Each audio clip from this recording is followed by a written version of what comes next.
Alrighty, so, yes, this is a sponsored look at Wildermyth, and this is one that had been on my radar for a decent amount of time, but just never had a chance to actually check it out previously.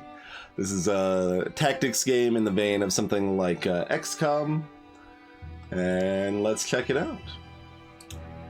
The thing they wanted to show off the most for this sponsored set is the basically like randomly generated campaigns. So they've got a handful of kind of preset campaigns here, but the kind of big feature they added for their 1.0 release were these procedural campaigns, the 3-5 chapter normal or legacy ones. Big speed frying. Hey there, Skylar. So that's what we're gonna check out. So no overarching villain story. So I assume the difficulty we want is Tragic Hero. We can choose a main enemy too, but when we haven't played, I mean, we can make an assumption about Gorgons, probably. Assumedly Gorgons are Gorgons, but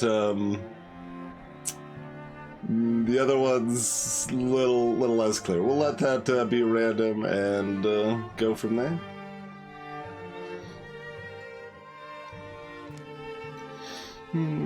We have a snarky green wagon, an aloof goofball, and a compassionate snark, huh? Pretty good set of team members. It looks like we can re-randomize if we want, but I mean, those descriptions are pretty high tier. Future warrior, hunter, and mystic. Oh, we could change that too without randomizing the rest of them, it looks like.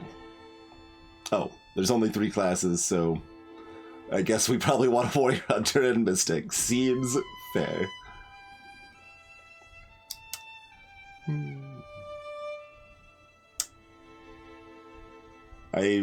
Well, it says recommended, so I guess we're starting with 0 calamities. Interesting, this goes all the way up to 100 and isn't more than 0, even on the second highest difficulty.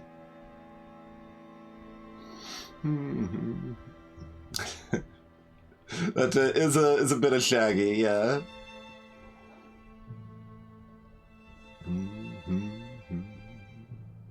Salutations, instantiation. Oh, there is a separate 0 or 0 recommended. Nice. Okay, we can inspect.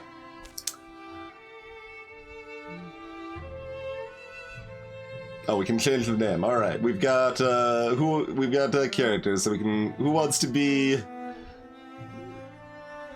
You can claim aloof goofball, snarky greenwagon, or compassionate snark. Snark's a destined mystic. Greenwagon is a hunter. Goofball's a warrior. Although the bow wielding and axe wielding felt opposite for that, but I think that's what it said. Well, you can even go further customization, but this is a field, huh? Alright, you want to be the mystic. Alright, I think that's the mystic.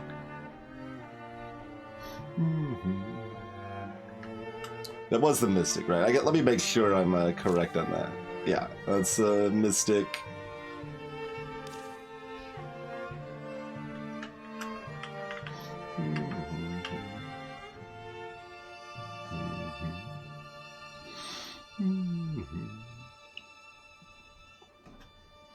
You're allowed to have children, apparently. And have rivalries, and there's more social aspects to this game than I anticipated. Oh, we got like a whole like history. You were the most agile and imaginative teens.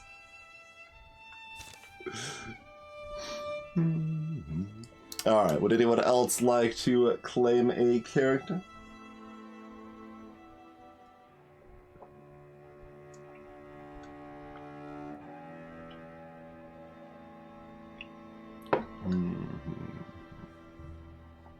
So we've got wow. And you can... I'm not going to worry about like full customization, but if you want to change any of the stuff on the right side, speak now or hold your peace on that. Aloof goofball. We are creating an adventuring party of 3.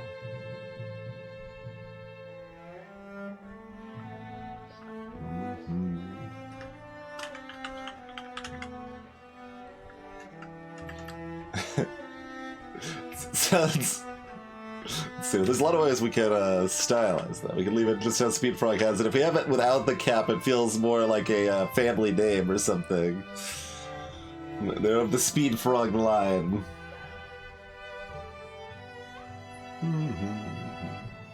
Oh, when you change a letter, the idle animation resets?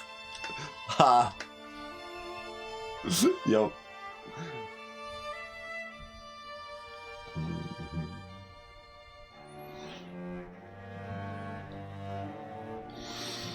All right.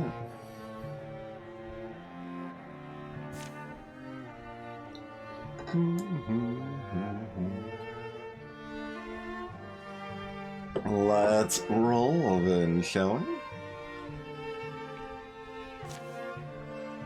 Takes just a bit of time to put this all together. We gotta reticulate some splines.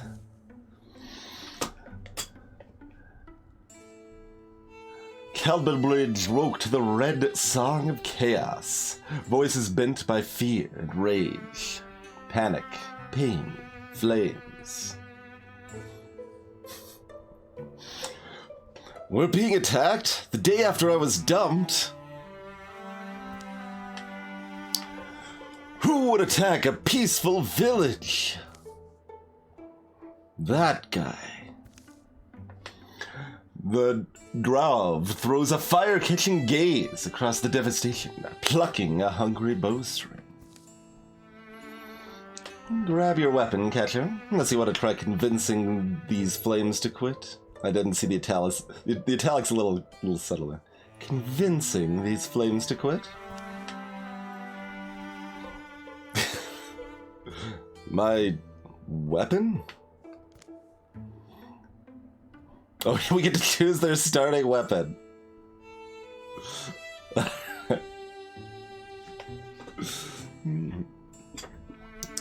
You want a pitchfork, a pickaxe, or a frying pan? Hey, Epic Rose.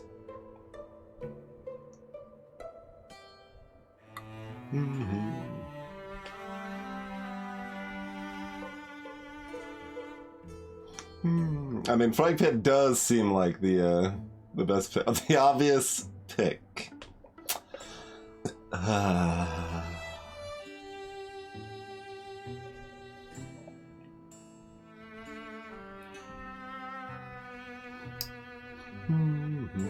Oh, you want the bad pun? I mean, this is kind of a bad joke too, but hey, Sylvanas.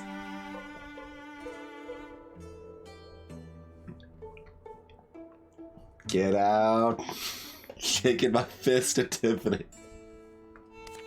Alright, we gotta pick. Angry face.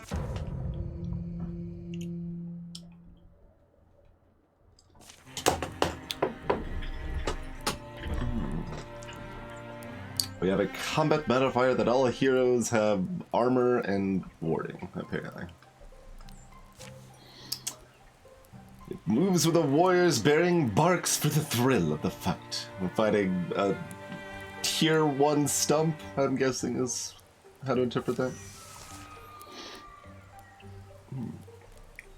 Alright, so same basic sort of XCOM basic system, right, where we've got 2 action points. We can move and then action. We can do both with a movement, things like that. Let's see. Tiffany can attack the scenery to destroy it so we can get through, I guess. We can turn. Oh, you're next to a lantern, so we can turn the lantern off if we wanted to. Otherwise, you got ranged attack. We can't use the fancy pants technique yet because the explanation covered a ability to basically, like, I don't know, mind control like armoires and stuff and make them explode at people. I mean, I could just say magic, but it's more fun to say mind controls an armoire. So, got a bunch of fires. We could put out fires if we wanted to. I don't know if they're.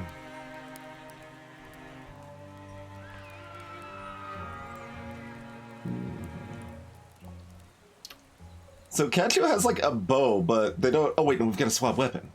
Ah, okay. They do, in fact, have both weapons. That makes more sense. Perfect. Okay.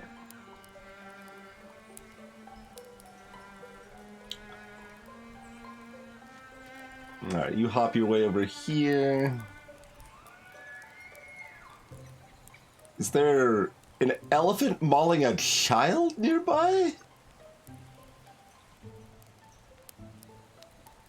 Sound was a little scary.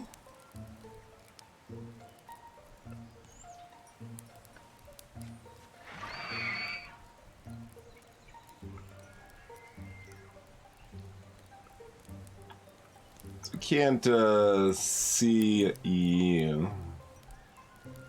And it looks like I can't overwash.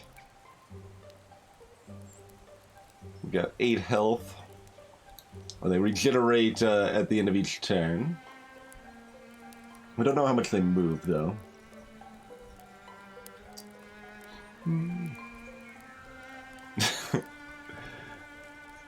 I kind of want to put out the campfire. That'll make us invisible, even though there's a bunch of other fires over here.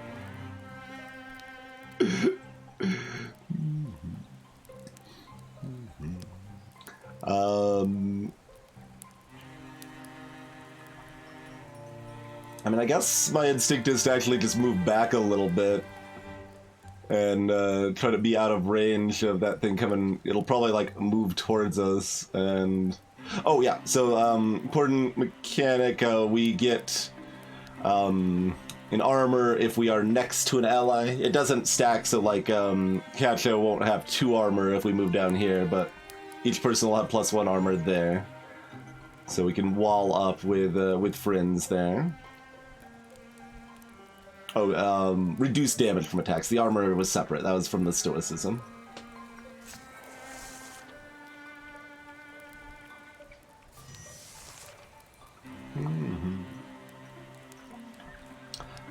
Okay. So.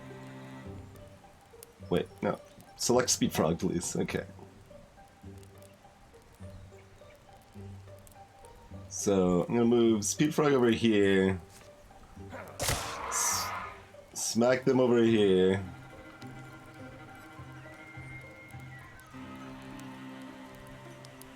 And.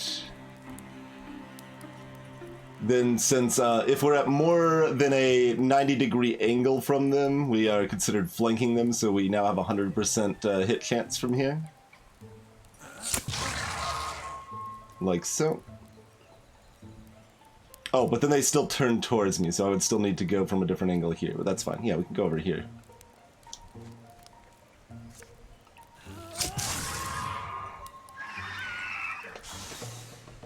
Alright, there was just the one that was burning our village. We dug them, get experience and all that jazz. Kacho is now a Greenhorn Warrior. You are built hardy, enduring, and bold, with a natural aptitude for battle. Develop powerful techniques for close combat. So we're choosing between 3 actions, or 3 abilities, not just 2. I don't know, that one sounds exciting just by the picture. Okay, it's a swift action, so I believe that means it is a free act. Well, the first swift action of a turn is free, I believe. It's 3 armor and warding, but reduces their speed by 1 or 2. Yeah, there's a little how to play thing, and there's also a more extended tutorial. Oh, probably by 1/2. Yeah, 1/2 probably doesn't make sense. That little bit of the song got a bit loud there, so let me know if I should lower the volume at all. Melee attack deals 1 damage to all other foes within range.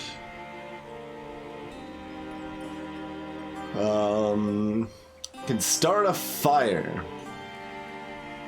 Or break a piece of adjacent scenery.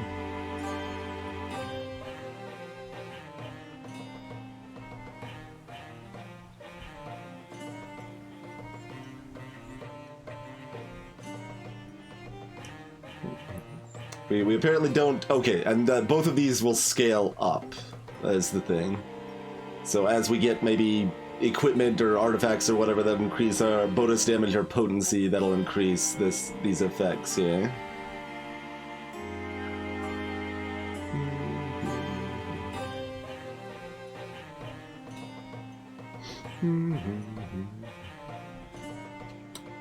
I mean, without understanding the formulas, this seems like clearly the most useful right now, but also the less fun. This sounds fun, but like I'm not sure how often it'll actually do anything useful. But we're gonna take it. Alright, Speed Frog. Hunters like Speed Frog thrive in the wild, surviving through stealth and peerless archery. Master the surroundings to bring down large quarry. We've got Fox Flight. +1 speed, once per combat. You can activate to dodge the next 2 attacks. But that disables your bonus speed. Well, that's pretty good. Thornfang. Once per turn, Speed Frog is refunded an action point after a melee kill.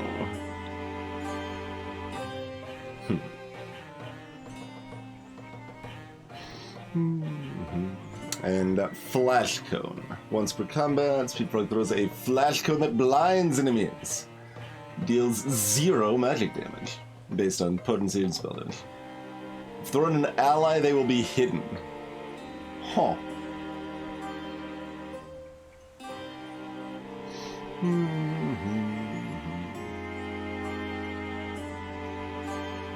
It tells once per turn. Not quite infinite, I'm afraid. And it's only after a kill, too.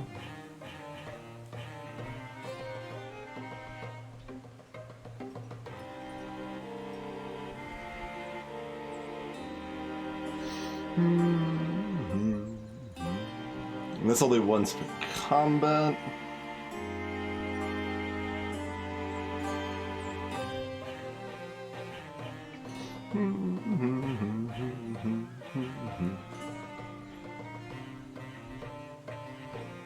I mean, my default plan is to keep my distance and plink at them with shenanigans, so let's go with that. As a mystic, activity has acquired the knack for interfusing your spirit with earthly things, drawing on these bonds to enact formidable magics. Spirit Blade. When allies stand directly adjacent to an interfused object, that's interfusing is the thing which lets you explode armoires and stuff. See, like, I like the idea of Fox Flight, except that, like, I'm assuming it's like XCOM enough that a bunch of extra speed is not actually that good. I mean, speed is good in XCOM, let me be clear, but, like, I want my people to kind of stay together, mostly, and, like, slowly trudge their way up, right? That's the basic strat. Okay, if you stand directly next to an interfuse object, gain +1 damage. Interfuse blazes, so you can also interfuse with fires, which we can set. Can use to grant nearby allies fiery attacks. So we can have Ketchers set fires and Tiffany make other people's attacks fiery from those fires or something. Huh. Open mind. Tiffany can interfuse with one additional object. Potentially more later.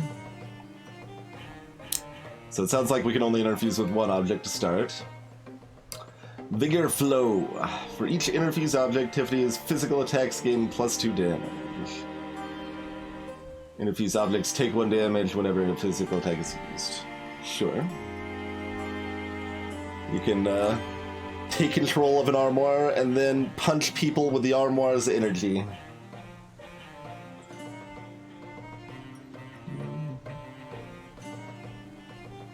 And that's any ally standing next to an interfused object. Okay, sure.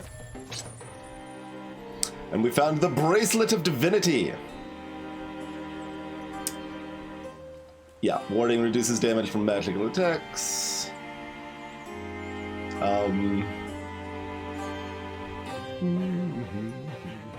I guess we will give that to... Oh, we salvaged 1 spell thread, apparently. So we're doing some crafting later.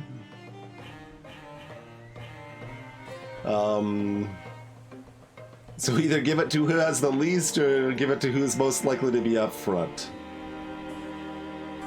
You don't think magic exists, you don't need... Too bad, you're getting it.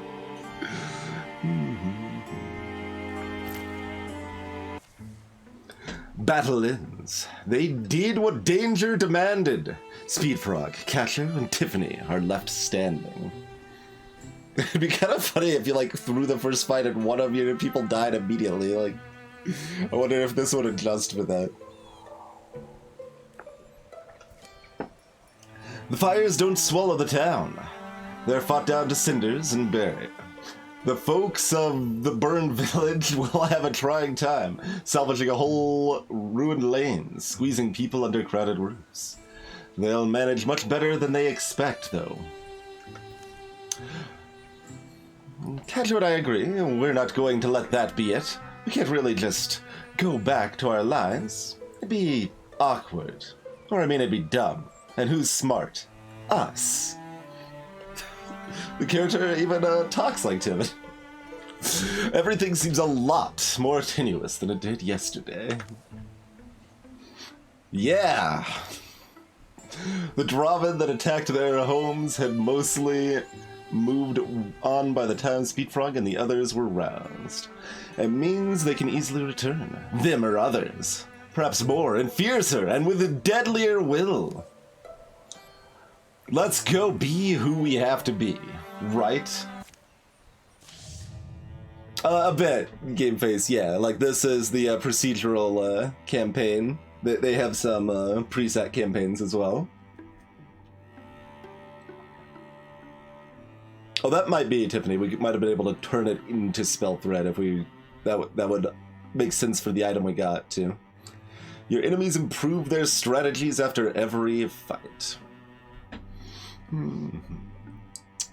Draven darts are apparently stronger now. Okay.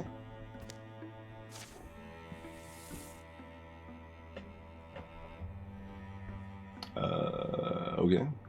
That is the first calamity. Every company of heroes is called by at least one name. A name spoken or spelled in tradition, and handed along ever after. These heroes will be known as... Oh, no, we can't enter our own. We've got the Apes of the Scythe, Serpent's Fury, the Helm of Broya.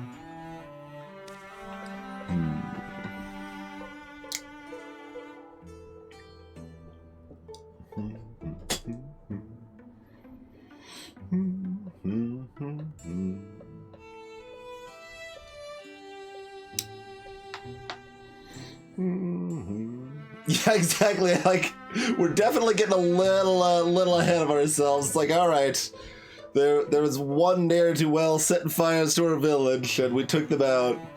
All right, it's onwards to adventure, and we need a legendary name so we can be remembered forever.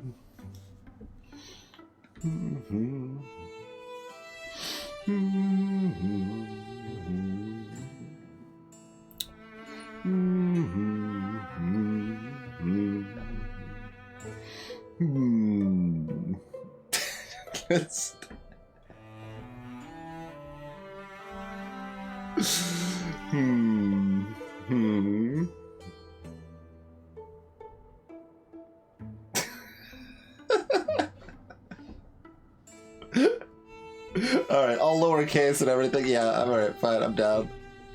Egg. Egg. These are the stories of Egg. Be remembered.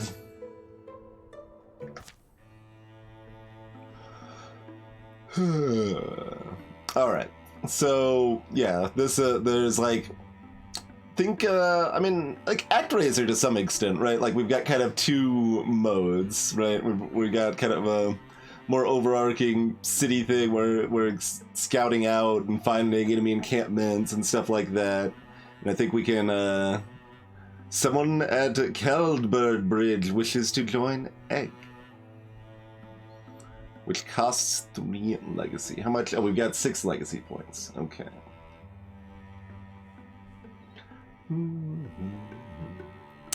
And the resources in the game are ingots, heartwoods, hides, fabrics, and spell threads.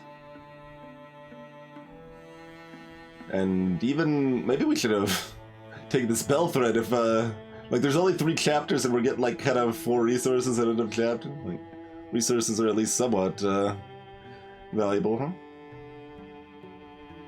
Yeah, we can expand the team. I don't know what the 139 means, but infested tiles. Chapter 1, we're looking to clear 4 hostile sites and locate Ruah Boast. Jingles in our mind like a loose key from somewhere. We don't know where, but it's jangling. It's jangling. And then I'm also curious... Oh, it looks like this town will give us those resources as basically income if we hold it at the end of the chapter. Yep, okay. Makes sense, makes sense. So... Like, we probably don't want to send people off one by one to go scout, right? Or do we? Like, that would be the most efficient, but probably questionable.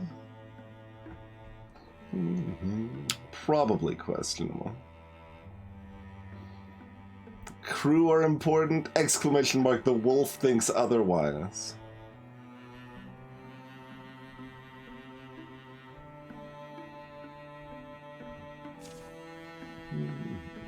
Oh, we've got to send somebody to recruit. Someone here's willing to join Egg. Who will investigate?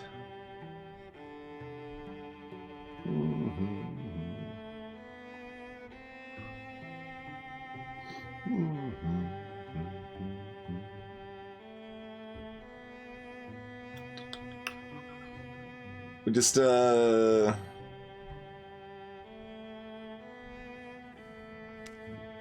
no, I wanna look at the, here it is, okay. No. Do I do it? No, it's...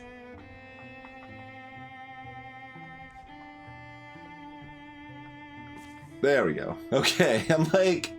I wanted to look at, yeah, they have the bow and the pick. But Tiffany can now do range shenanigans because they can explode stuff, I think, so...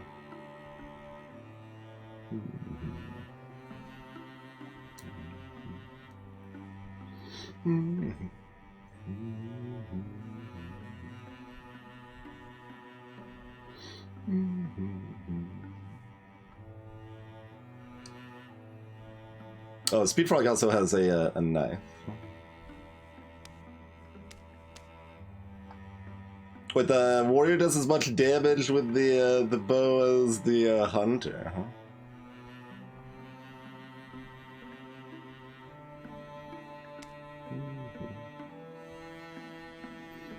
It's good for surprise murder. It's got 1.1 range. How's that gonna work? I'm a little curious, a little afraid, but maybe that's like there's range extending things, so something like a longsword can now hit 2 tiles, but a dagger still can't, or something.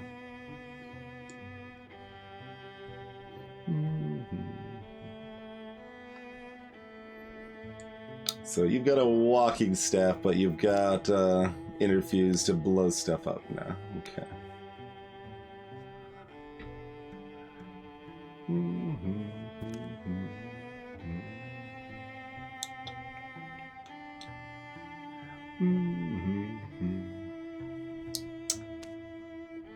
So, I mean, right now, better fighter. What ability did we take for you? Oh yeah, you've got the blinding thing.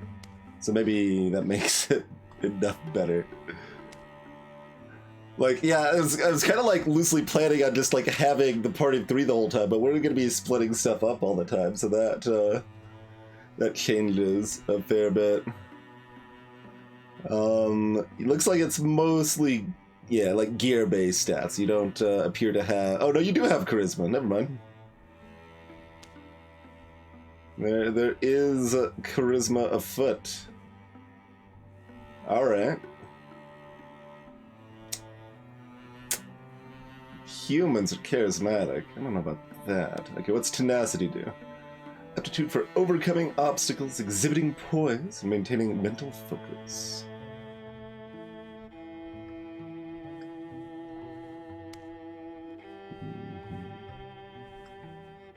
Oh, okay. Tiffany is far more charismatic than everyone. We'll send Tiffany to go recruit then. Yeah, you do have a personality. Like, remember that you had snark and compassion? So, there you go. You're so healer, you've got a little goofball. You had a charismatic, snarky upbringing, it would seem. What is your upbringing? I don't know. You had sisters, odd jobs, strangers treated you poorly. Fool's demise is an opportunity for the wise, apparently.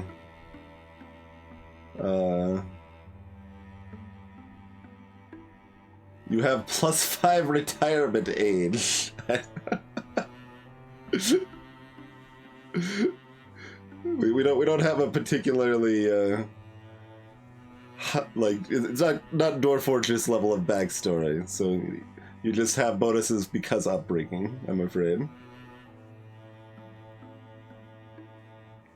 But anyway, let's go send Tiffany off to... Wait, I tried clicking that before and it just removed them. I must have misclicked. Alright. Tiffany will investigate because they are friendly. Go find who wants to join Egg.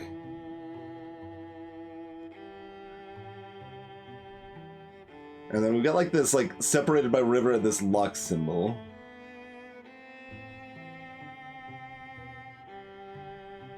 Wait, is that, no.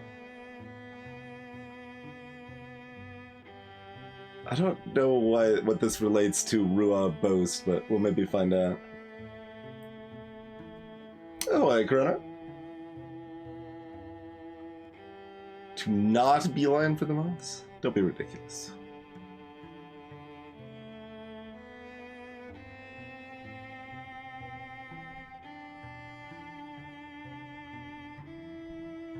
Alright, I will just choose... Oh, there's also this stuff.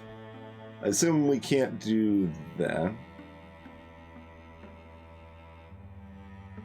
Here's to travel to this site. Oh, I think that's not gather resources, I think that's like gather together, like people.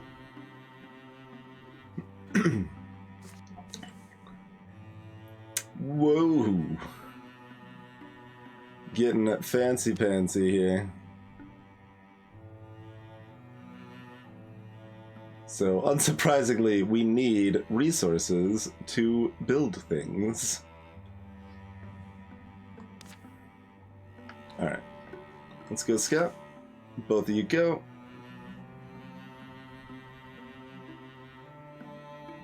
Speed Frog is faster, but we're sending you both.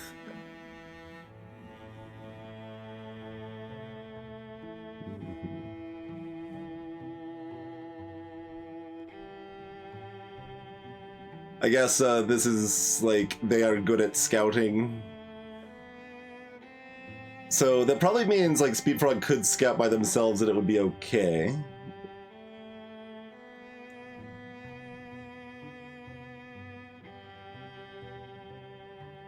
But yeah, now I kind of want to send them off separately and just be overconfident.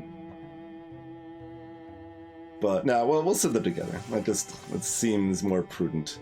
All right, we've got a poetical coward. We can also decline to recruit them because it costs stuff if, like, we decide they are bad. But they've got a frying pan, and they are a poetical coward.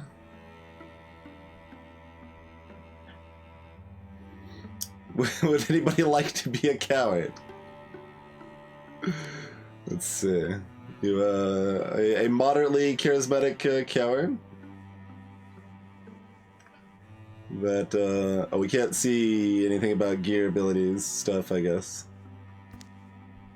You're maybe the you're the mayor's daughter, and you were picked as a promising figure of a prophecy. Seems pretty good.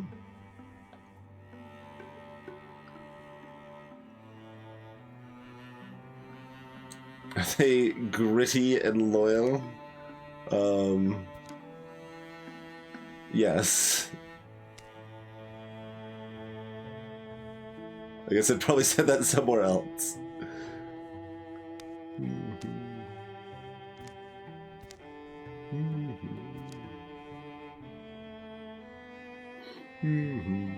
Right side of history, makes sense.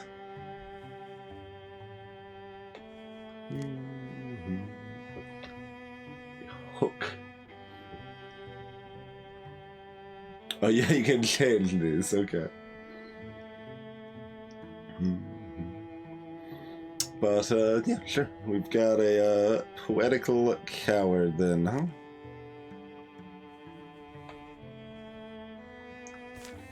And I assume we can change, yeah, we should be able to change their name at any time, but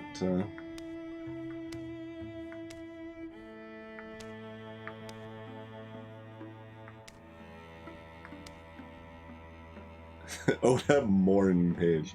We'll go with that unless someone wants to take them later. Alright. Welcome aboard.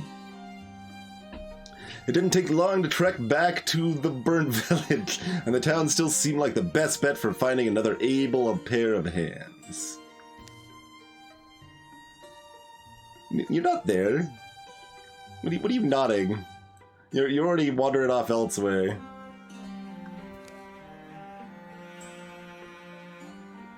Well, we find them and then we just walk past them. They're like, hey. From the heroes? It's you? Right. Anyway, I was hoping you'd come back. Everything's fine, and that's just it. It's been quiet, but I heard those things you said. That talk of monsters and terror, you know? How it's been bearing down on our very civilization.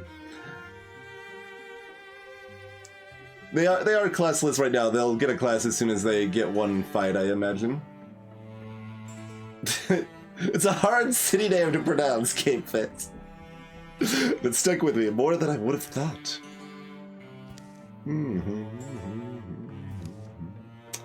Sitting at home waiting to be devoured or corrupted? Nah. Alright. Cool. Oh, or we can choose now, turns out.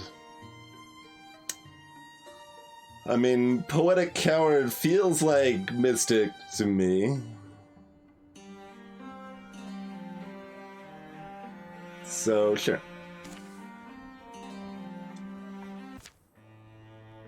That means we've got a pair of mystics that'll be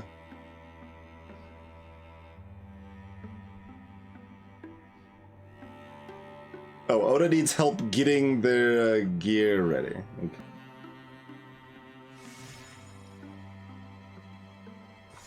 Like, are they not doing anything? Because I thought I'd recruit Oda right away and be like, let's see.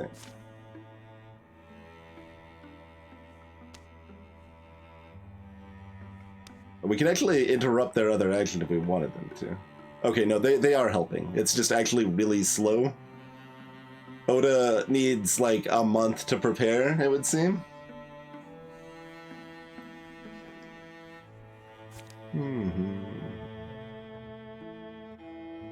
Yeah, do you want to be the poetic coward mystic, Chrono?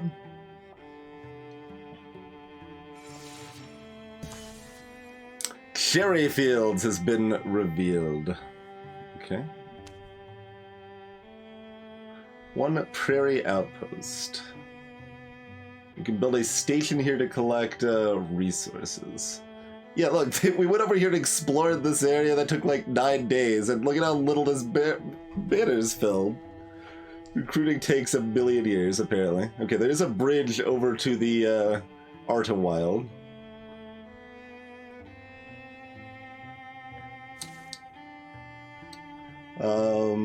Let's see. Resource at the end of the chapter. Blazing Valleys Tailoring Families have selected the spot for an outfitter, or a weaver works, or even a well-removed tannery.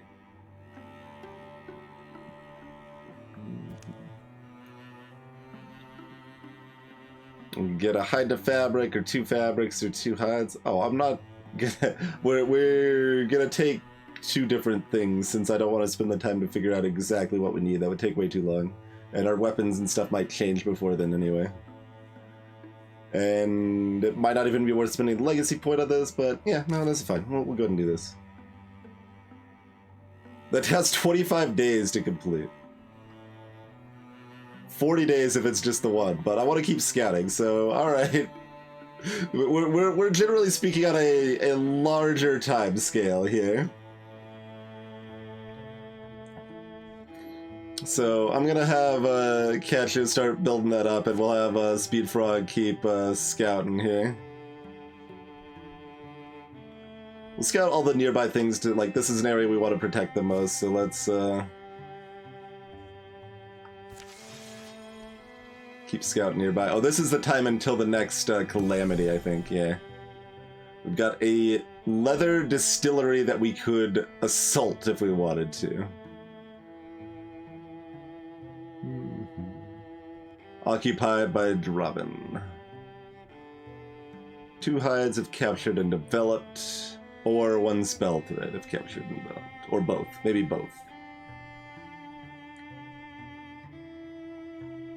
Yeah, can we have babies is an attribute and may in fact be relevant here, huh? Okay, do we want to explore out this way so that Tiffany and Chrono can head this way?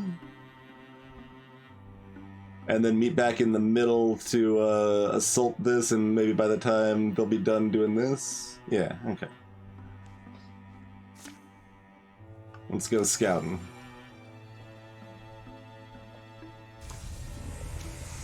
Infested tiles are unsafe.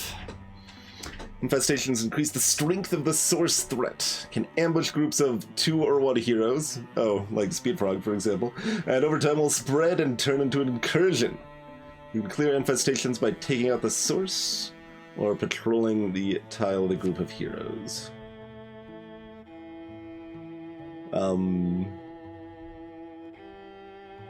This hasn't actually finished scouting, so what do we... Ah! We have incursions coming from infested tiles, yeah.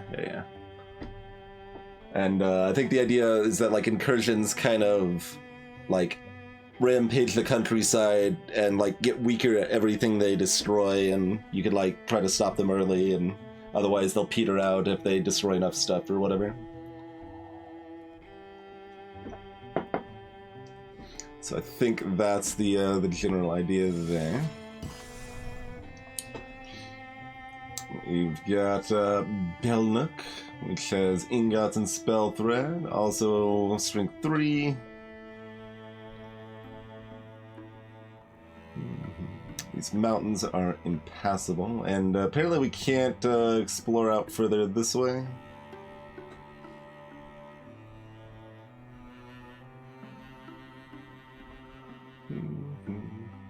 This takes so long. Oh, this area is infested. Okay, we can actually see that.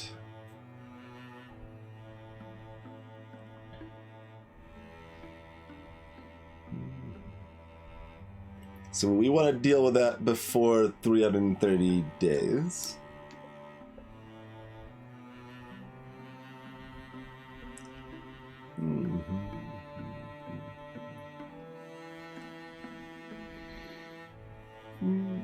Like, how strong is strength 3? We have no idea yet.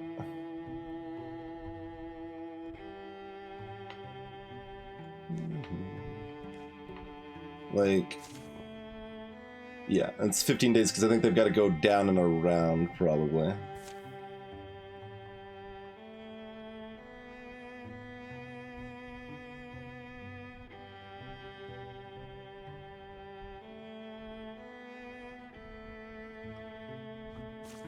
But that's 15, yeah, plus 13. Can I see how long? 15 days remaining, okay.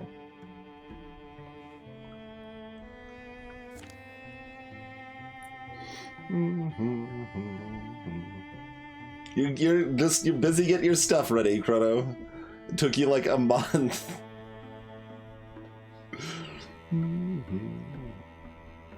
Alright, so Speed Frog's turns are kind of wasted right now. Hey, Toasted Zergling.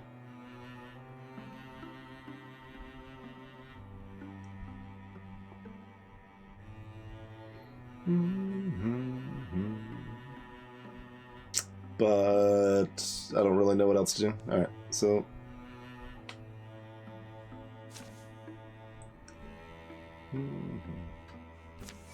Speed Frog will head back over here.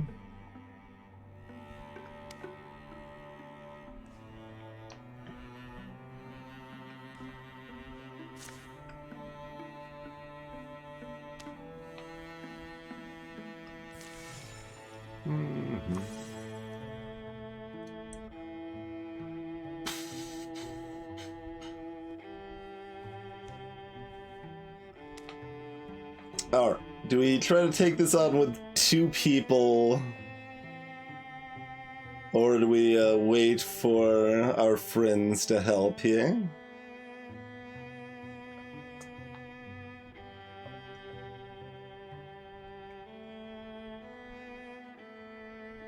I mean, what are they gonna...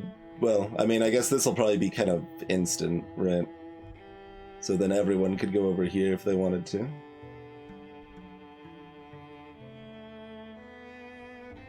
This early, I think we're meant to probably bring everyone into a fight. I don't think that's true as we have, like, I don't know, 6 people or something, but...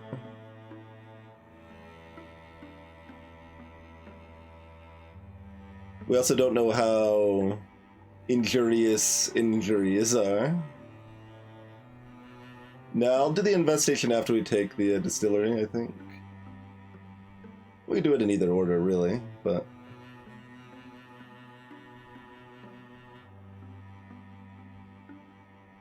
I mean, I guess, map, travel-wise, we maybe want to do that first, and then just kind of rampage down the countryside.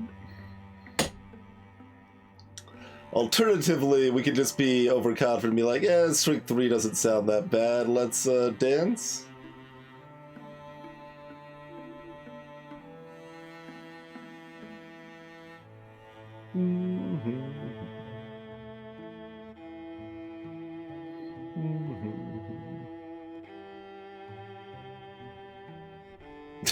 The pickaxe was in fact picked.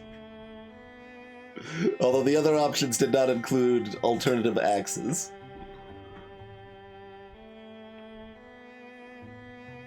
And this area is infested too. Okay.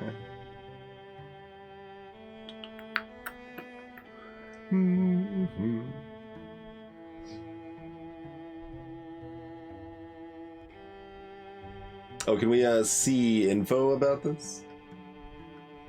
No, it's just there. Okay.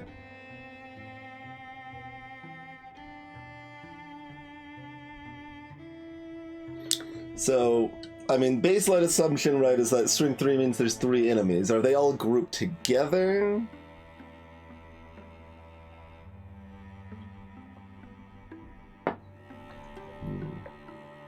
We'll just wait. We'll just wait.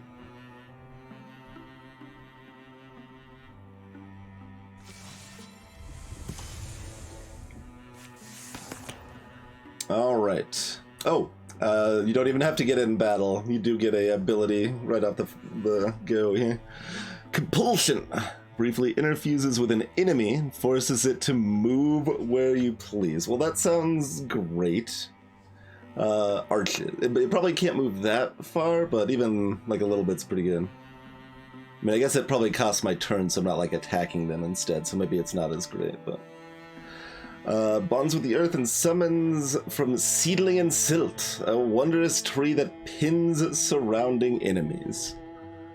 That might be kind of like Compulsion, but better?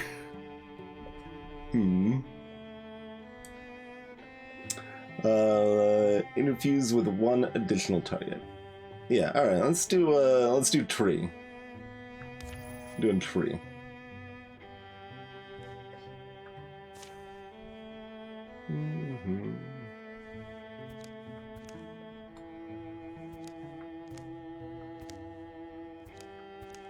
There. Do we want to leave the surname?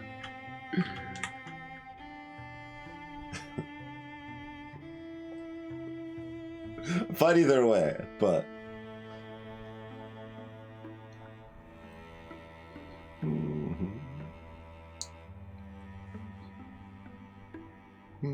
We'll leave that for now. Okay. Gather. All friends.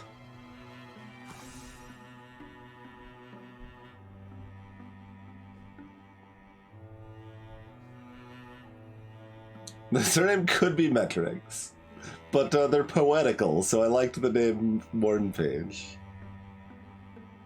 Alright, let's dance. And we can only send up to 5 to attack at a time, it looks like. The wind will tell me if we're almost there. Yeah, it definitely is not the wind girl. Okay. I don't... Don't follow, but okay. Let's look at the hill.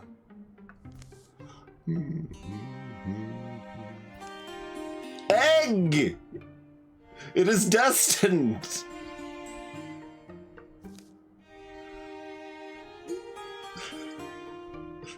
You're the wind girl.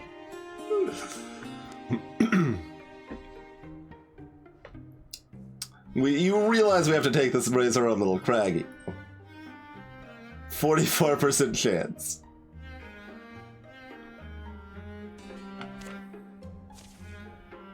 It'll just be 2 seconds.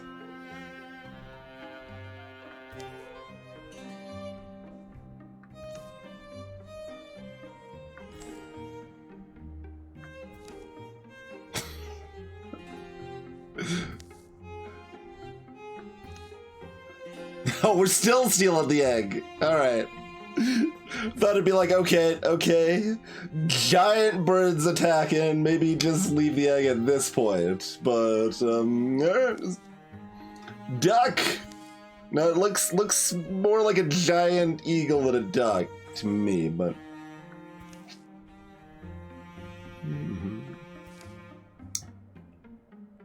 We're just cooking the egg!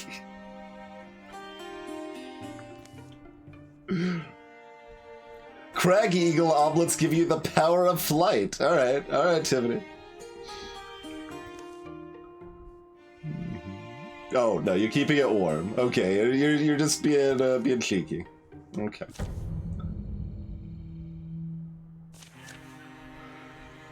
All heroes temporarily have 1 extra hit point. Okay. We do in fact have 3 enemies. We've got 2 archer jerks and 1 bigger jerk. And a fire spirit? That's just wandering around, I guess. I don't. But we got some friendly fire spirit that just like ran in here, I guess. Oh, catch the spirit. That's what this. Okay. I see.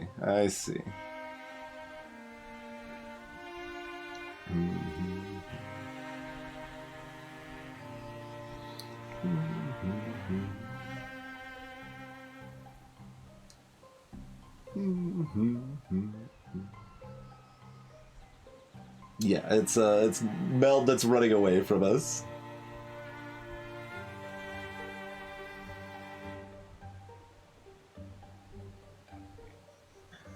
And there is, cover as well, as you might expect.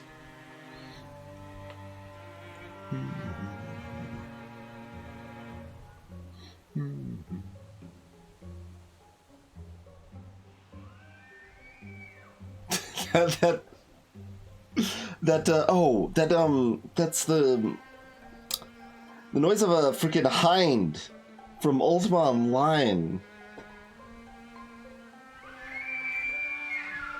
Basically, yeah. I think that's actually what it reminds me the most of. Okay.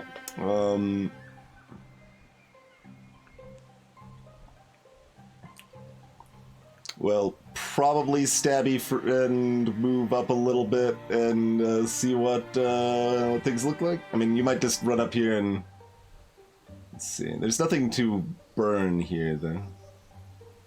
Oh, you can start it on any empty tile. Okay. Yeah, we could just run up here and start a fire. Oh, we don't actually see anything from here. Interesting. Okay. Hey, cat guy.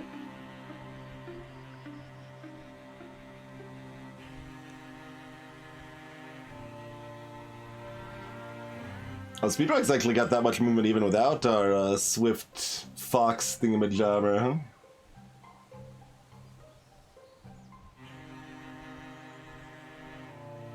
Okay, how far back? It goes fairly far back. The fire spirit went this way. I guess you move here so that way if we open the door we might be able to shoot past it.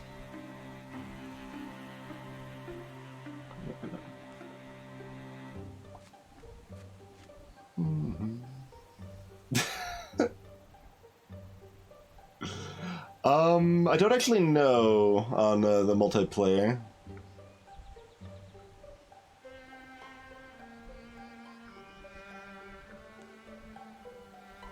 Oh, right. I don't think open door is free and probably can't happen after we move anyway, so we probably can't open it this turn anyway, but we need to be in position to do so next turn, so... I mean, I guess that means we want to go this way to be ready to, set up for, we might even split up, I guess, but...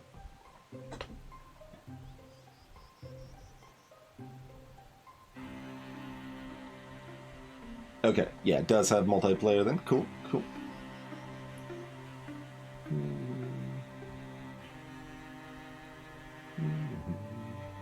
I wonder how restricted this is. It says without adjacent scenery. So if, like, there's a chair here, I can't make it a tree. I don't know if that counts walls, how easy it is to use inside, but to be determined on all that, I suppose. And we can't sense anything through the walls, so like if we want to interfuse now, we could do it like with this pot or something, but we can't do a lot with it just yet.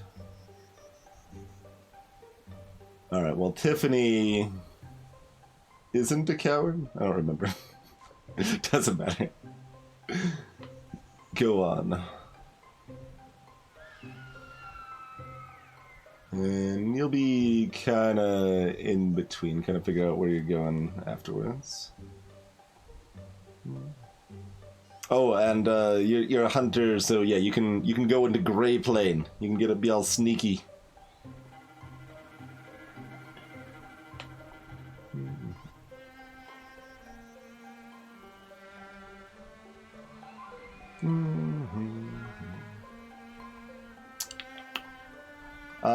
But mostly you probably just want to shoot next turn, so I don't know. Well, it doesn't say, like, if I'm just ending turn anyway, I might as well, I think. Yeah, might as well. What?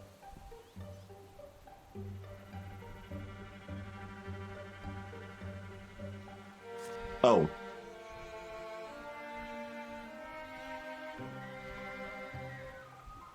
Oh, weird. Okay.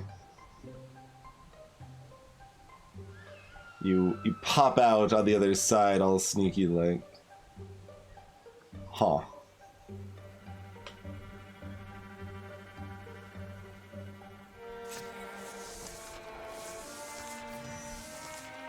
Yeah, I don't know about that, Chrono. We'll see.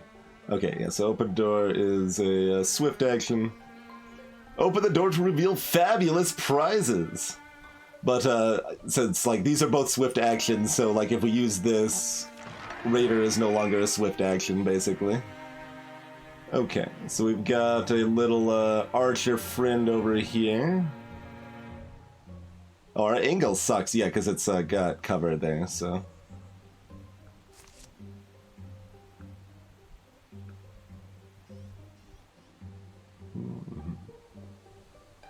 Got 5 health?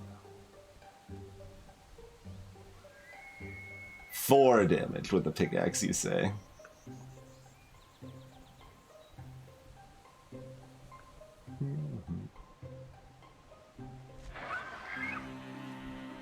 There's another dart.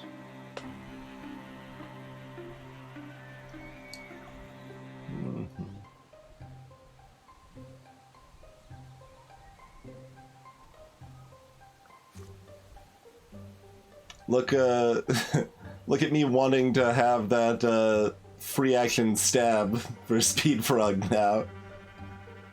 Sounds pretty good. Oh, that thing's cowering. Oh, it gains block and dodge. I thought that might mean it, like, wouldn't attack or something, but no, it doesn't mean that. Okay, this is too far away to interfere with him.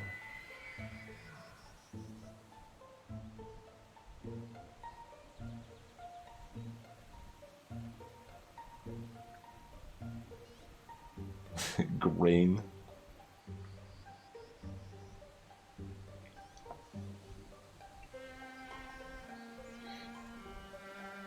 Okay.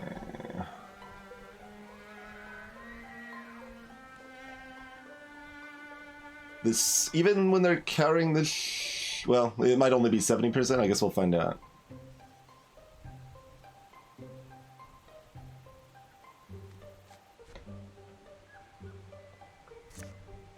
Yeah, no, that's still 100% when they're carrying because it's a flanked attack.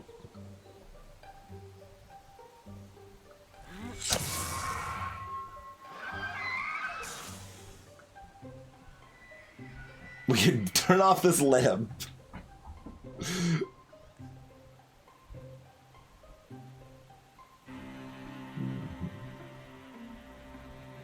Alright, go ahead and wall up here. Oh, can we? Only 75% to pin.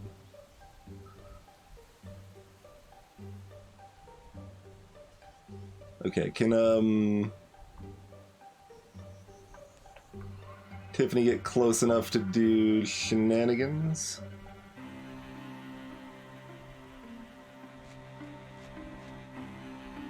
No, you can't interfuse, that's too far away.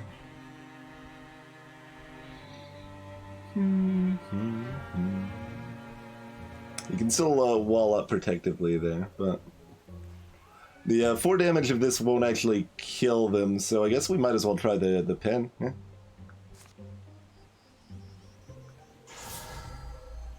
They dodged the tree. Oh, that revealed them? Well, wait, that wasn't part of the deal. Boo to that, I say.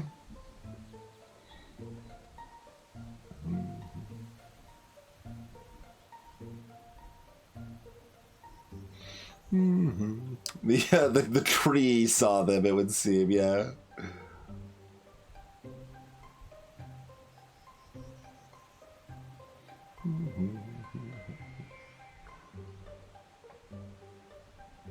I guess just run in here and we'll just wall up, like, because you're not any more vulnerable than anyone else is, because I don't think they have an AoE sort of attack, so. Nice.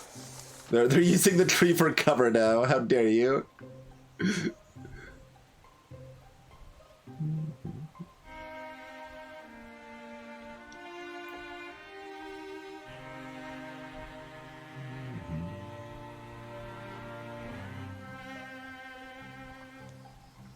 Okay, and you can, in fact, move here. Okay, so I think what I want to do is grab this. It's only 75%. It's too bad. Oh, they're healthier. They've actually got 8 health, huh?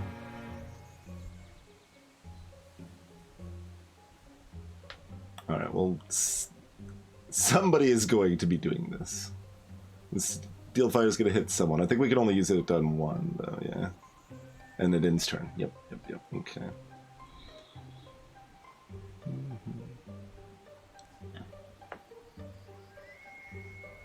Oh, that's only going to do 3 damage, huh? Is anything else going to do 4? Because if we're, like, next to this jerk with a bow, they can't actually shoot at us, I don't think. Well, they could probably move down here and shoot, but...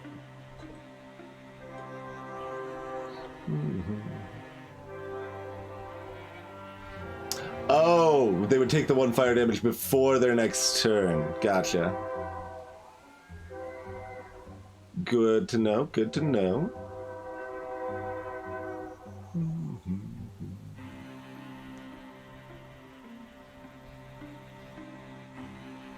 Yeah, that's doing 3 or 2, yeah, because they've got an armor, so they take a reduced hit from things that are not the fire.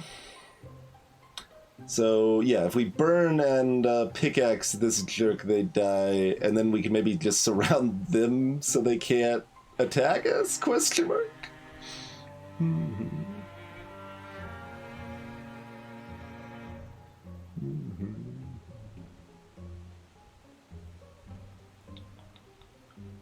It doesn't list a thing for the tree, so I don't know if we can do the tree.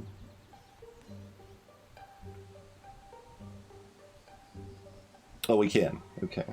Oh, in fact, oh, it's because they're already infused to it. Ha. That savages an area. The Splinter Blast only does 2 damage, though. Hey, Cathartic. Thanks for 6 to 1.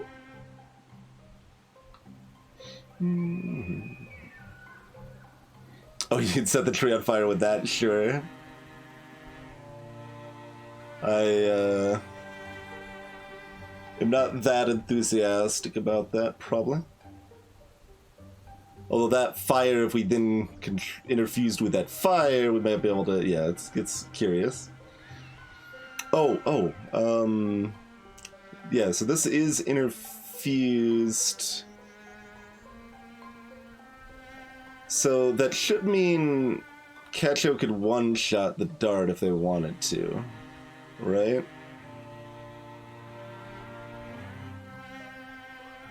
Salutations, Dragna.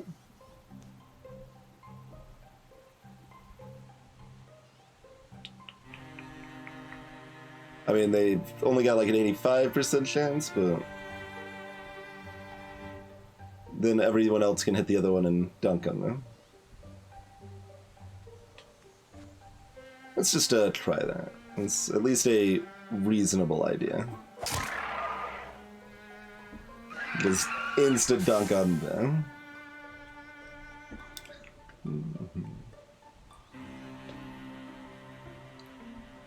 Oh, we get 2 range on the staff.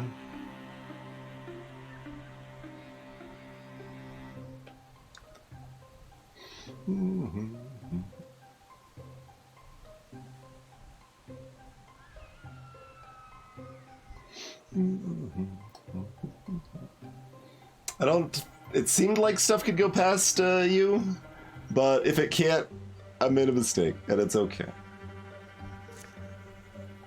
Oh, it will hit you on the way through. Interesting. But only for, like, 1, though. There's also an undo. Oh, we can't use the undo for that. Okay. Because we need this damage, I think. So, I mean, we still got 2 actions. We could technically walk up and strike. That would be okay.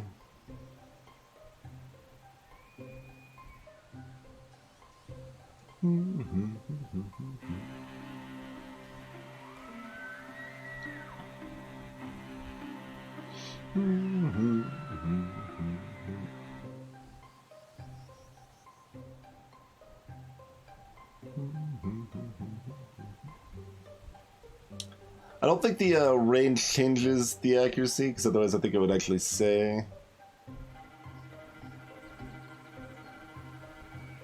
Okay, so I think what that means is you shoot from here. And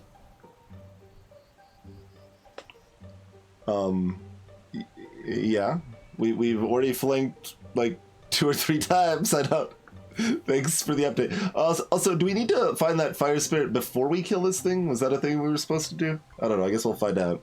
It says 2 turns left, so we might be able to still catch it after we defeat this.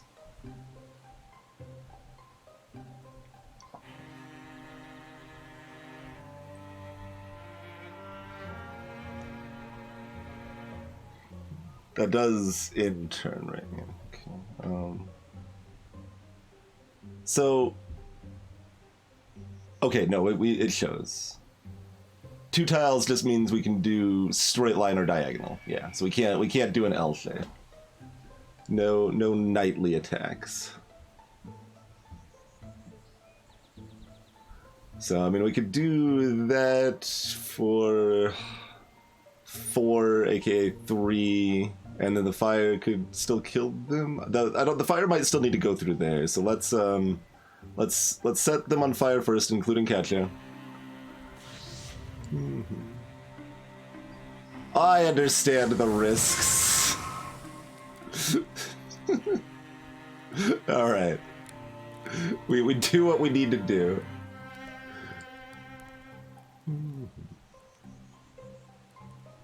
And then you just go here and poke them in the back. Wait, that's only... No.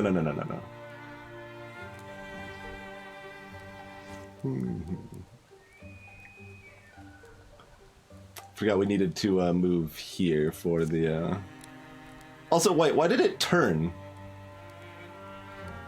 It's facing the wrong way now, so I guess we definitely want to do this if it's facing the wrong way anyway.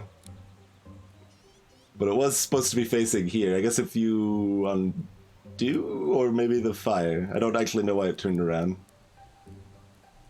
Oh, it's in fire, so it counts as flank no matter what, maybe?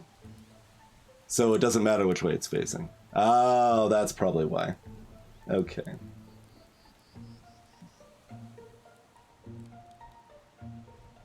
Cool.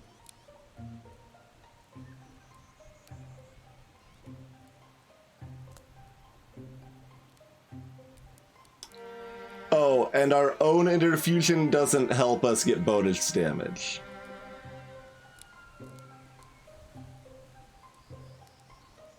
But shouldn't we get it from the fire?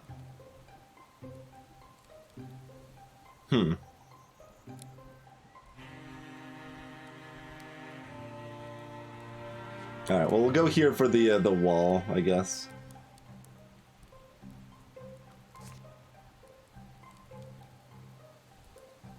Yeah, we're not getting the bonus damage.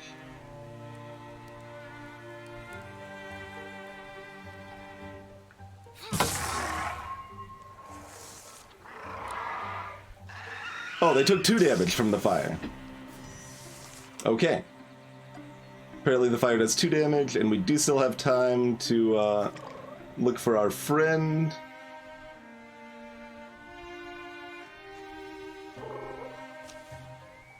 Got you. You get to make a wish now.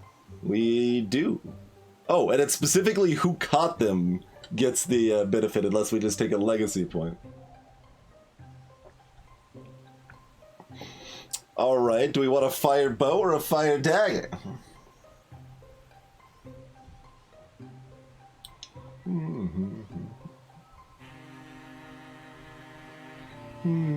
I mean, probably a fire bow.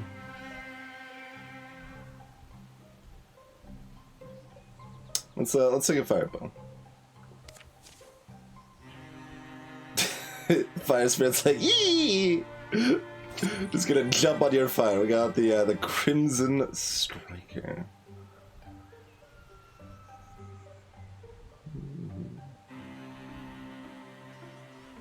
Imbued with a chaotic flaring spirit of fire. Damages up to 3 nearby enemies. Oh god, that's horrifying, Chrono. I assume I'm just gonna turn animated emotes off pretty soon. I decided to leave them on for a little while.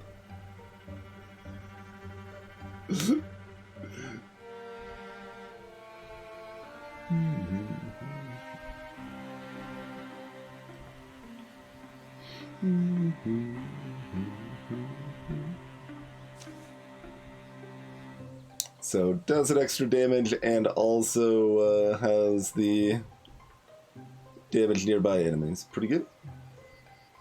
Oh, we can name the bow too if we want to.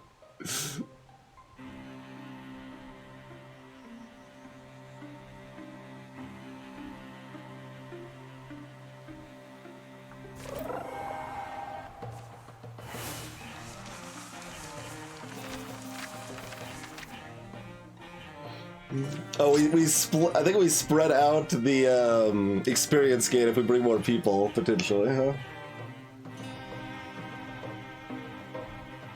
Which makes some sense. Travel Traff.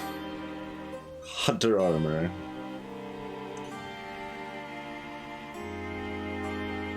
We gain half an armor and 10 dodge.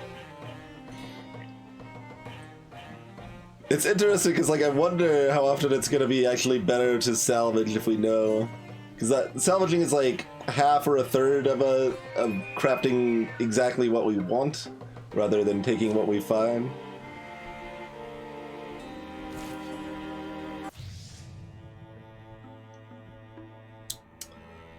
Alright. Oh, we do flip a calamity for every fight, it looks like. Yeah, okay. Stormthroat. They now have a new enemy with a tooth bandolier, I guess.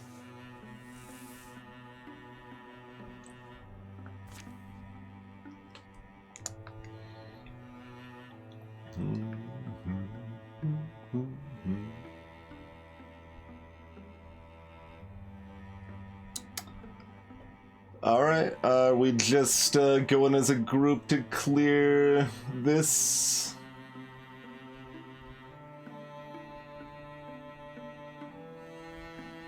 I guess, probably, what's this? Oh, we have to, we haven't actually secured this. So we're not gonna get the resources until we actually secure this, it would seem like.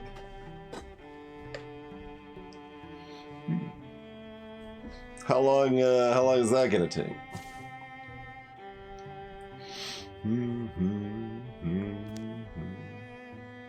Oh,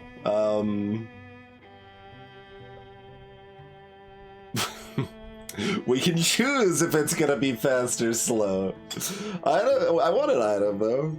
Are we gonna leave someone behind to find an item and then send everyone else to patrol the other thing? That seems good.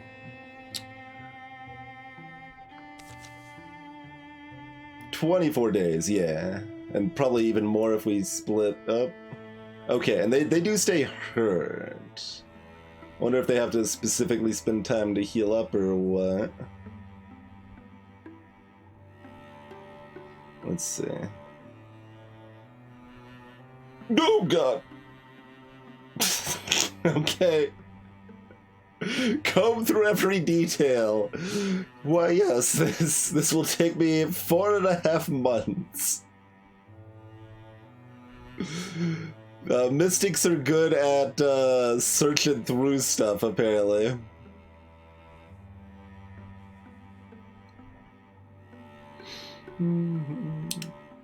Okay, so Chrono can make trees, Tiffany can do...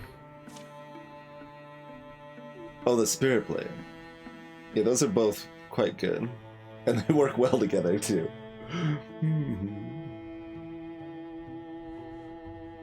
You can see the healing rate on the stat screen somewhere.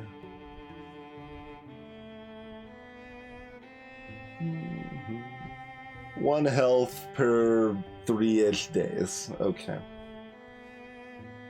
So it heals pretty fast in general.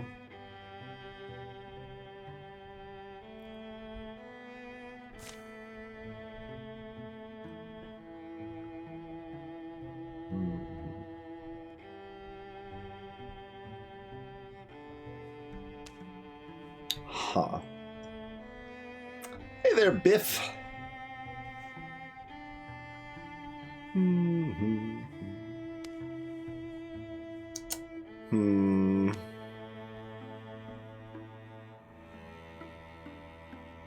But I want to split up and do things separately. Game doesn't seem like it wants us to do that, though, huh? Liking it decently so far.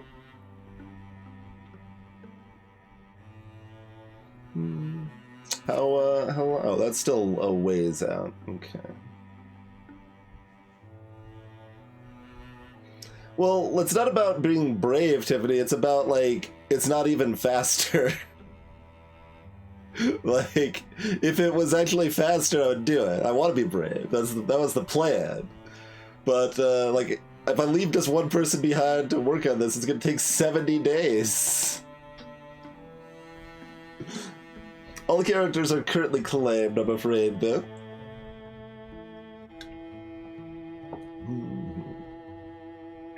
The character development. I think we can run from fights too if we need to. You know, it's we got options. I guess everyone's just chilling here, and then we're going over here. Seems like what we got going for us, so.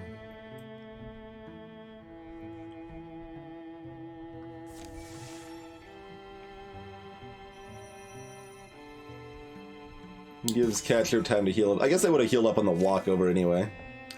Thorough delving through the mysteries of Leather Distillery has proven... I thought that said unrewarding for a second. I was like, just messing with stuff. We get resources and... yeah. Sundance... or excuse me. Sunstar Strap. Everyone knows who's winning when you show up wearing this. Oh, okay, so that bow thing we've got going is only a chance to do the extra effect, not a guarantee. We won't be doing, yeah, as Kronos said. Won't be doing multiplayer for the first time.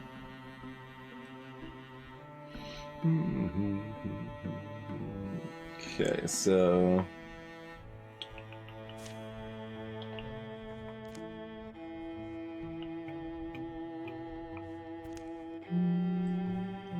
Stunts at 15 base. Okay. We get 0.3 for our upbringing, apparently. And none of the base items have a bonus. It's just 1 extra damage for the crit, but it doesn't have extra effects otherwise. Okay. So that added flamebow effect is not that exciting, but it's still the person we want to put it on, probably.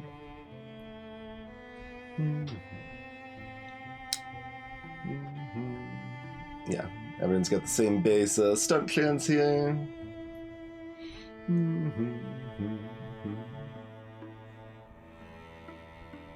That's right, Krita.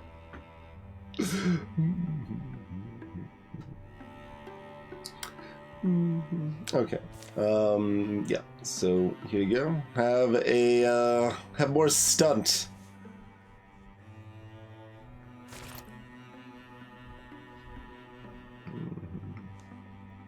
And let's go.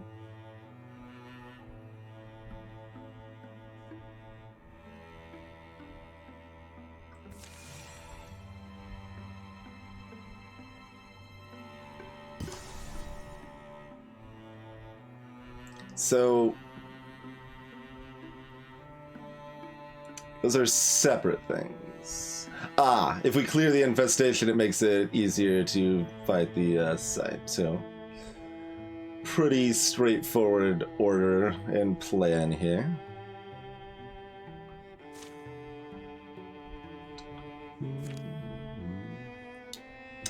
I mean, I guess the counterpoint is that they will get a additional calamity card if we clear the infestation first, but it still seems like the route I want to go.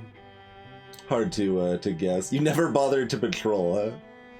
Oh yeah, that's the other question. Yeah, so if we just do the fight directly, does it clear the infestation anyway?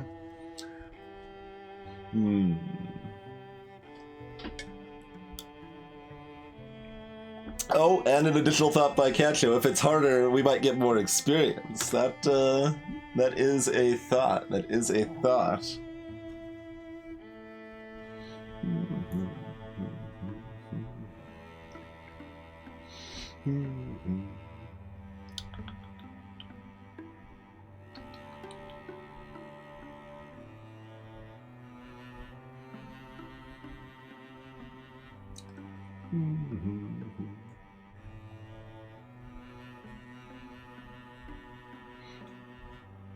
Yeah, like that would make sense.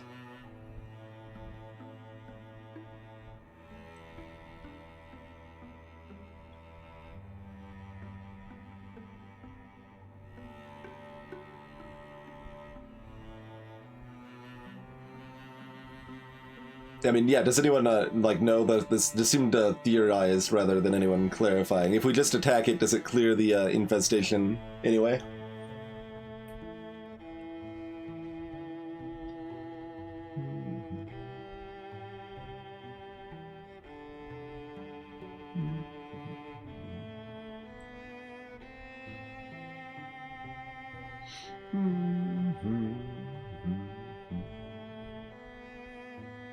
It's definitely even if it doesn't, like, there's still a thought like that. It probably gives you more experience for a harder fight.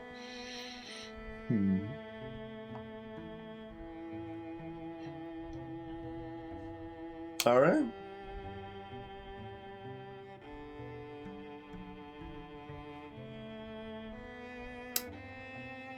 Oh, I didn't actually realize we had another tile to scout over here. I was thinking this was the end of the road here. Interesting. Yeah, let's find out. Let's find out then. Let's go. Catch has been gone a while. This peddler may know. It's not a peddler. They aren't even selling anything. All right. Apparently, Cacho is strong-elbowed. Salutations, Telrea. This is Wildermyth. And, oh, let me drop the link for it there for anyone interested.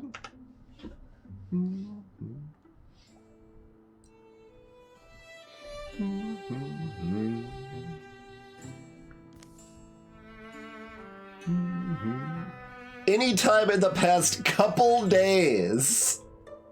We lost Ketcho a couple days ago, and we're like, oh, maybe we should find Ketcho. I don't...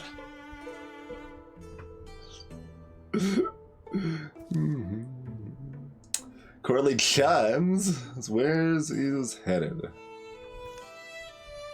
But listen, folks have been disappearing back there. I don't know what's gotten into them. They're heading out.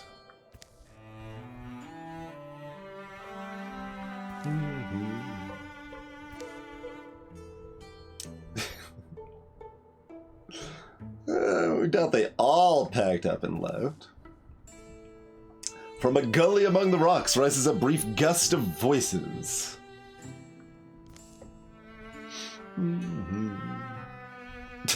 Okay. Ketcha's being offered as a sacrifice, it would seem.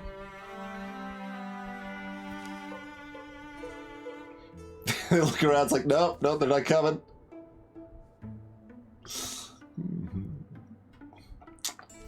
Ketcha's being snarky.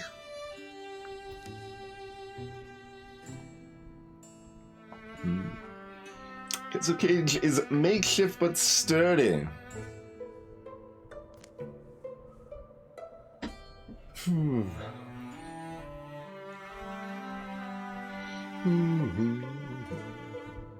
We have no odds on either. Reason or just jump out and wreck some townsfolk. I mean, if we wreck some townsfolk, we might get bonus experience. Might be a steal the civilian supplies sort of situation.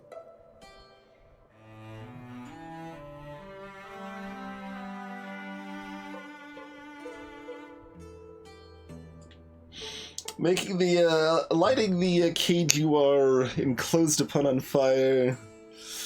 I mean, pros and cons. There you go, can't target your own square.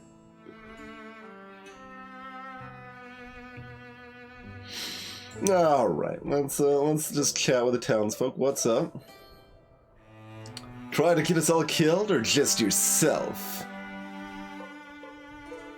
Speed frog. Great One demands sacrifice.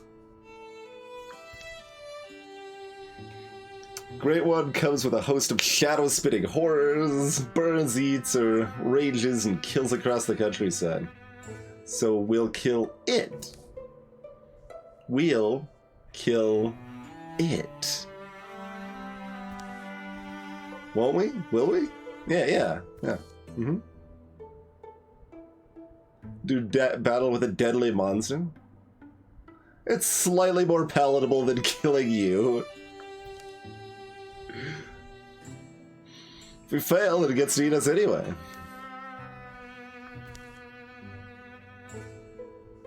Alright.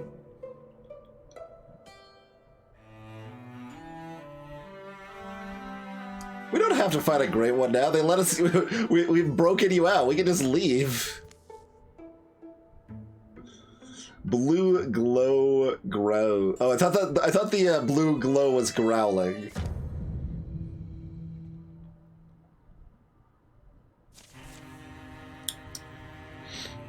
Okay.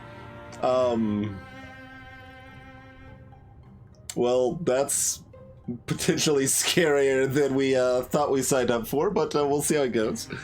We've got a Dweaver, 2 Thrusks, or 2 Dweavers, and there's a slight palette color difference in the Dweavers now.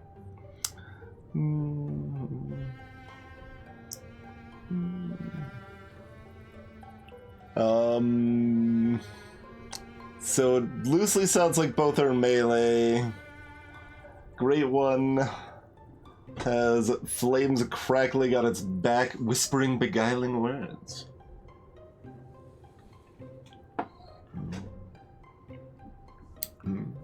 I mean, that would make it stronger, Ketcha. But it's not even like a recolored, I don't think. I think they're still the same. I think it's just a style recoloring rather than a strength recolor.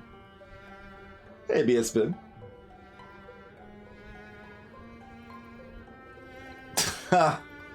The Weaver looms to strike, huh? Oh, the Great One's just right there. It's just chilling right next to us. Alright. Let's see. Oh. Chucking stones is pretty good. We got a Bonelands? Wait. Is that saying eggs no, that's just coincidence. Eggs! We can turn eggs into a Bonelands.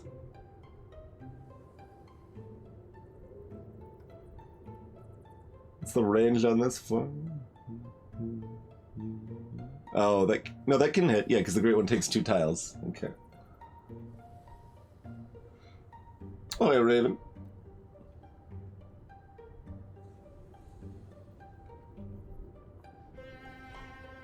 Oh, this is egg too.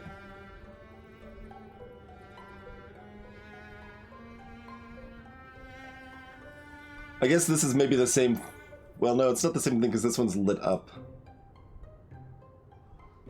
Speaking of light up, we do have the option to blind things. How much health? The Great One doesn't have that much health, but they can belch a firewall. Move through scenery and stop it. Flant and dismantle. Dis creature's attack shreds 1 armor. Really? That's... okay. Okay, game.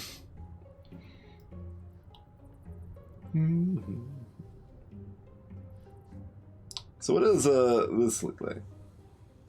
64% to pen. Okay.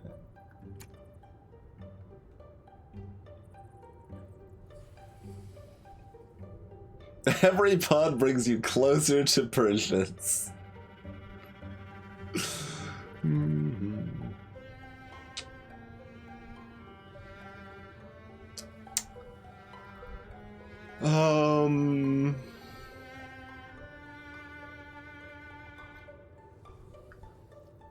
There's 1 or 2 friends behind it. Can we... There we go. Okay, 1 friend behind it.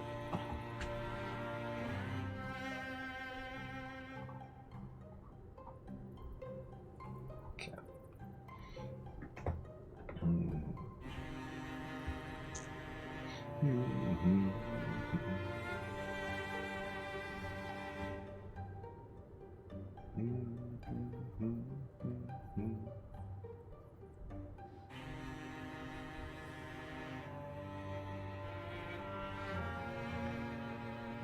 What's this over here?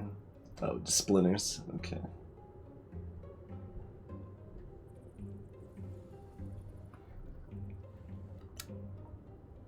The other one's getting armor too, huh?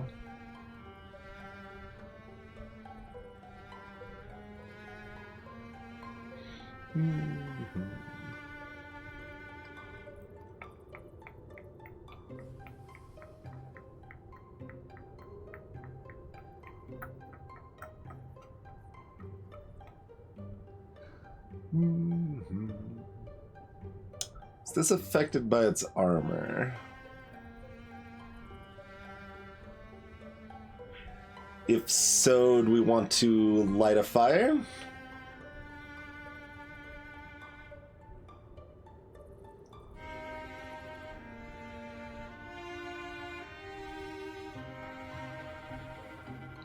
Because I know the fire wasn't affected. Oh, if it just says damage, it's always physical damage. It'll specify magic damage. So we don't have to guess. Okay.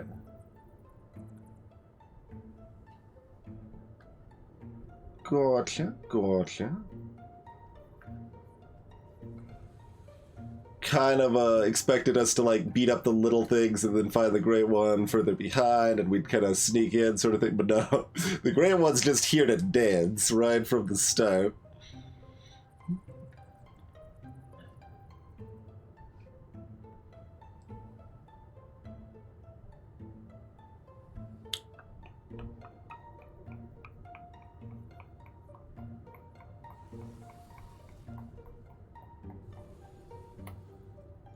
Interesting. Yeah, we've got quite a bit of options here.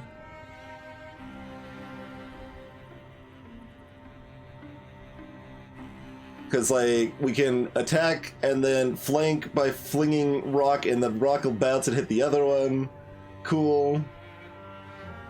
Or we can, like, set a fire, interfuse with that, attack next to the fire for the bonus damage, use the fire to interfuse and hit this thing directly for magic damage.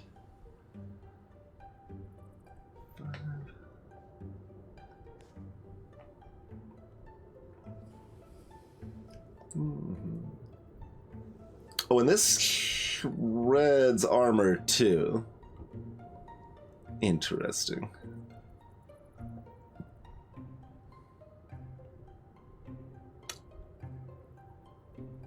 So that is correct, right? Shred just reduces their armor, would be my assumption on how that works. It probably already happened and we missed it at some point. So...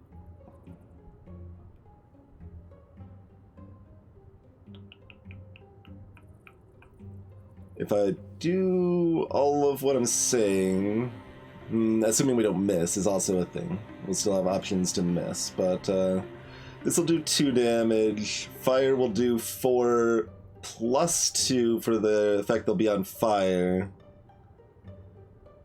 6, 7, 8. Discus will finish. And we actually still have 1 shot with the bow in case we failed all of that.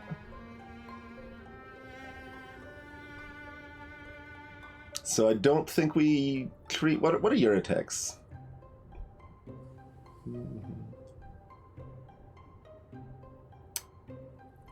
Ow.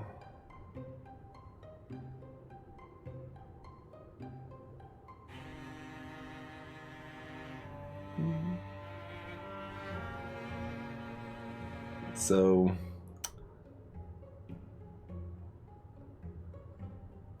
I mean... Kesho does have 7 health, not 6, and 1 armor.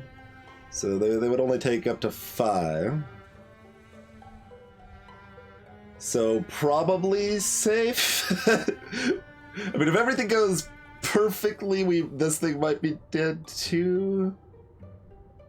Not when it's got the 1 armor, because then the bounce of the discus I think is only gonna do 1 to them.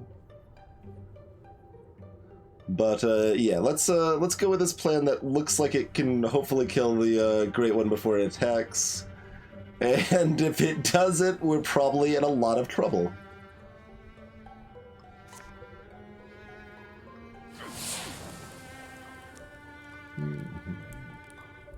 We can extinguish the fire.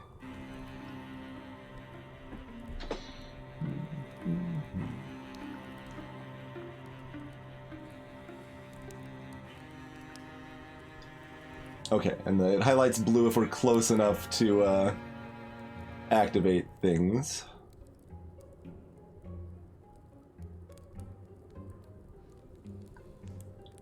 Chrono's close enough to activate the fire where they're at, I assume? Yeah, okay.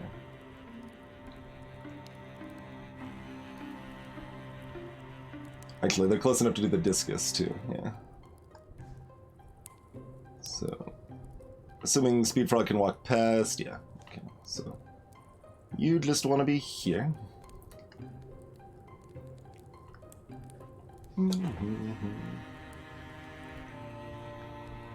Yeah, that's the plan, Kesha. Yep, that was part of my whole plan. Exactly.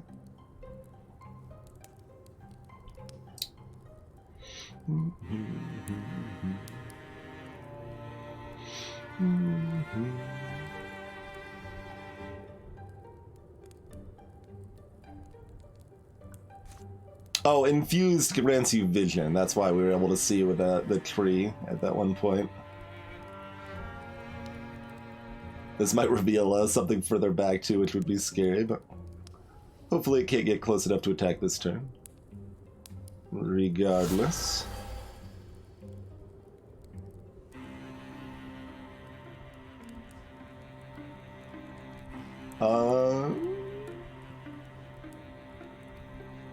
It doesn't say they've got the bonus.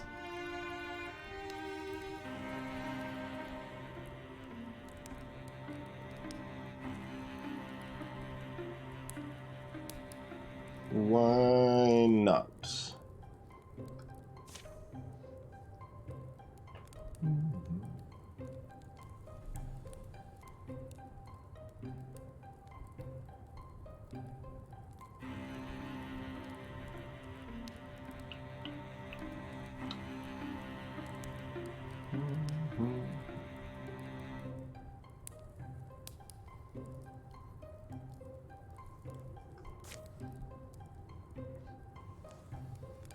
Where's my free melee attack that lights things on fire?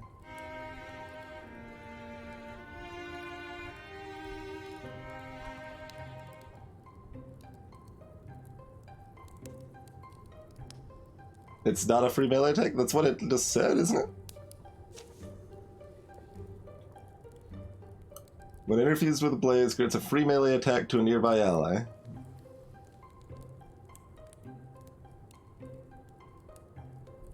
Oh, I do it on the oh. Ah. But well, I don't think get the +1 from just the Spirit Blade by itself.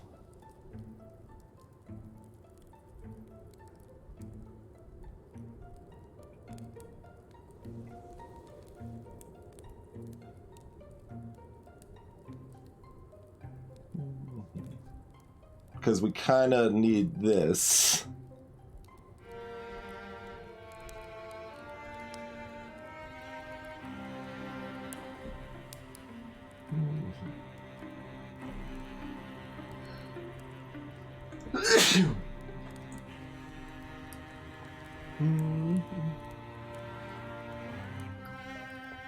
Although, I guess if we can give them the free attack, this is better because it shreds all their armor. And still lights them on fire.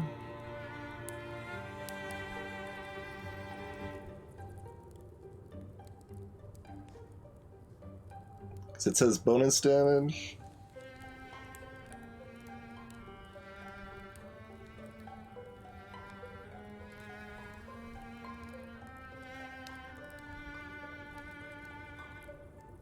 Okay. Still don't know why we don't have the +1 from Spirit, but seems like the thing to do.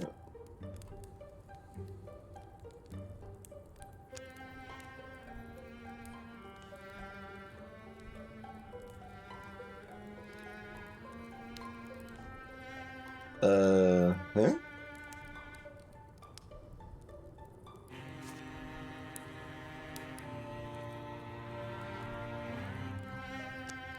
What? Oh, we're choosing who to attack now. Okay. That's better, probably. But...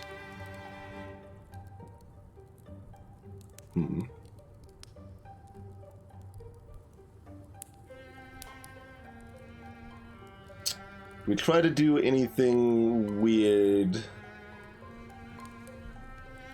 to make our odds of hitting higher.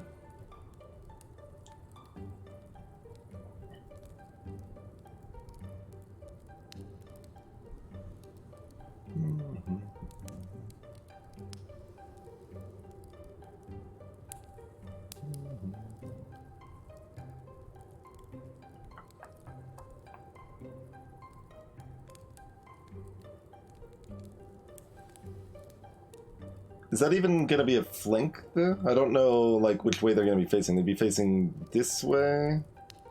And especially weird when they're on 2 tiles.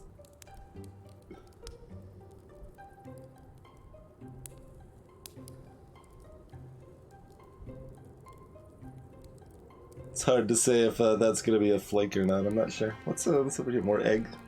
Probably more egg. Okay.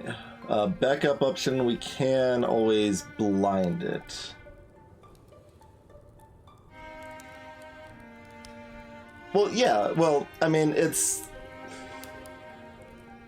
the same thing, like, it's they turn to face where they were attacked from, and if they're 90 degrees away from that, then it's a flank. So I just think of it in terms of facing. But you're right that that's probably a worse way to describe it, because that implies that they're facing by default matters, whereas if I got behind it, it's not going to be a flank because they have not been attacked yet this turn. So that is the distinction, but...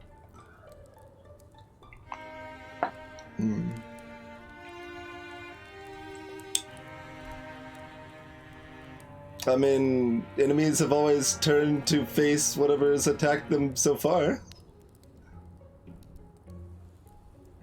So that's why I'm calling it facing, but I agree that is a little deceptive. Anyway, 75%, but like, yeah, I can't tell if this is gonna count as enough away. I guess it should be.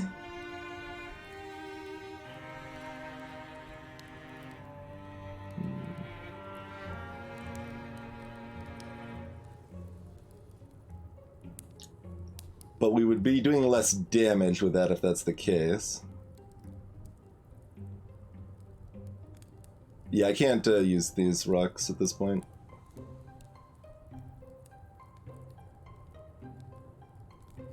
Like, I kind of want to use these ones just to see if it counts, but at the same time, like, I think the plan just needs to be that I'm doing this anyway, so... Oh, I guess Chrono does still have a move, that's true. I was originally thinking of it backwards.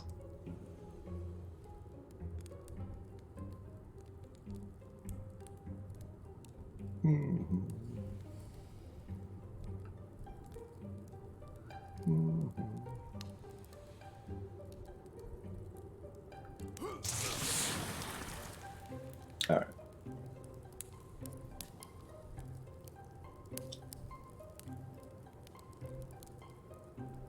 But if we attack with the fire, does the fire go out?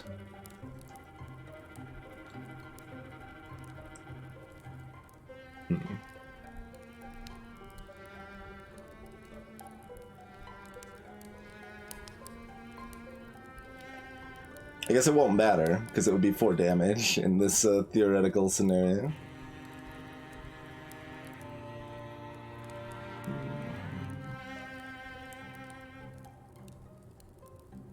Okay, we should discus now. It'll only do 1 damage to the thrust, but that's okay. And then we can stab them with 100% again, and they'll be at 1 health and the fire will take them out. Okay. And then we still have a shot from Chrono, which could kill, but probably needs to crit.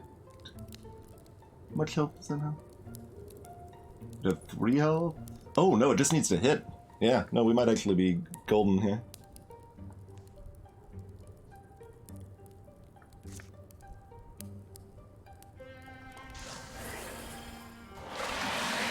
Except for that part.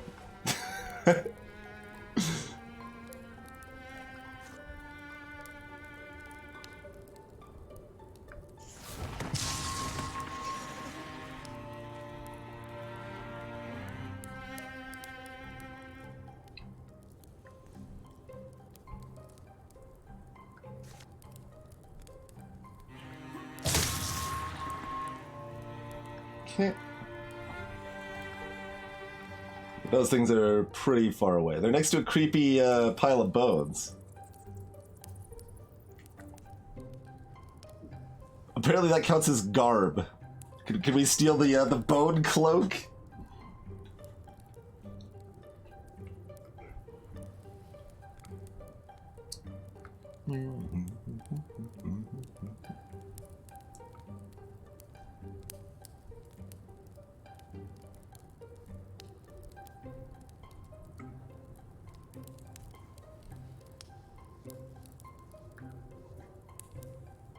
Is the old one blocking my line of fire that I take it?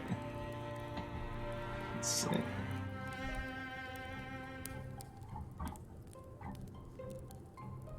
Yeah, it looks like it. Okay.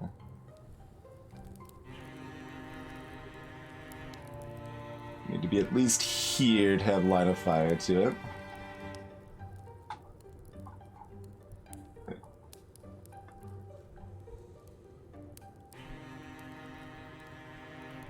Well, these things take up 2 spaces too. They can do a bit of Overwatch, but only melee. They've got a slice. Oh, they've got an interfuse too.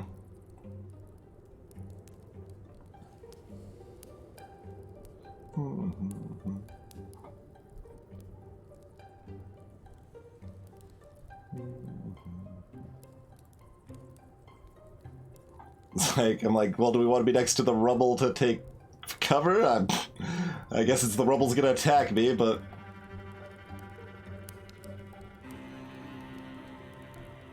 So, but yeah, the cover is gonna be probably... Unless this protects me from, like, this being flung at me or something. But this is already interfused by my friend, so they probably can't do it, right? Oh, I could be here. Maybe that's just a good spot to be. Less good if this can attack. Alright, whatever. This is hard for this to be too wrong, so let's just go with it. 85%.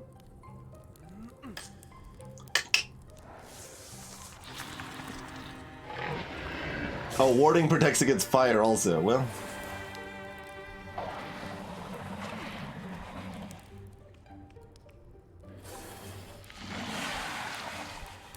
Good God. Okay, the fire they were interfused with faded out, so that's good. And they don't get to attack with their interfused thing immediately. And multiple things can interfuse with the same thing.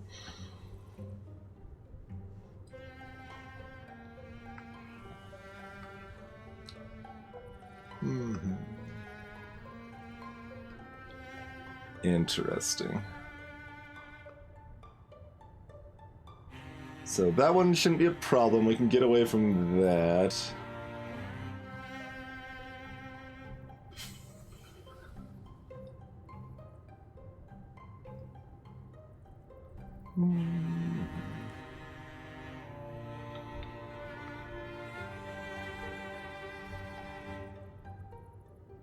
Okay.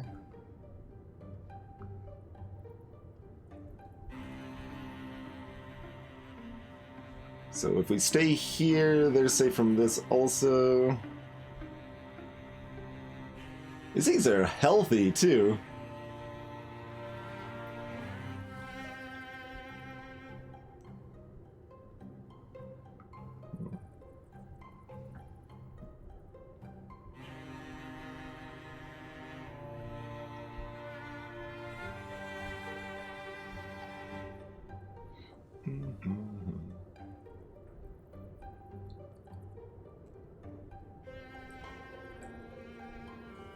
The Great One's attacks were very good. They were better than these infusion attacks. And it had more health and 2 armor. But they aren't as much weaker than you would expect. 87%. Come on, Thrust! What the hell?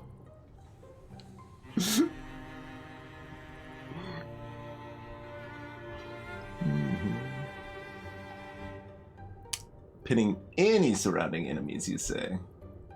Although, if they're pinned, it doesn't necessarily matter, because they've already interfused with things. Yeah, we can't cast that far enough away to be out of range at the same time.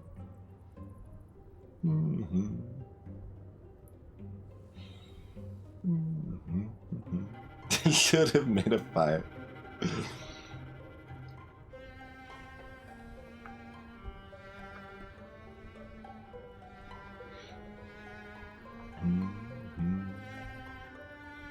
I mean, I guess, yeah, if I could put the fire door... No, it's an empty space, right?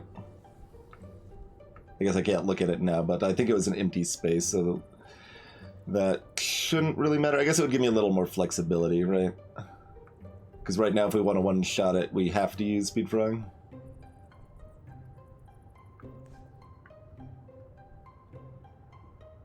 Which would kind of rather not use.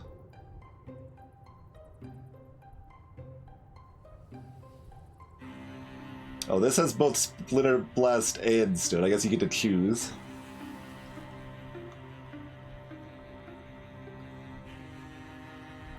I mean, a decoy, but...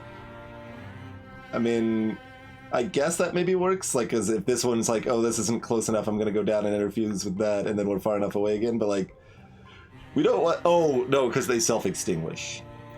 That's why.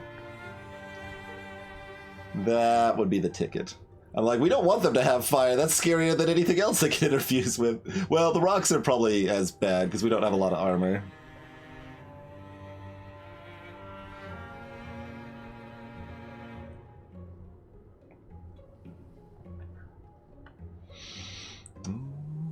Well, assumedly we discus a couple of these jerks.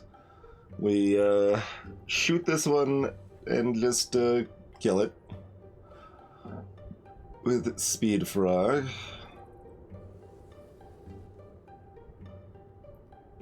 And I guess we just discus something twice.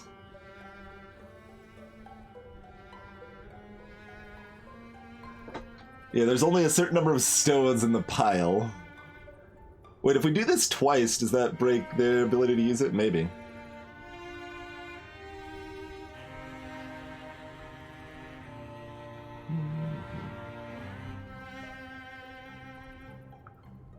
Okay, let's start with this, since using the tree shouldn't really matter too much.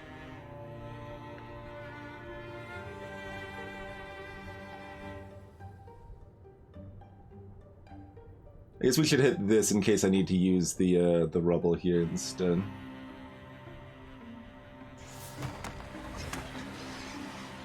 Okay.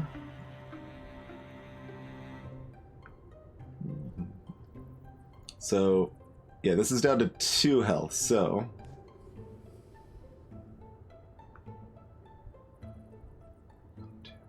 We'll be far enough away there.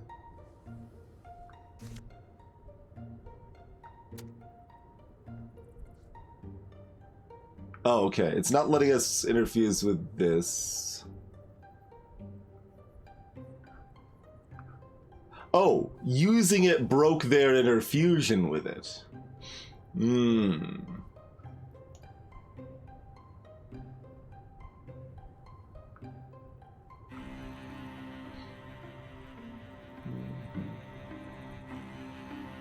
They can also warp to an interfused object. Curious.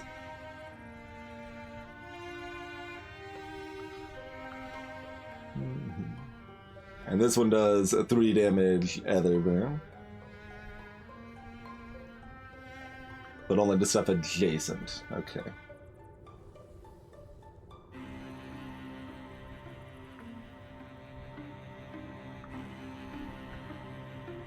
Oh. I think because the interfusion, like, went directly over the rocks, I thought they were interfused with the rock. All makes more sense now. So we cannot hijack their interfusion here. Okay. We're learning. We're just making some wrong assumptions along the way. Okay, so their action is specifically to warp to the interfused object, and then they can get close and slice people. Gotcha. But they won't be chucking discuses at me or whatever. Okay. We finally understand now, I think.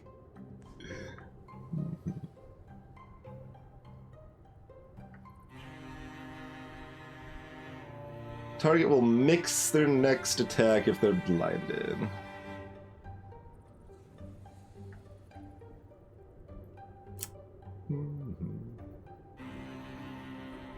Oh, that's free.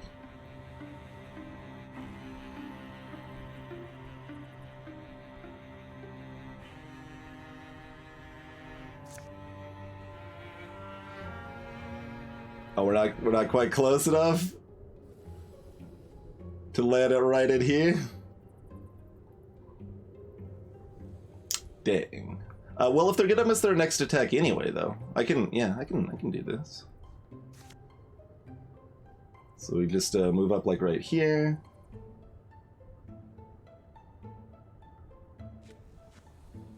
Free attack over here.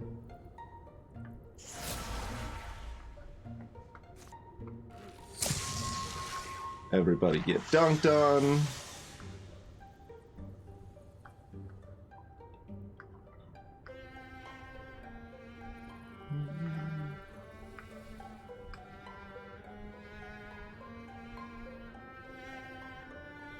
And you can't actually get close enough to get an attack off this turn, but...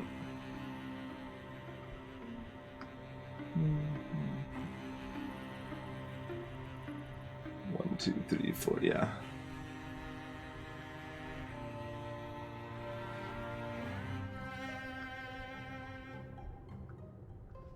Can we see what the... Yeah, that's a bone lance. And this is going to be more discus here. We're supposed to kill the eggs? I don't think it matters. And we could use eggs to do things. We can turn eggs into bone lances. Oh, Garb is another attribute. If we had higher level infusions, we could use Garb. Okay, that's what that means. Salutations, Heart of Goldfish. And this one is just if we're directly next to it. Okay. Okay. We can't interfuse with the garbage on the ground. This stuff will light on fire and spread fires, though, so that's a thing. I think this is too far away. Oh, looms can be bone lances, too. These weavers do, in fact, have looms, so, yeah. The loom text was probably intentional. I was not confident. I mean, there's enough other silly pun stuff that I guess you kind of expect it to be, but they actually do literally have looms inside their lair here. Alright, so there's nothing you can do that's interesting. You can attack Cedary. I can attack their rubble. That's probably not gonna do a whole lot for me.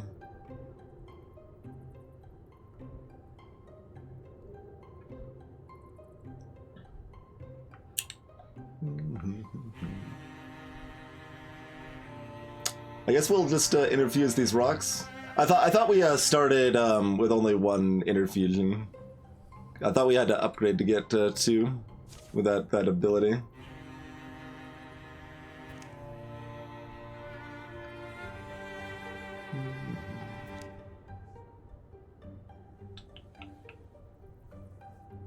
Don't know if it actually says anywhere.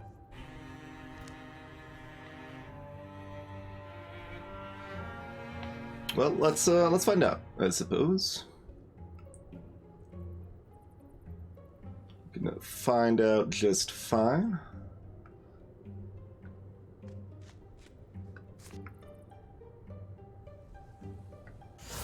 Grab that, because that's gonna be good for zapping them as they get closer.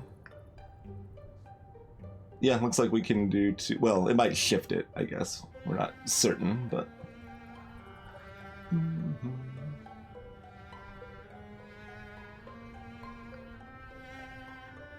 These things will probably get closer. If they stay there, we want to interfuse this, but...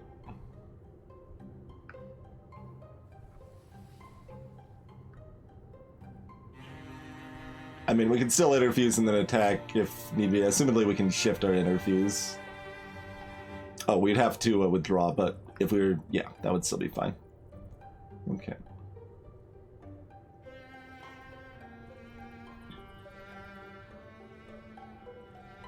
Okie dokie. So we'll just put you right here then.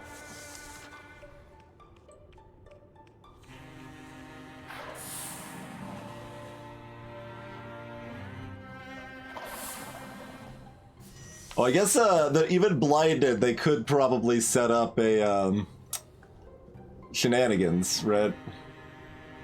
They probably could set up shenanigans.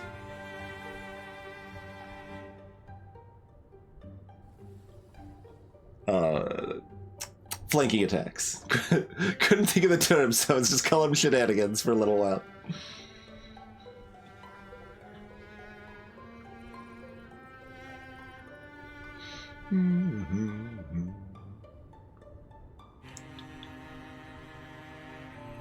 All right.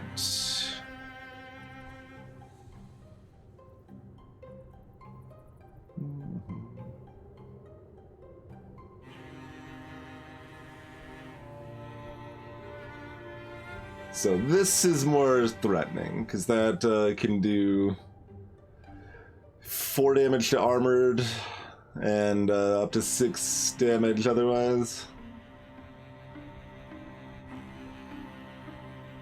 And this can't do, well, no, this cannot kill the cat show in 1 hit. Okay.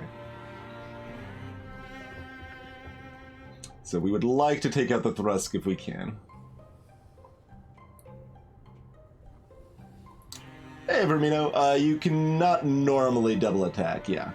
As Khadgar said, most attacks finish your turn. Okay, this only has 5 health. So if we special Bernie attack it, the thing moved really far. Yeah, that discus can't reach them. This could have, sadly, but...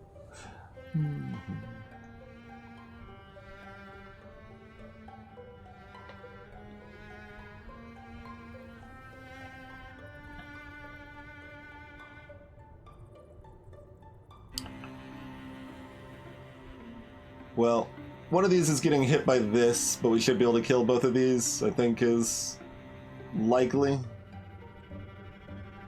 I think that's likely. So let's plan on that.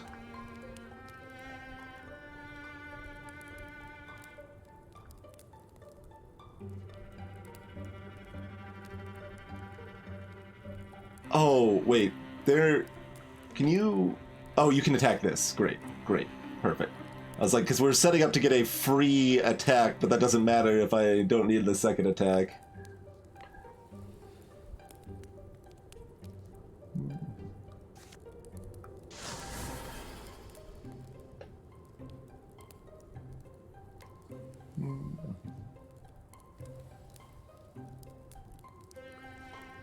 Wait. Huh?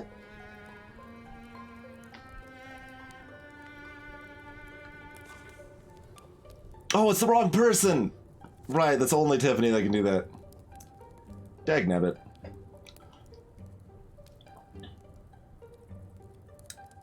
Fair enough.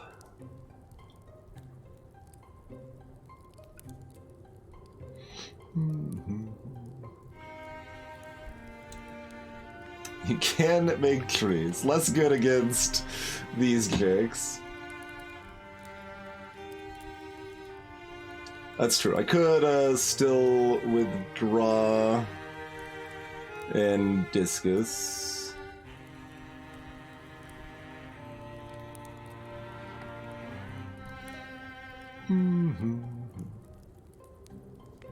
Oh, does this withdraw from both? No, it looks like it, you with a target, so you can do just one.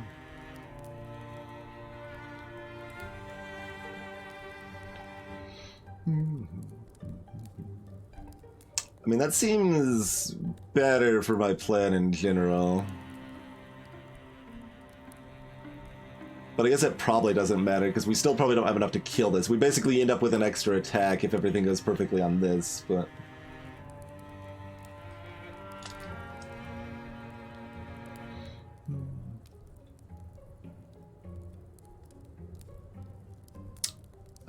that seems like such a better plan that we want to make it happen, though.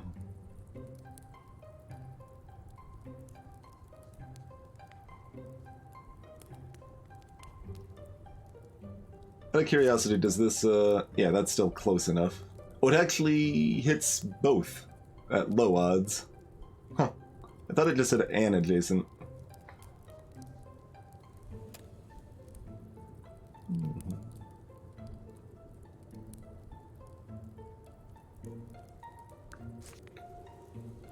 And if I do, oh, I do this, it would pass through both, but only do 1 damage to each. Okay, yeah. Okay.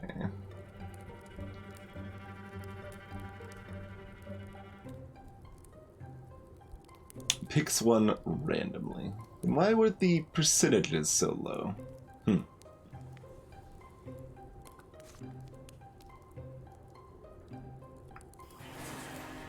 It's like, alright, change my mind. I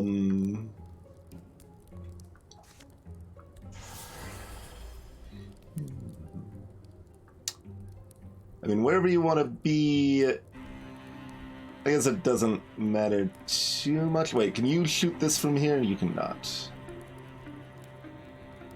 So they probably... Well, it depends on if this dies or not. Theoretically, I should probably math everything out, but I think it'll be fine, kind of, whatever. And, they can always stabby stab if they need to. Alright. So you probably want to be either here or here. Either way, as long as we're walled is basically what we're looking for here. Oh, unless this blocks the discus ricochet, which it might. So stand here? Or move there to see if it blocks the discus. Whatever, we'll just stand here. It's fine.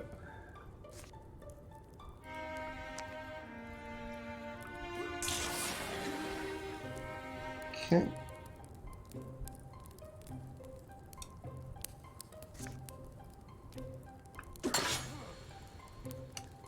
Well, don't do that.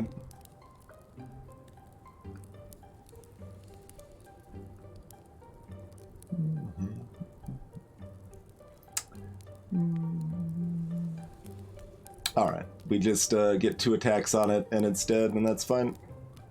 And then one of us over here gets smacked by this, and that's fine. Yeah.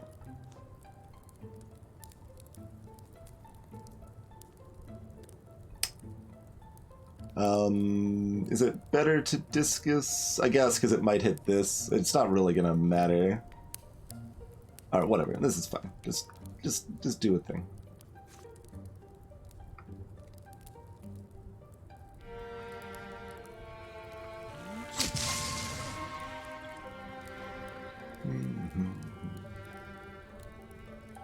Because we can use our little... Oh, we're not... No, we have to discus, right, because we burned an extra action. Alright, well that's fine.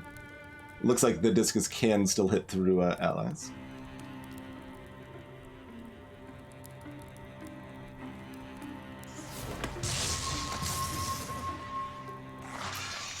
How dare you ricochet poorly.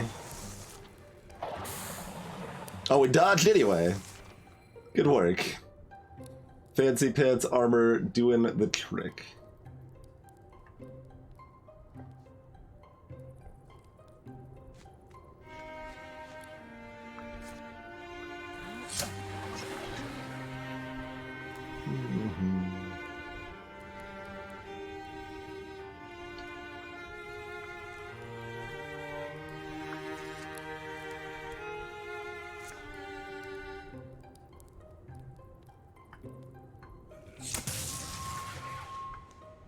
Nope. I clicked on this one to go next, and there we go. They get pokeyed to death.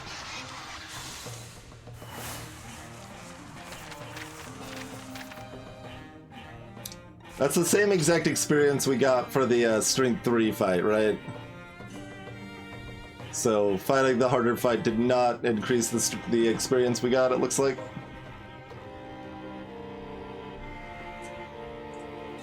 Twin Judge, BS Ben. Ring of Cutting. Melee and ranged accuracy. Well, shenanigans seem to be best set up with Cacho having more melee accuracy. So I think that's the play there. Have a Ring of Cutting. The Great One is extinguished, reduced to ash. Like a wary return. You're a true friend, Speed Frog.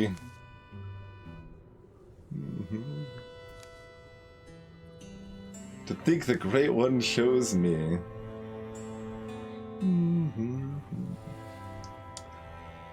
The old village spokeswoman sheepishly approaches, trailing a young man with fiery eyes. Yin Tinkerdale. Parents sacrificed.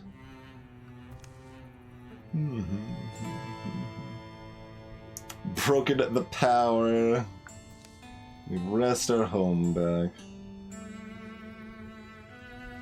You'll be welcomed here for the rest of numbered days. That's an ominous way to say indefinitely.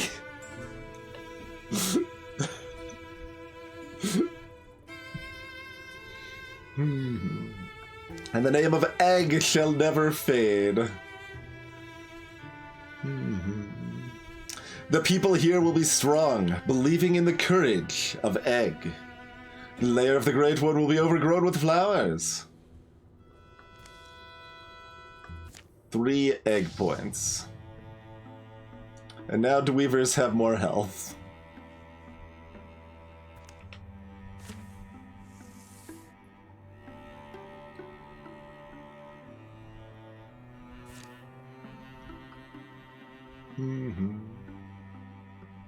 And now we can take over their town to exploit it for resources. But that did remove the, whatchamajigget, infestation, so... We did save time by fighting it immediately. We just did not save, or get extra experience. Ha! BS, man.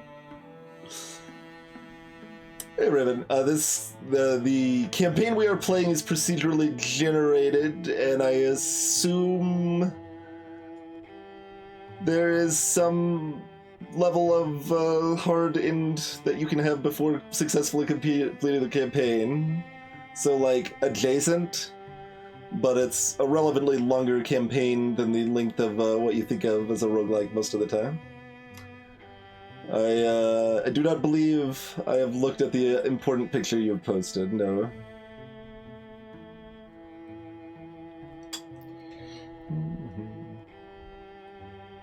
We're in the wilderness, so they heal at half rate.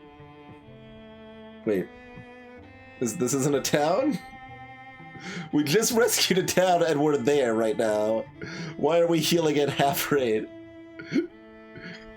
Because we haven't claimed it? Perhaps? So even though it's a town, and we're completely welcome in the town, and we're staying in the town, still half healing rate. Sure.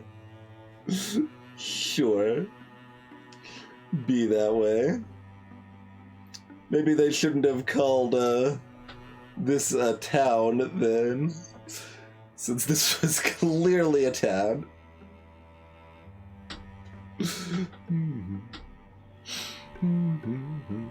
I kind of thought that that kid that was coming down with the fire look in their eyes was gonna opt to join our team, but no, they're just gonna praise us in word and song.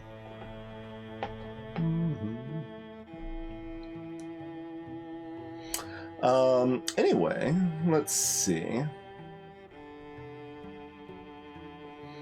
Let's see. What do we reckon? How do we reckon? What do we reckon?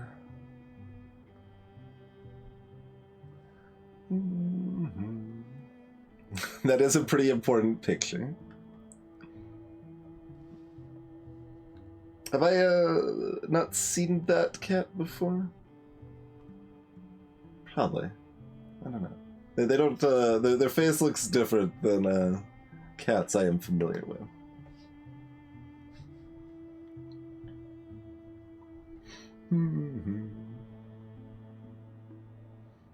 That's right, Crow.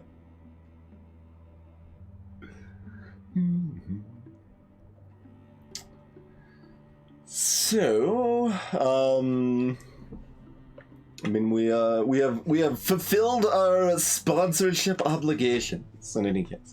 But yeah, that's been fun. I think we'll probably just keep playing. Like, I guess we will plan on like finishing out chapter 1 anyway, and kind of see where we feel at that point. But there's the link in chat one more time if you want to check out the game yourself. This is one that's been in early access for like almost 2 years, and you know, kind of built up over that time, and just released with its 1.0 a couple days ago. And yeah, it's got a bunch of preset campaigns as well as what we're doing now, which is one of the randomly generated campaigns. It's got you know, your range of difficulty settings. We are currently on 3 out of 4 difficulty for reference there, and the procedural campaigns can either be 3 chapter or 5 chapter. And for reference of timeline, I think we're about halfway through chapter 1 right now, so I can say bad things about the game. I mean, as far as that goes, I guess, like, it is at least somewhat fair to say, like, I will curb my language somewhat during a sponsored cast, or if I, like, know a dev's watching or something, like, that is realistic.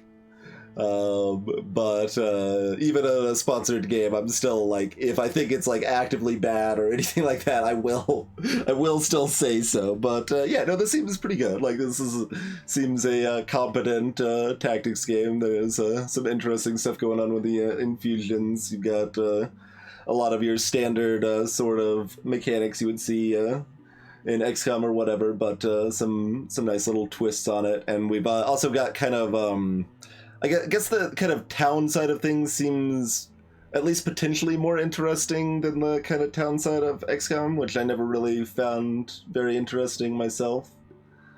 But yeah. One mark against it is that it tries to force you to do a tutorial that's kind of long before you can play, but you can just like exit out maybe after the first battle or maybe immediately, and the rest of the stuff will be unlocked anyway, so it's not actually a requirement if you already feel like you don't need to do the tutorial. So and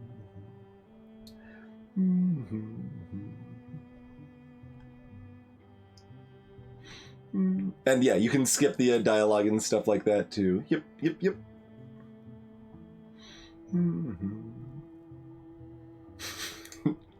During numbered nights, you can get out.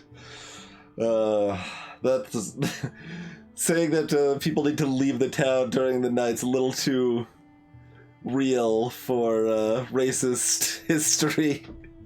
But I know you're just making a joke, but that's where my mind went. Because there's a lot of terrible things in this world. Hey, OVG. Also easily moddable. Okay, interesting. Yeah, I saw that it had modding stuff. I didn't know how extensive the modding scene was.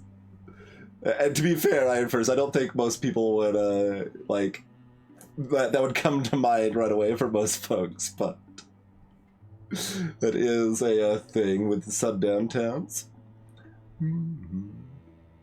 They have a comic editor for the custom stuff. Sure, yeah, that makes sense the way it's set up. Yep. Cool. Let's see. So, yeah, let's take a break that we should have taken an hour ago. My hand doesn't hurt, so I think we can keep streaming a little bit. This is like quasi bonus stream. I know it's like normal stream at normal time with our standard schedule, but we've been leaning towards doing 3 streams a week at this point with my RSI issues and stuff. So, but we're doing fine, I think. So we're gonna keep playing this for now and see where we're at in another hour and a half or whatever. But for now, it's definitely break time. Thank you all for watching and checking out Wildermyth with me, and we'll be back in a few minutes and play a little more, huh?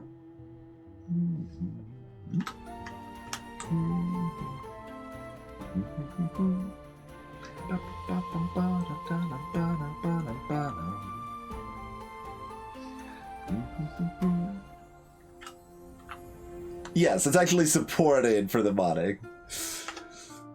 That is the case. Feel free to drop a follow if you're new and such as well, and see you back here in a few minutes.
We'll probably never arrive at Silius, Mr. Spokes, but it's more about the journey than the destination, anyway.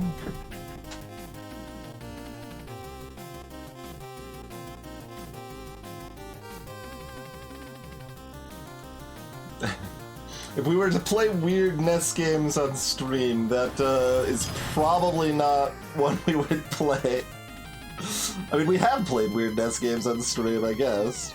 We played 100 World Story, we played some Lolo. I can see myself playing Final Fantasy 1 on stream at some point. I probably won't, but for some reason I get like a weird... I want to play this game that's bad, but my nostalgia still likes kick, then maybe it could happen. Thanks for 61, Instantiate. What's the powers of interfusing the channel? Could be scary.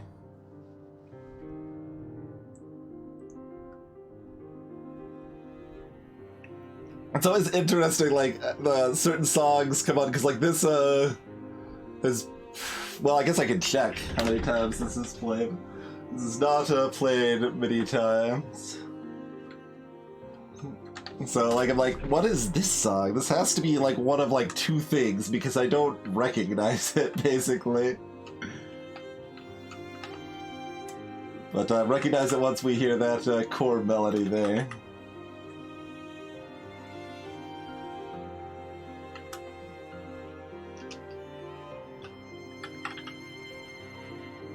Oh, I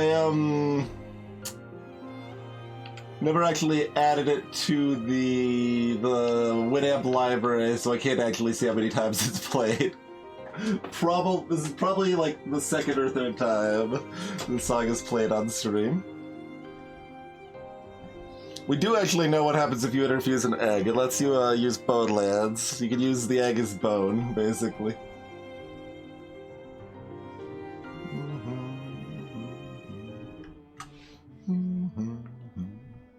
I suppose we are no longer sponsored. We're just playing on our own now.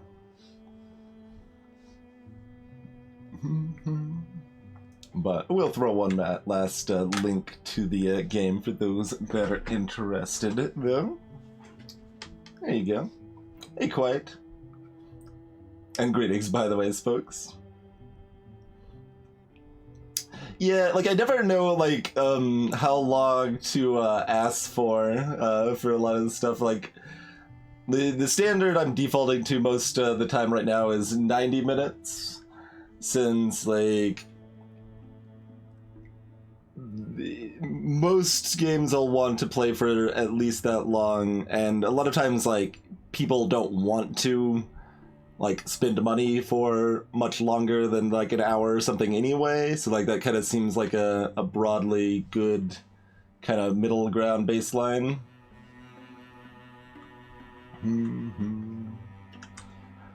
But, like, there's certainly some games that could do more, but the other thing is, like, if I haven't played it before, it's, like, certainly possible it's something I don't like and don't want to play more than, like, an hour of. So if I'm like, okay, let's commit to, like, 3 hours in advance or something, there's like, oh, well, this ain't great. Like, because I'm not having fun and it's not good for their sponsor if I'm, like, hating it after an hour or something. That's pretty rare, mind you. Most games I'm liking, and of course, like, I'm going to tend to take sponsorships on things that I think are interesting and I think our viewers here would like, so, but... Hey there, Nate.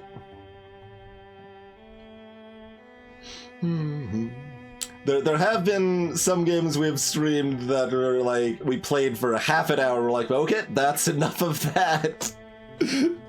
Not non-sponsored ones, of course, but yeah. Alright, how long does it take to grab this? Scramble the bones, paint over the blood, stuff the garbage into nooks.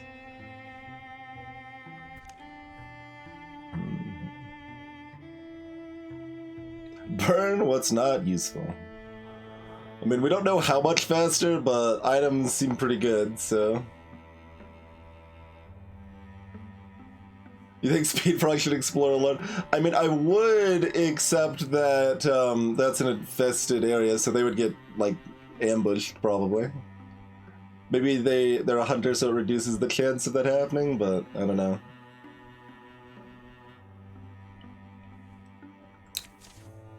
That's only 24 days, that's not too bad. So we're all just gonna look. And flip another card. What do we got? Oh. Oh, we get to... Oh, we can choose to cancel. We're not flipping a card. We're flipping 5. Okay.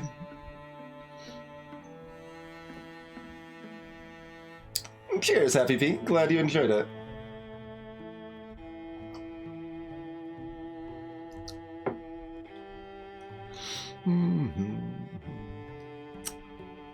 So...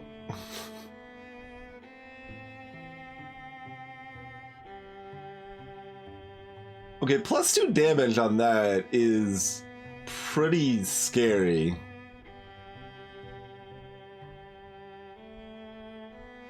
That's one armor and warding. Like, we haven't seen this or this, so we don't have a good idea.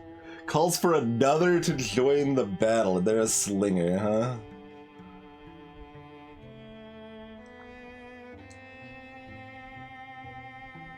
I don't think I like that one very much.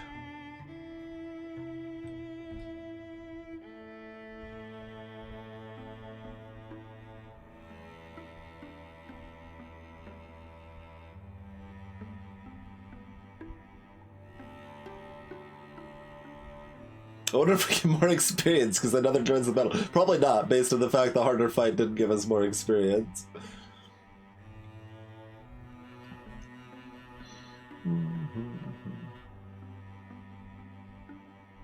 Like, I'm probably fine with this, but...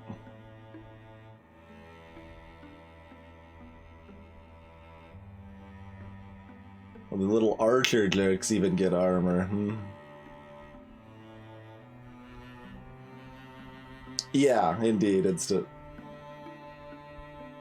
Those other ones that we couldn't cancel.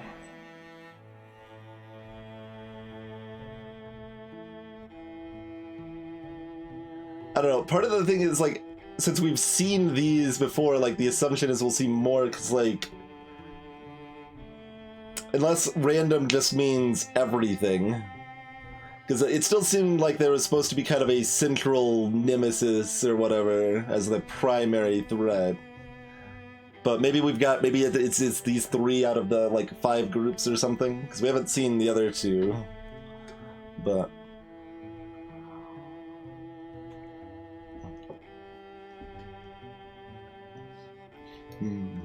And it sounds like you're fine on the meta progression stuff, Happy P, but if you want to skip the unlocks and stuff, let me know and I can send you a save file for it.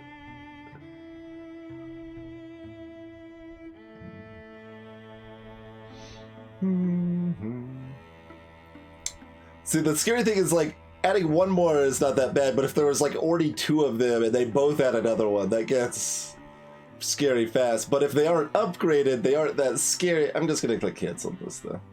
Let's just do that. It's maybe fine. Yeah, these things we don't have any. Oh, okay. So the Marthagi aren't present, but the other 4 are. Fair enough.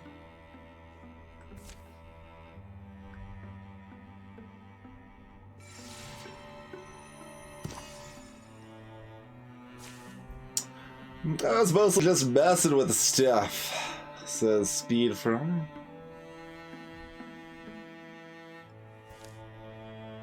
We'll get hides and fabrics. We've got a Star Slate Cloak.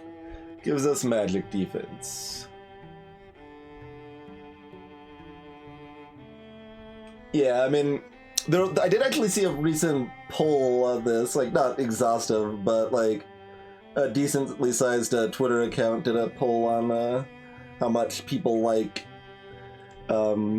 basically meta progression. I forget how broad they were, but it was like 70 to 75% were in favor. I should check that, because that's an interesting enough data point. I should have a good memory of it, I think.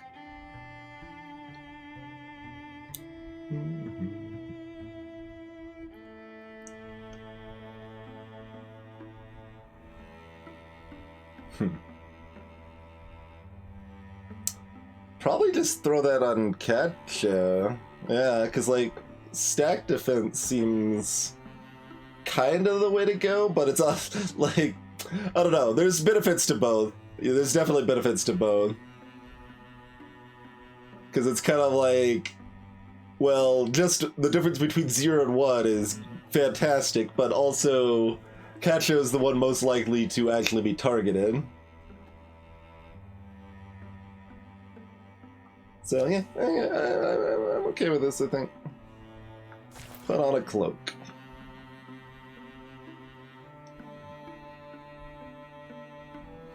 And it looks like we're going to continue traveling as a party. Oh, and it does specify that Draven are infesting the tile. Did it say that otherwise? No, it says Draven as well. Okay.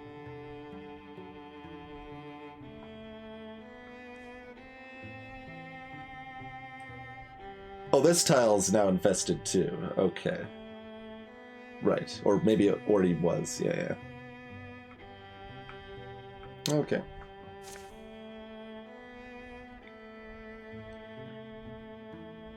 Well, that's further away than other places.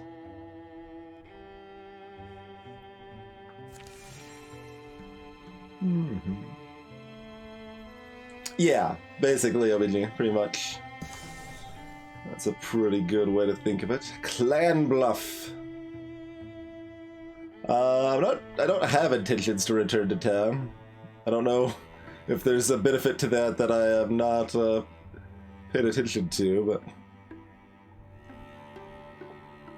Alright, so...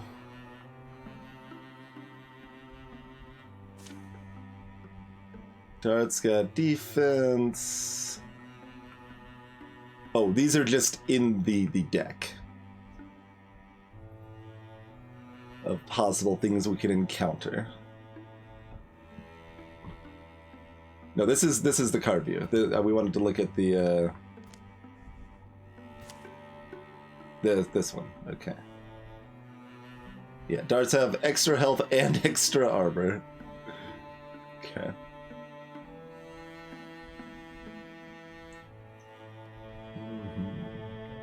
Ah, all the more reason to not visit town. That's fair. But we don't have I say and then I pause for a second. No, we do have no. Yeah, we have some resources currently. Okay. So those resources that were showing us we were gaining, but then we could also gain at chapters in. Okay. So we do actually have enough resources that we could craft some things potentially. And we'll get more, we'll get an ingot here as well. Okay. Assumedly, we're still strong enough to just dance on this and not burn how much time? 24 days?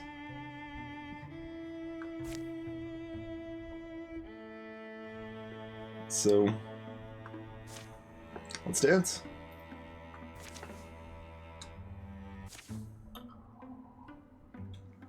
Maybe Fuse of Song Widow isn't as dangerous as we believed. Zoinks!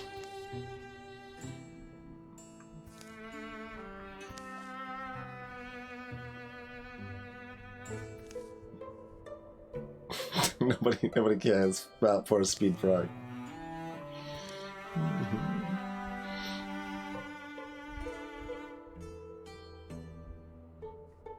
I mean, if it's a hunting pit, you're pretty lucky to not be impaled.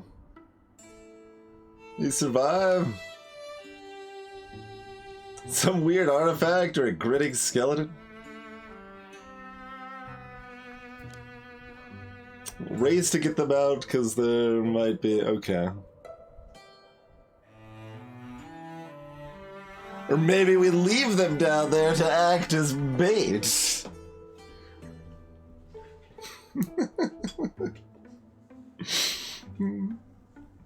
Hey there, Blue Giants. Enjoyed it fairly well so far. I mean, if you're looking for, you know, a tactics game along the lines of XCOM and stuff like that, I think it's probably a pretty good pick.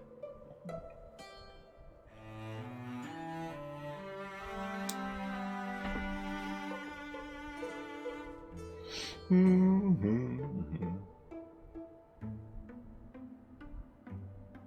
70%. We can change that if you want, Greta. But that was the default.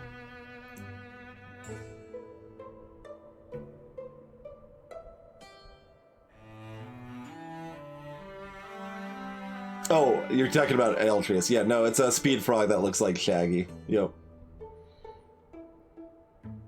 Greetings, Eltrius.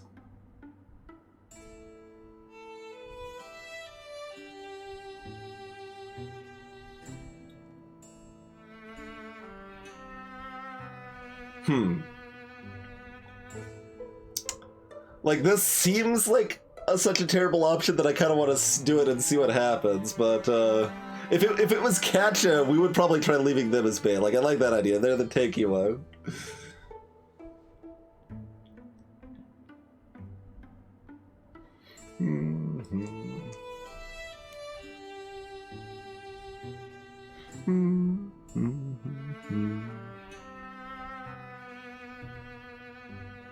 Like, what happens if the Tiffany roll fails? I guess we just, like, take some damage to start or something, maybe?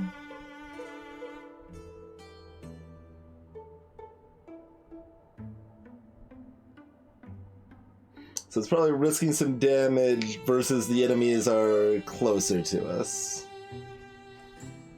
Alright, do it fast. Go. Doesn't take Tiffany long at all. Climbs nimbly down. Helps Speed Frog back to the top. A moment too soon. Bonus HP. We've got 2 Storm Throats, so that's the new one. Turning its nose to the earth and sky, it hunts, it seeks, it bellows like a thundercloud. Oh, okay. Don't really know what it does, but...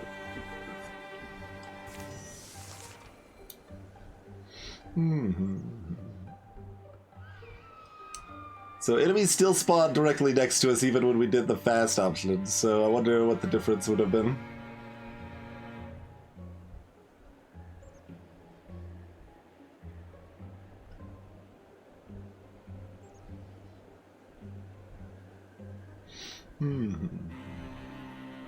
Okay, we've got some Burn It Nation. We've got... Okay, that's just apparently a lantern.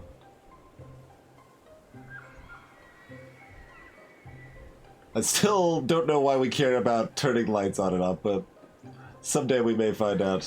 It's probably some, like, enemies and ways of sneaking around or something or other. Shark Trap. They get traps of shards on the floor, pinning and dealing 2 damage to enemies that step in them. Oh, look, an enemy that only has 1 space they can move to, and then get pinned. Alright, well that seems strong. So let's, cause you're melee. Oh, well, you got other stuff. Holy crap, you strike for 5 to 6. That's a little scary. Harass. It's their burn to an enemy where it deals damage each turn until removed. They can prompt an attack from this if it's close. Gross. And they regenerate 2 health at the end of the turn. Gross.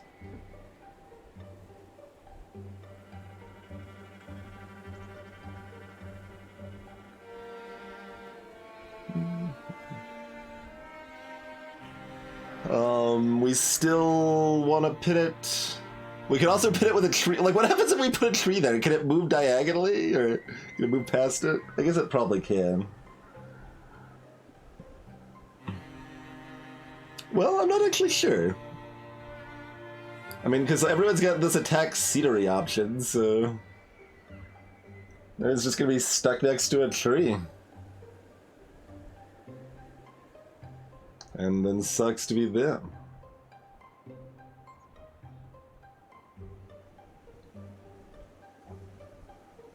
Yeah, so I think the plan is to kill the dart and use one of our trap options on this jerk. Alright, Ketchu cannot get close enough to do a direct... Well, they can always shoot, but they can't do a melee attack.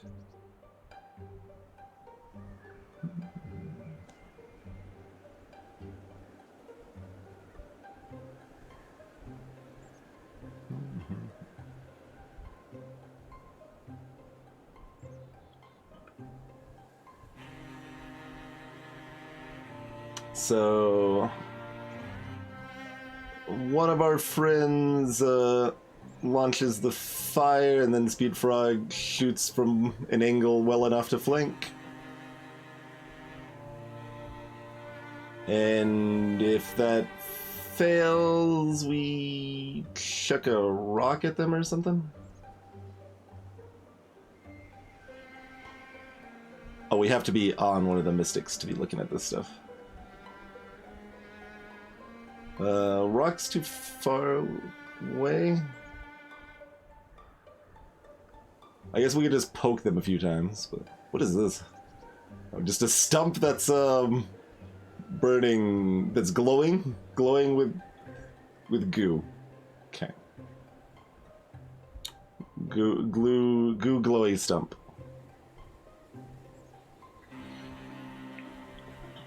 Oh, if we miss, then we can set another fire, and we could, like, even though Cacho can't get close enough to attack, they can get close enough to set a fire that then the other person burns them with, but then we can't trap this guy anymore. So your attack? 2 to 4.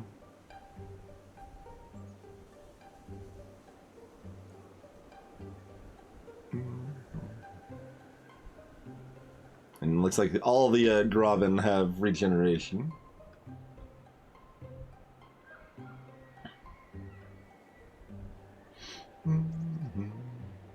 Okay.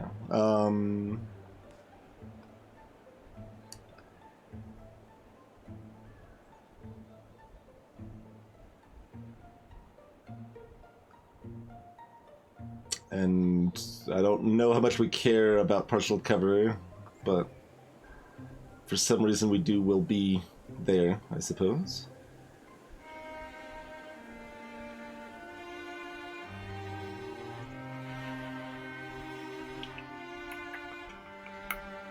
Oh, we could wait. Well, no, once we attack, it's done anyway. Yeah, and this ends turn as well.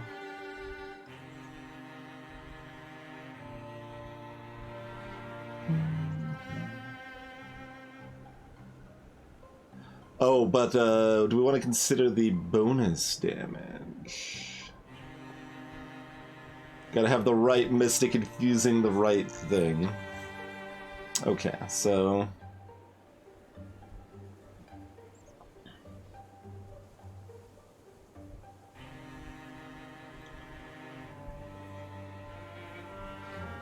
Oh, weird. Where can Speed Frog get to? Oh, but that would be melee. Because I'm just thinking, I guess we could gain a damage by losing a damage. Alright, it doesn't matter. It as long as the fire hits, nothing matters anyway, and it's all fine. Otherwise, we'll probably trap this one because it's scarier and go from there, basically. Figure out where to hide. Okay. So... We'll probably use the pottery trap. Excuse me, because that'll probably be 100%, where the tree probably won't be 100%. So I think that's the plan.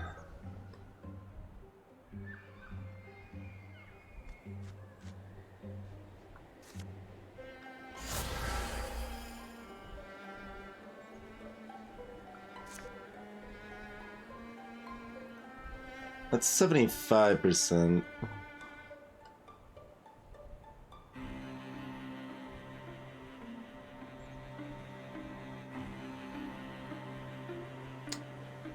They don't have 2 range, do they? Like, it didn't say... Oh, stop shooting. I said stop shooting! Could... I don't know why that won't let me cancel that. Yeah, it doesn't say they've got 2 range, so they can't hit me past that. But it's 80%, so that's better odds. We should move over here and shoot first. Is that 90 degrees?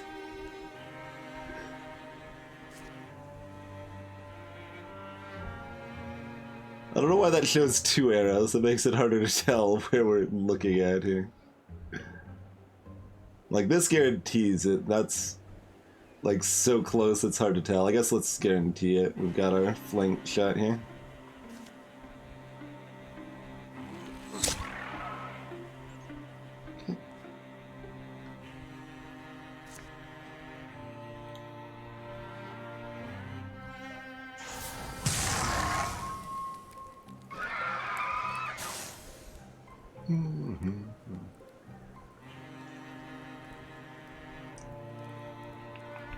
And then you can take a shot at them, which will do a little damage. Okay. So, chrono.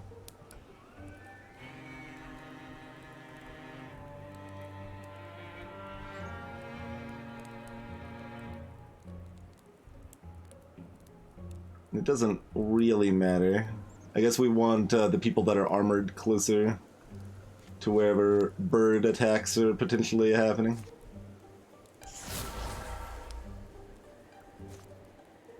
Oh.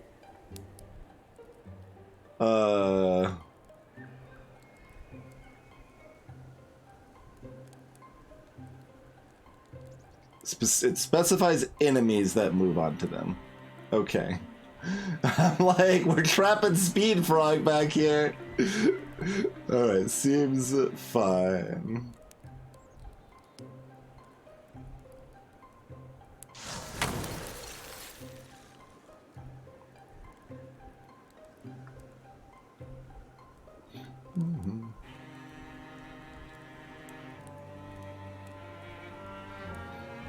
You just want to be pretty upfront so you're ready to... I mean, I guess it doesn't matter. We're going to reposition and nothing else is probably going to come down here beforehand, but...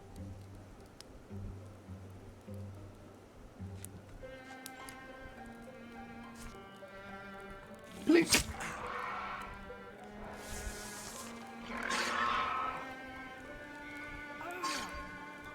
Well, you harassed Tiffany anyway.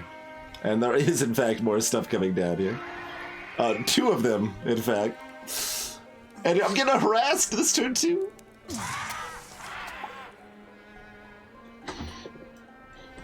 I did not invite Alfred Hitchcock to this game.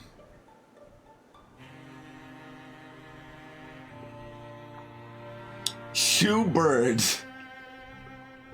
We can spin an action to shoo the bird. Yeah. Hey, Hassan.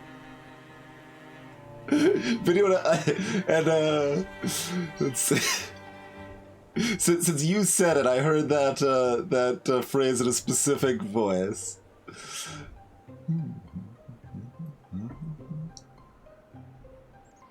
Oh, actually, that's I do, not I did. I think, right, from the freaking commercial that I never even saw myself. The odd transferal of inside jokes.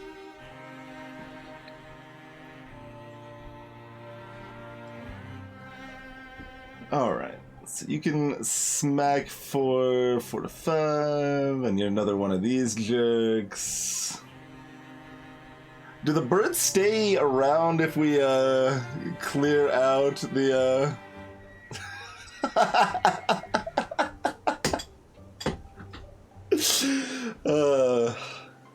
I mean, I would trust Meineke to do that more than I would trust them to fix my car.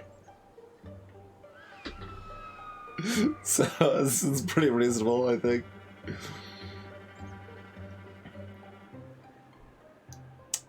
But yeah, if we defeat the Storm Throat, does their bird go away, or does the bird keep bothering me? Anyone happen to know on that? Let's see. These are... Oh, they're one apart. We can't use a tree to trap them both. Okay. What does this look like over here? Can we... Oh, it's angled from the trap. That makes sense. Okay. I see. I see. Like, we're probably fine shooing both birds anyway. Infusing is free, so I can still infuse the brazier again. Alright, so you shoo the bird.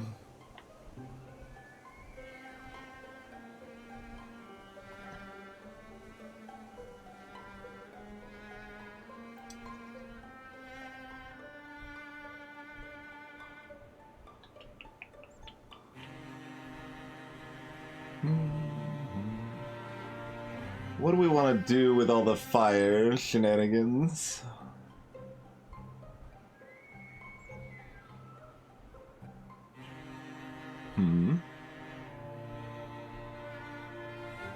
We could lay a line of traps so the Stormthroat can't get close. They can prompt an attack from this guy, though. Alright, so leave that. Any two of us otherwise can dunk this.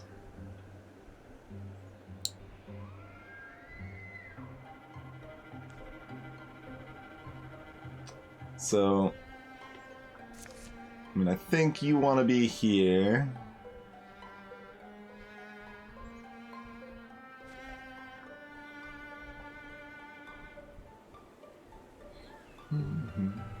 Oh, unless you want to be next to this and just take the bonus 1 damage.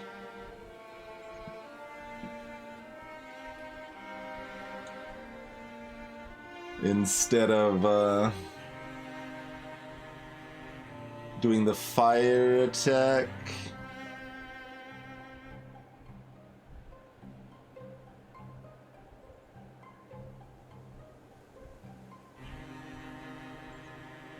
No, the fire attack is still what we want to do.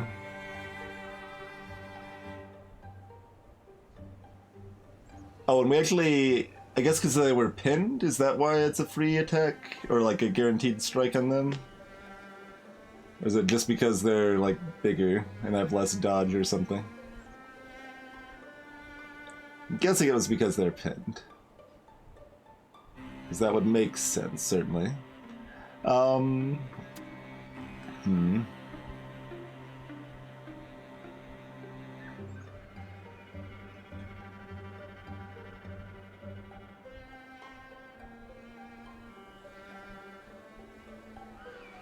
Like, we're always gonna have to attack this twice.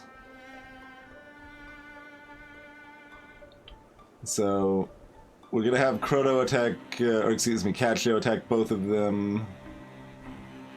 With Chrono's help, mind you. Or maybe Tiffany, I guess it's Tiffany's help. That's the spirit we've, yeah.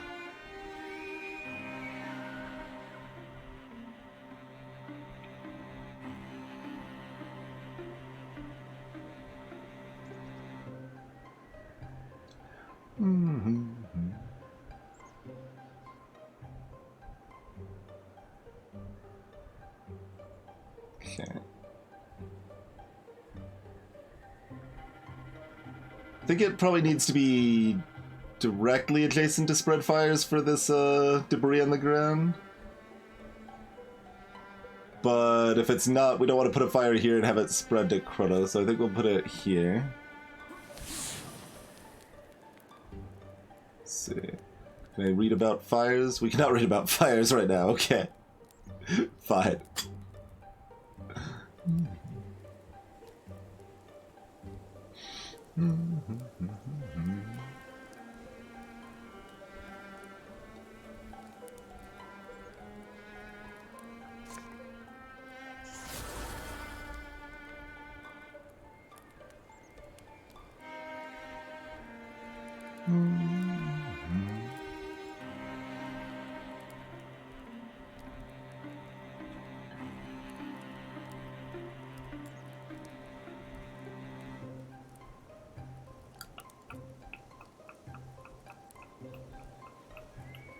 I want the free attack that creates the blaze to hit the stump, so the fire damage hits them also.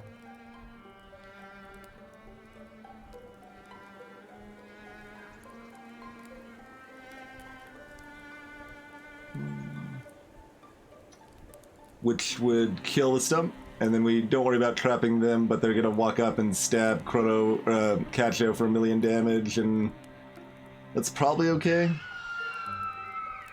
Because they probably can't reach Tiffany. Yeah, I think this is all fine. This all seems fine.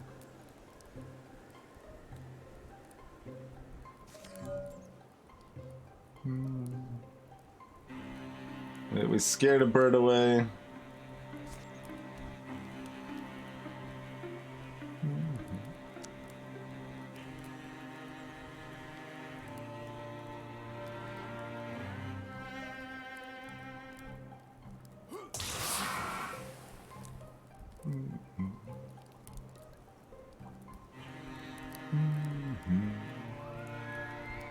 Speed Frog could even dagger them if they wanted to, but... Or, Croto could poke them with a stick if desired. I guess it works out similarly, huh? Speed Frog could shoot this. That actually might be better odds. Oh, Chrono can't move, because we already shoot a bird, because I wasn't expecting... Okay, that's fine. That's fine.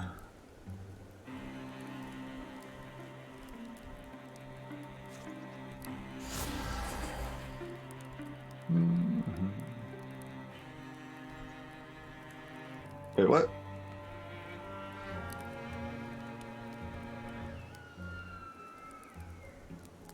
Oh. Well.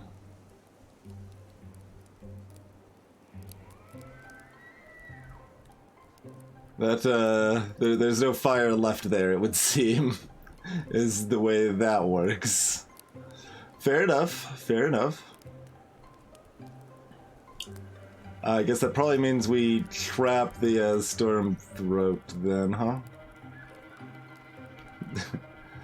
Sounds like no fire lives there now. Otherwise we can illuminate! Lit lamps are useful for other interfusion abilities. Alright. Well, we have some idea what they're useful for sometimes, but... my other option is Tree, which is just worse odds. Shark Trap, I think, so... So we can't move to strike...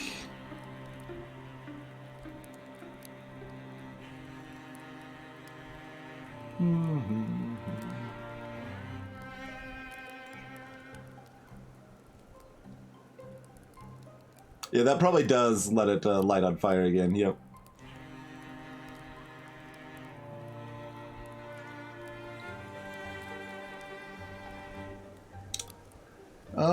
Let's see.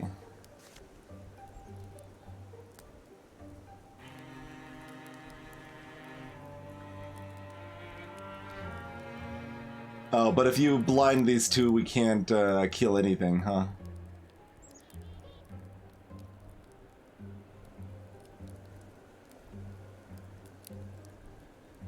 What if both of these attack Katja, though?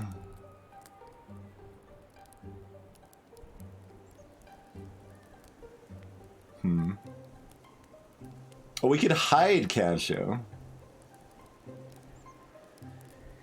Oh, it's only if you target them directly. Hmm.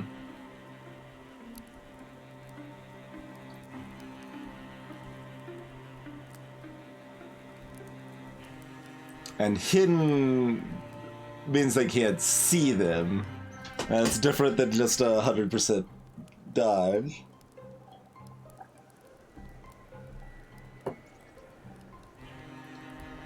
We can double blind these though, which would mean we just get birded this turn. That's probably the way to go. But both of these I'll heal. That's the dumb part.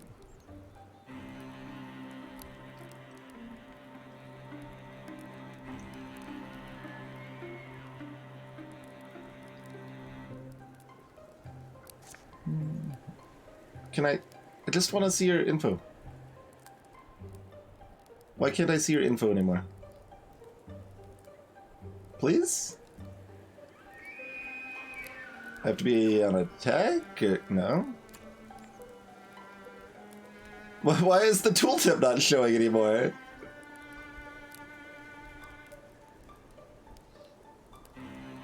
Yeah, we could get it over here, but weird. I don't know why it wasn't showing on the hover. So, 2 health for both of them. Which is enough that it's problematic.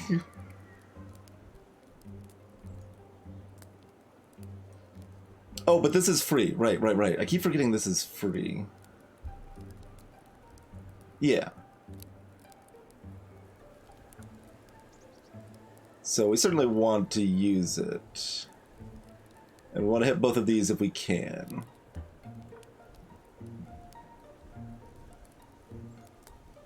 Move all the way over here.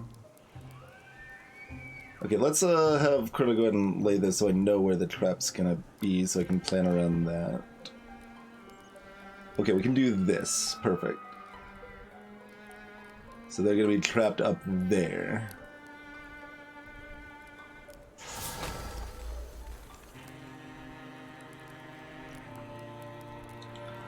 So that means we can be here if we would like to be.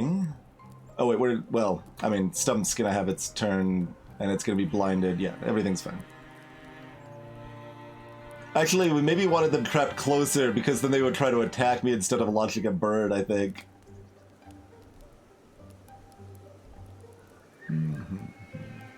They don't need to flank because they're pinned. It should be 100% to hit anyway. As far as I know, I don't know why Casio had 100% to hit them otherwise.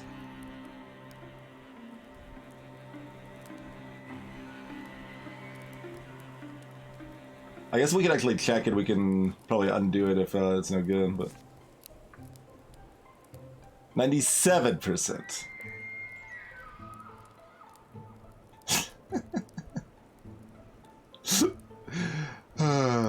XCOM math.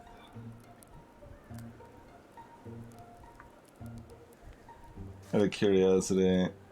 Oh, it doesn't show me what flanking would be because we're out of moves anyway.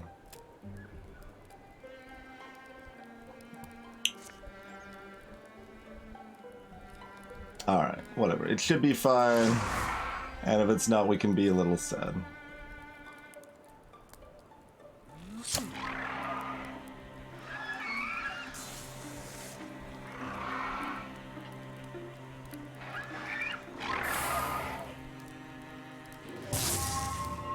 Oh! Interesting. It's not the turn, it's the next attack. Check. Sure.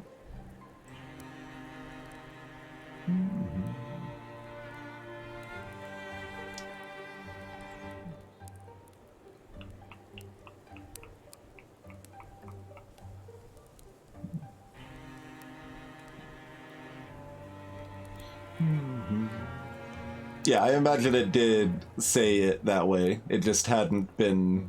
Those hadn't been different things previously.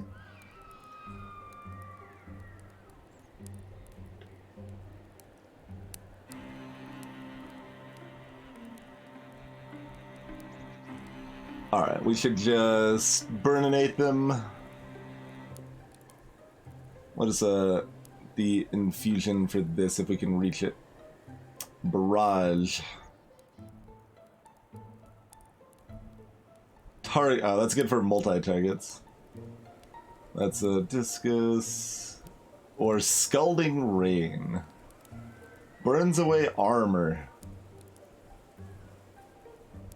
2 shred. Neat.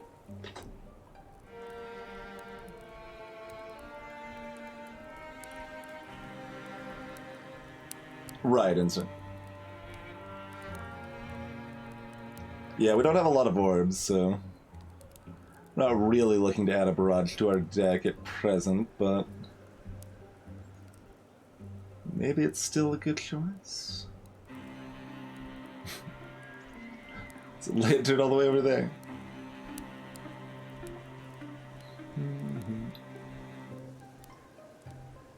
Are you not gonna let me see the range on it?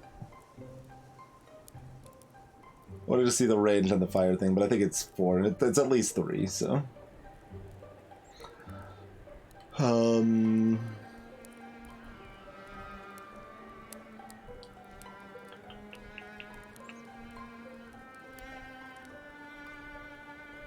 Are they just gonna, like, hide back there, or what do I want to do with that?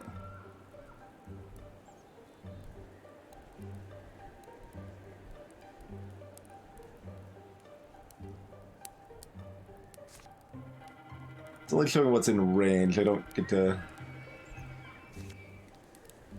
Okay, I can't, like, see which tiles are valid. I haven't been paying close enough attention to know what counts as adjacent to scenery or not. So it doesn't count fires, it doesn't count diagonal.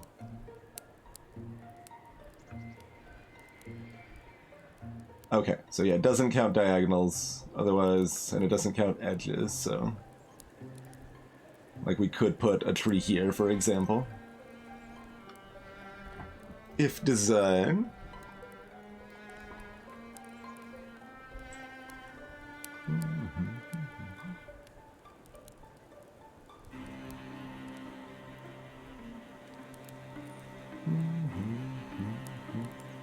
Oh, we can relight the fire, too, if we wanted to. Yeah, Crota could attack with that fire. Tipping could use this fire to potentially make someone's bow shot stronger and then launch a assault that way. It's either that or we get close enough to Scalding Rain over here.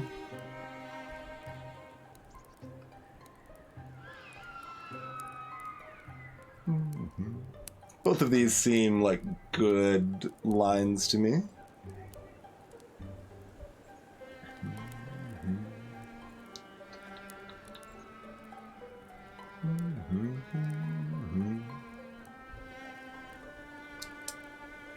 I guess blazes are not objects, is the distinction that's supposed to be made here.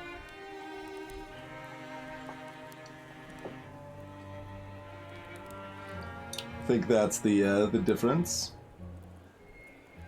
And why the standing next to a interfused blaze wasn't giving +1 attack or whatever. But it could still give +1 burnination.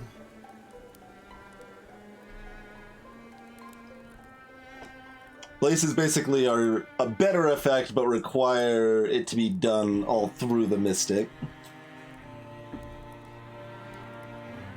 So yeah, that's what we'll plan on with Tiffany. We'll have someone launch a I'm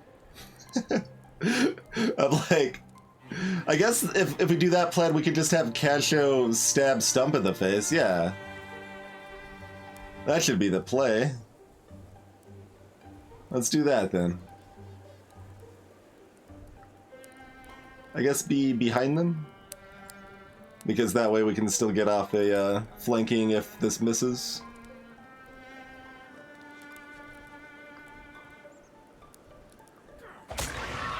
I kept thinking I like needed to shoot a fire at them, but no. Like, originally, Catcher was going to use a bow on this, but now we've got better things to do that's ranged, so... Hey, motherboards! So, Croto now launches Acid Rain. I do believe. Yeah.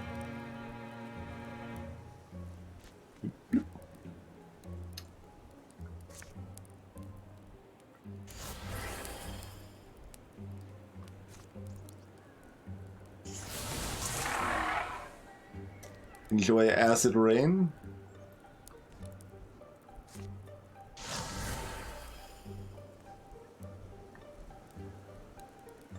I'm kind of surprised we can hit them from there. What is this? I guess it's just... It's a big rock. Oh, they do have cover, of course. They have probably good covers, so... But... We can still try to hit them.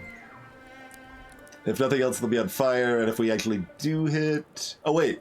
Is this 100% because it's flanking? Yeah, so even though they're behind a rock, it's still flanking, isn't it? Nice.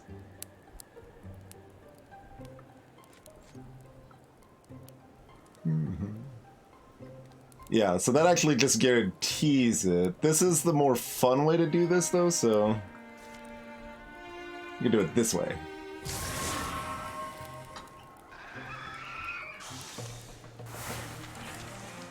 Do it with a little more panache.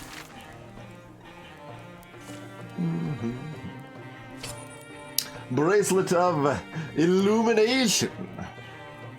Alright, alright. Have more crit. The Draven are routed. Battles let them down. A boulderous Rome where gray grass matches the cloud. Someone doing dungeon pictures? Old Tiffany, the magic lady.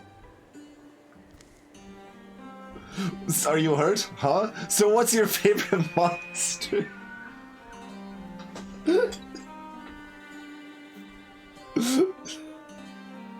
Some shark pig living in the swamp appeals to Tiffany. Nobody asked you, Chrono.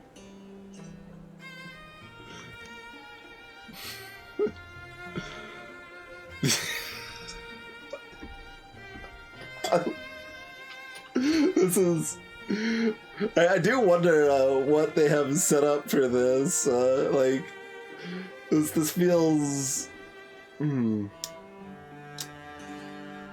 Like, it kind of makes me nostalgic for a weird specific thing that I wasn't really a part of.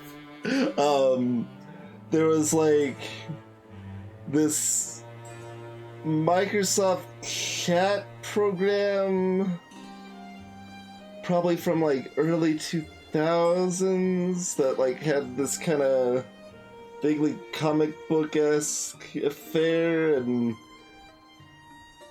I don't even think there was any like AI-generated text things, but I just remember seeing some images made in that seemed like this exact kind of nonsense, where like, you know, it makes a certain sense, but also feels like a combination of a child and an AI made it. Like, it's not all one or the other. It's like a little bit child, a little bit AI for this magical mix. I don't know.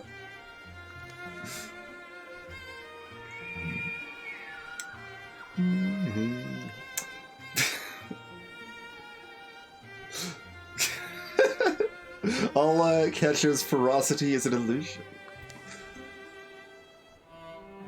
Stories will soar. Hunt.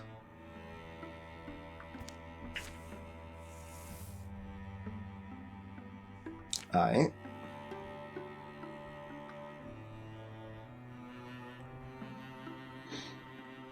Like, I think I still have like one or two images of that saved somewhere, but it's just a very weird thing to be like reminded of, and it's not even really directly related, but it's just interesting experience or feeling.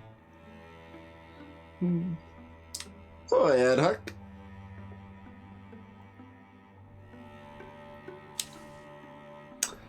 Like,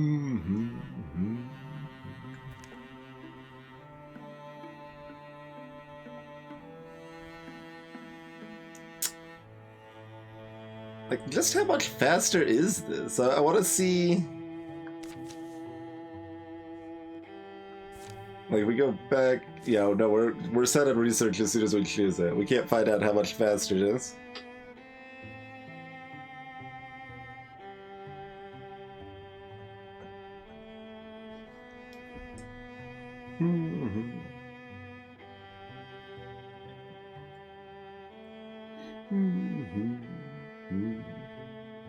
Oh, curious. That's been your primary way to notice if I'm live or not.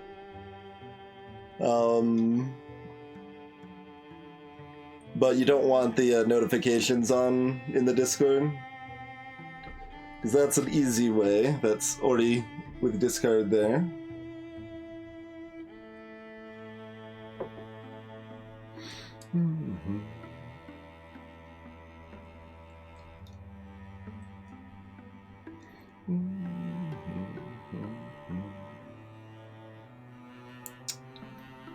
I mean, there just doesn't seem much advantage to sending some folks ahead.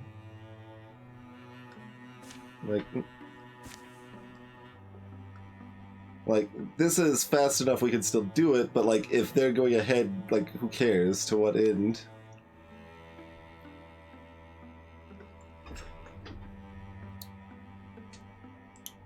But yeah, that's definitely a consideration. You could re-enable everyone in here notifications on my server. Like that's turned off for global, so no one but me can use everyone in here.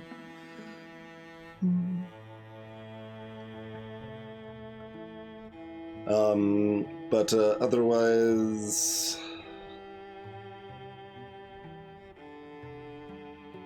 I'm trying to remember if I had changed anything on that front.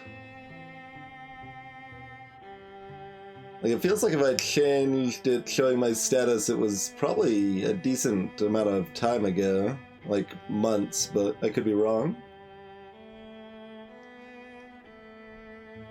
But, yeah, this is fairly interesting. We've been enjoying it so far.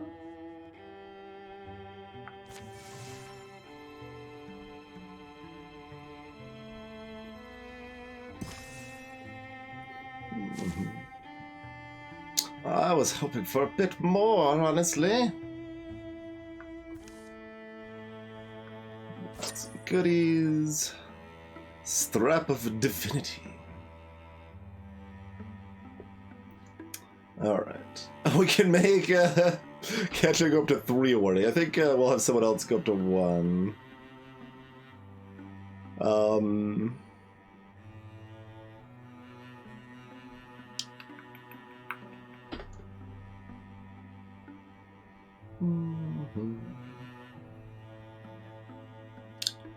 Just trying to think if Chrono or Tiffany is more likely to be up front. I guess Chrono is, right? Yeah, get up close and tree them.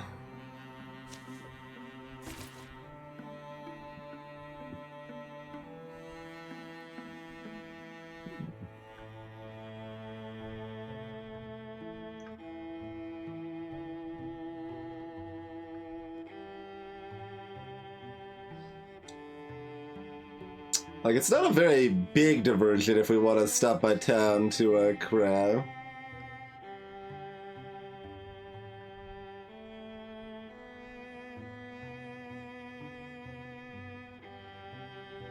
The symbol probably means that's where the incursion will come from.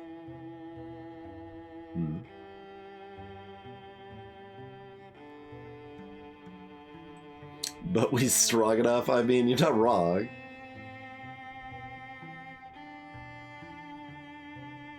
You are not wrong. Let's see. It takes 28.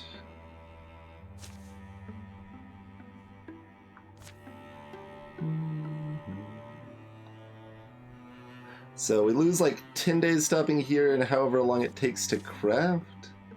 I guess we can actually see what we can maybe get. Like, the inclination would be to further upgrade the already strong bow if possible, but I don't know if that's... Holy crap, that's expensive, and we don't have any woods.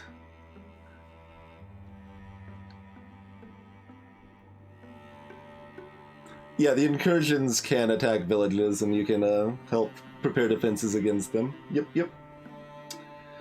Exactly.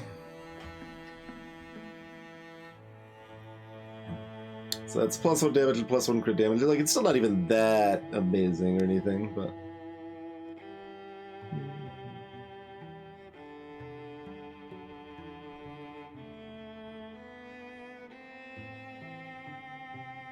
Wait, how does this work?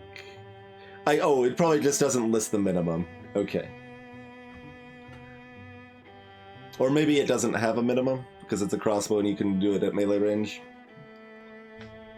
Hard to say, hard to say. Alright, so...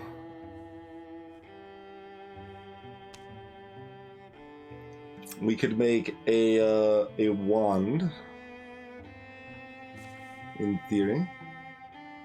No, just...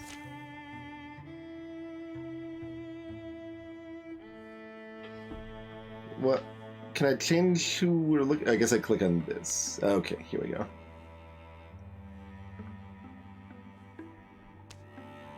No, we can't make a wand. Why was it lit up over here? Oh, there's a discount because I'm replacing a higher tier weapon. Gotcha. Gotcha.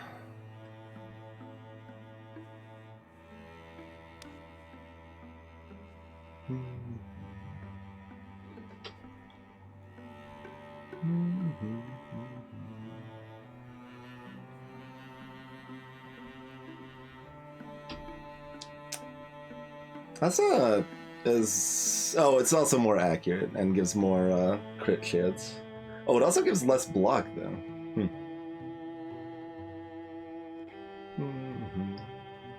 And the staff does specifically increase spell damage. Okay. I was wondering how much reason there was to stick with staff versus sub out other things.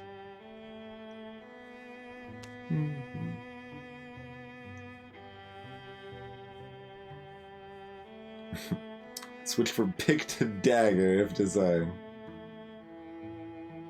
Nope.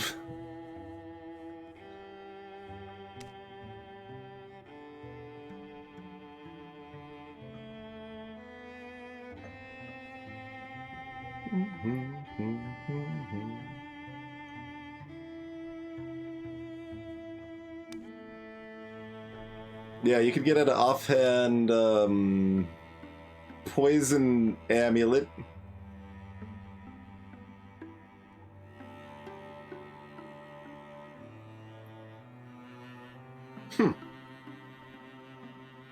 That's worth considering.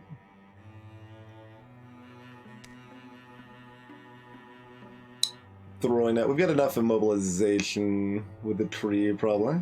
Although that pins for 2 turns, which is nice, but... Hurlax.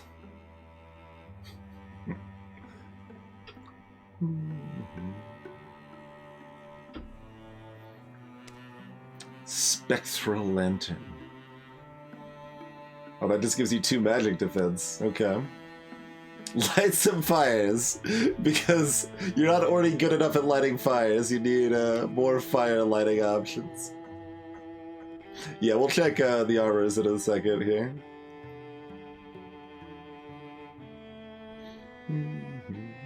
Just reduces damage from magic or physical non-flinking attacks by 1. So shield is legit.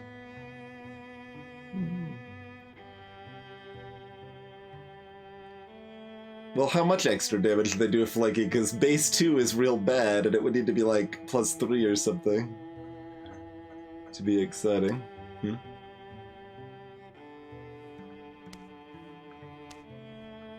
Okay, that's just a visually different shield, and that's an other visually different shield. They'll have the same cost and same effect, it appears. Okay.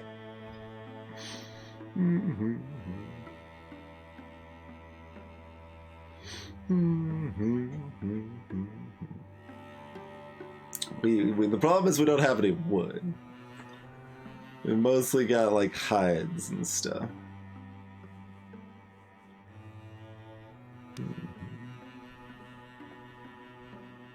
Okay, so all the armor is class specific, huh?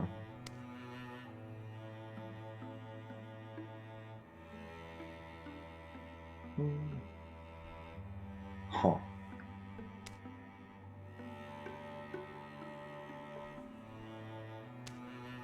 Let's look at this one first.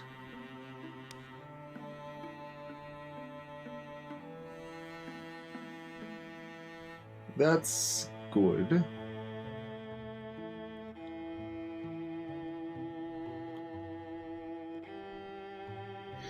I mean, no one else is that excited about offhand stuff, probably, since they're using two-handed stuff, but... Looks like the same set, actually, yeah. Wait, why do they move up and down? I guess because Speed Frog is crouching down, so it is relational to where they would be holding it with their offhand or something, like... Yeah. That's so bizarre. Why is that dynamically generated? It's so weird. Mystic armor.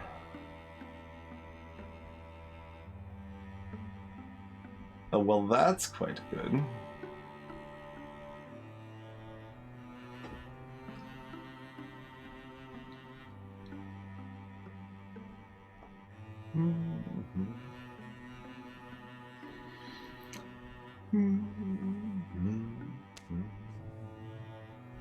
That's the same thing, of course. Yeah.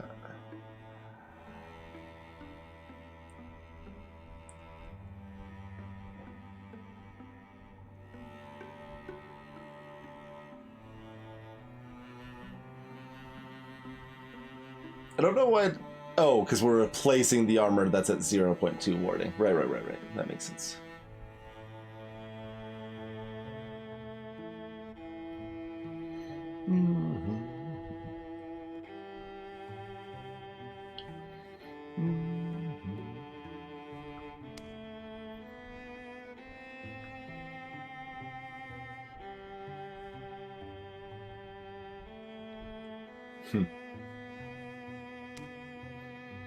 I mean, yeah, like the game kind of wants us to just put all the upgrades onto Casio, but...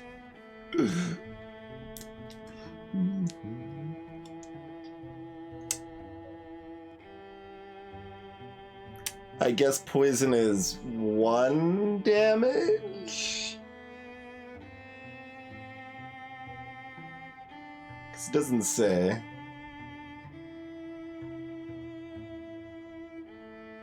Yeah, I don't think there's any way we can make 2 things. Yeah, we can only make 1 thing if we were to make it now. Oh, no, we could actually make Kacho's armor and the poison offhand. That would be the 2 things that would be possible. That is true. The swift action to poison does prevent the swift action to fire.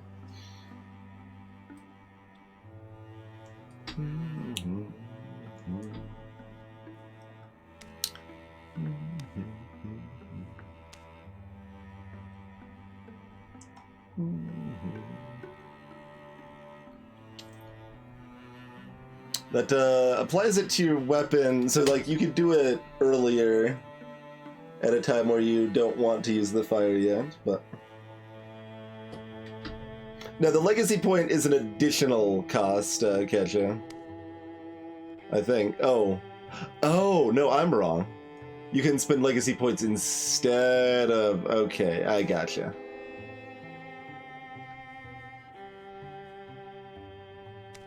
Instead of the other resources.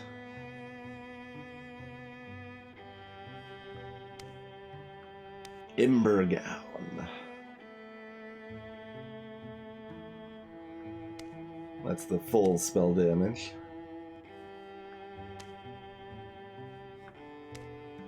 We can't.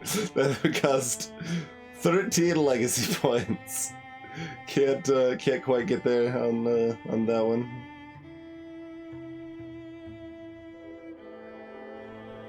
Yeah, exactly, Squirrely. Yep.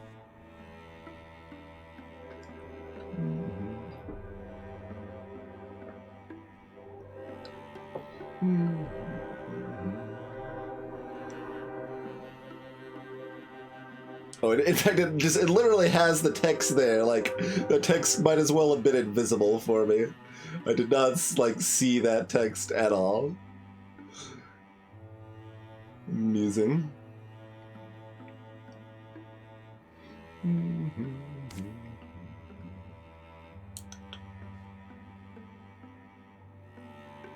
That takes time.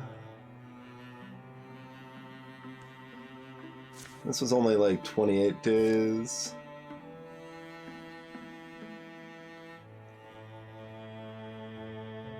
So, like, if we just clear the map, does the incursion not happen?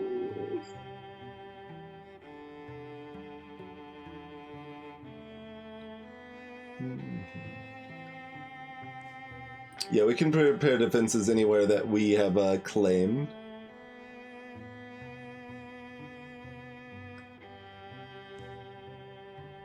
And you can the defenses are tiered as well, so you can prepare additional defenses, but it's more expensive and or takes longer for each tier. And an incoming incursion is like, I think you could actually just be there and use like the defenses to help like fight. Or otherwise, the incursion will be reduced by the defense's amount. So if you've got like a tier 1 defense, the incursion will go from like 4 down to 3 and then move on to the next square. And if it goes to 0, it just is cancelled or it's done with there.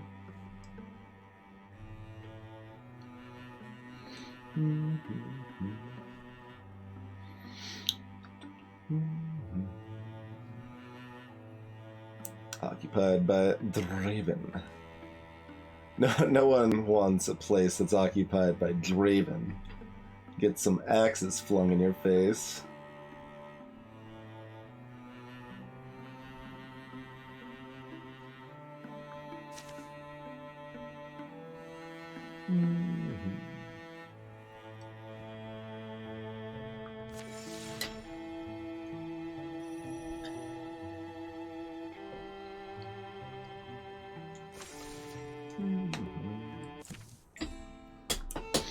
Well, what was that guy's name we're supposed to keep an eye out for? Jevenbrock. From what I know of forest folk, they normally spread themselves out over the landscape. Maybe they secretly can't stand each other. His wife seemed concerned.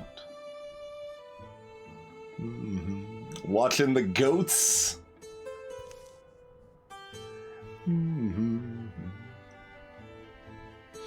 Sometimes he won't even come home. Stare blankly. How do you get people to tell you these things? Sensible outfits, yep. Clouds grow like lichen over the sky.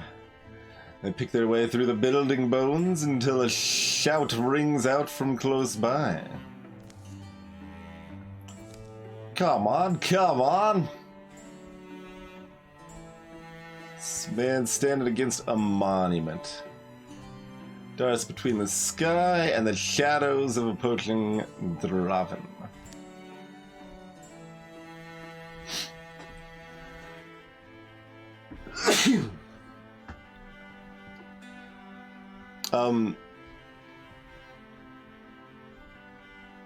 This is kind of weirdly phrased, but I guess this is implying we're avoiding the fight. Wait.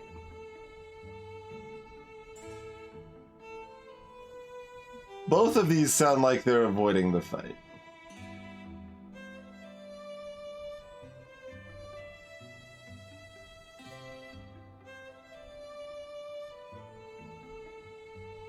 They're using that definition, like the less common way to interpret the word around in this circumstance. Sure, yeah, that at least parses.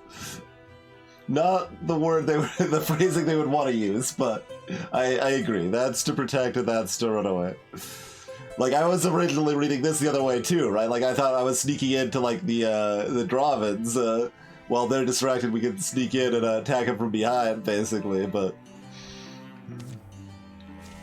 So, the phrasing on both is a little questionable. Egg rushes towards the monument.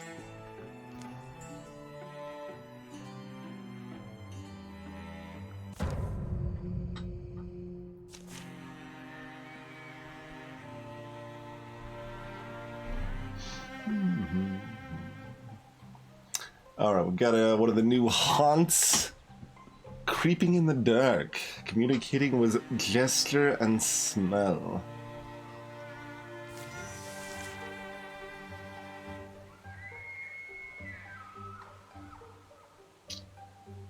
Well, there is Jevenbrock, and we can control them. We've got a 4 damage shovel with 2 range. Aye. Got 2 of the goobers over here. Where do we think the other ones are?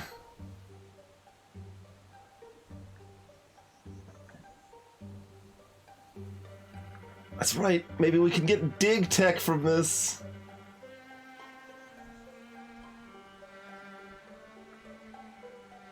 Jevenbrock got no armor and not very much health. Maybe we gotta be careful with them using their shovel because they could just get dunked. But yeah, they could be down here, they could be here, they could be here. Possibly even back here.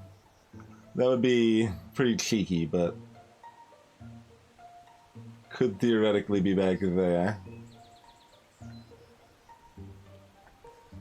Alright, what sort of stuff we got here? We got wild grasp on this tree here. So a different way of using a tree to pin. Instead of summoning a tree, we could... Yes. Log. It's big, it's heavy, it's wood. 2 shield on that haunt. Ruined pillar. There's discus on that. Can we utilize the monument? Oh, we can't tear apart the monument and chuck it against people. The monument they seem to be protecting.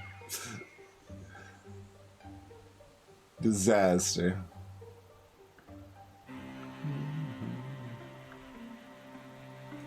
Alright, so launch a burning arrow at the hunt or something? We don't have anything to make traps out of, right? No pottery?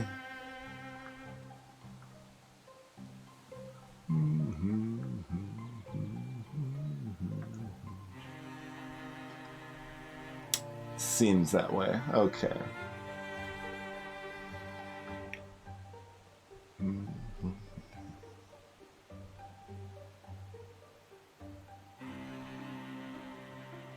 Okay, Splinter Blast does shred. So if we can get close enough to the log, we can start shredding their armor at least. What? You got 6 to 7 damage on your quick blade, and you can take another action after attacking. It's implied a non-attack action, I assume.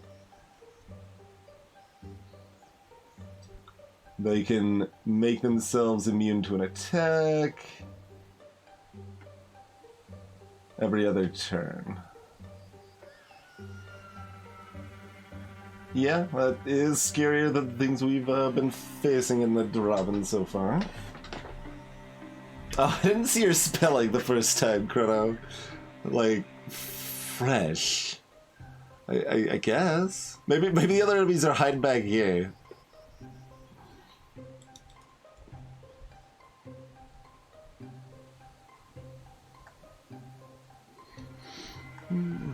So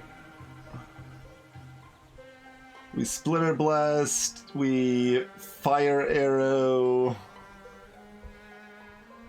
and we Regular Arrow,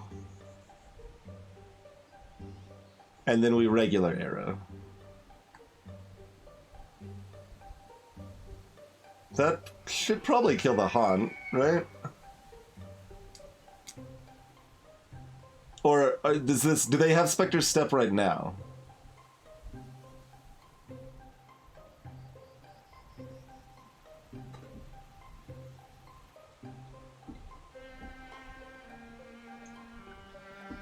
I guess they have it right now.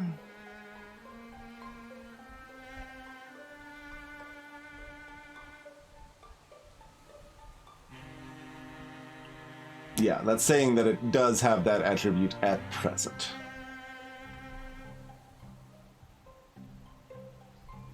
Well.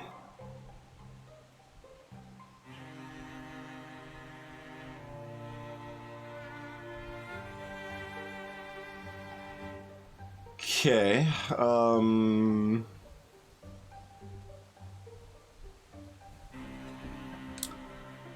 does that still work?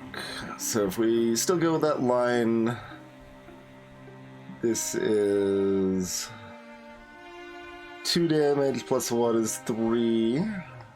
They have no warding, and the fire would be 2, so that's 5.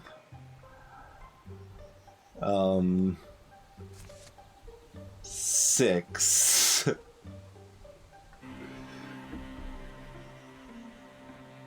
And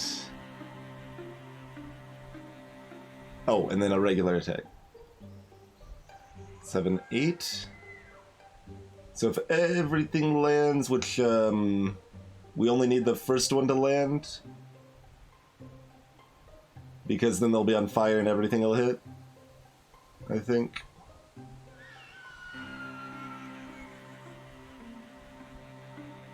Yeah. Okay.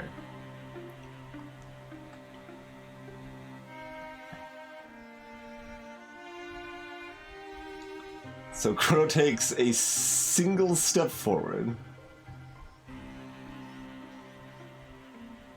What goes here? Oh, you can see your vision range from that too, but only barely. Like, look at the top. It's kind of hard to tell, but you can see. Coward Crow takes 1 step forward. Is that the plan? Okay, you can shoot from there. Or there. Okay, okay. Catch, I'll be able to put a fire wherever's appropriate there. Okay, so single step forward. Dang it. I tried to move as little as possible.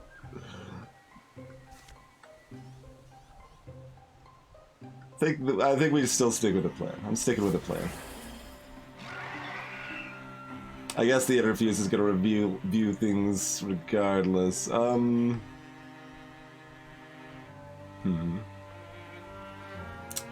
Okay, pausing the plan, thinking.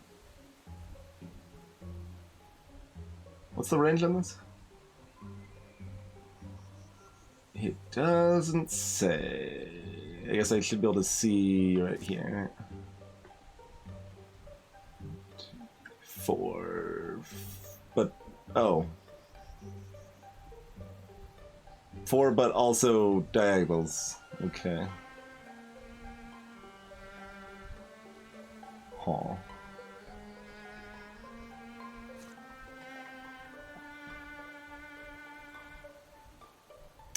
Okay, so we can't hit both of those. We could hit both of those. Does this count as an attack? I mean, I guess we already infused this, so...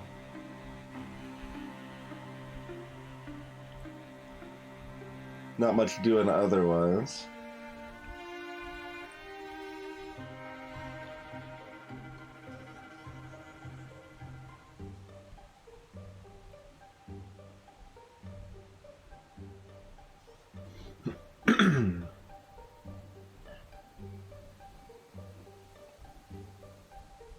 Oh, right, and the flash cone only blocks one. Because I was like, I could flash code this because it's probably going to attack twice from them shouting at it.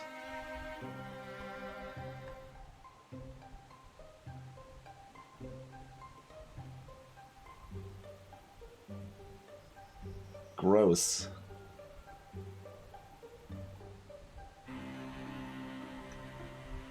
I mean, we have an extra body, but they're also very vulnerable with 5 health. They can just get wrecked. I don't know if that's a permadeath on them or what exactly.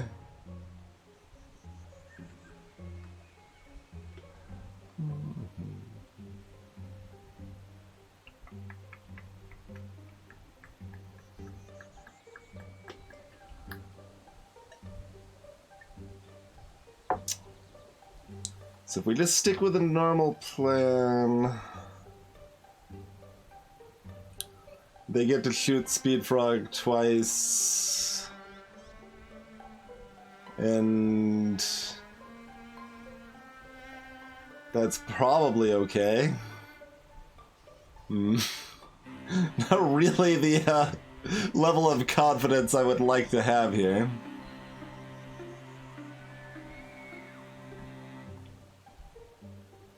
I do wish it said the enemy's movement. Because, like, that's a fixed thing. So we should know it, but it just doesn't say.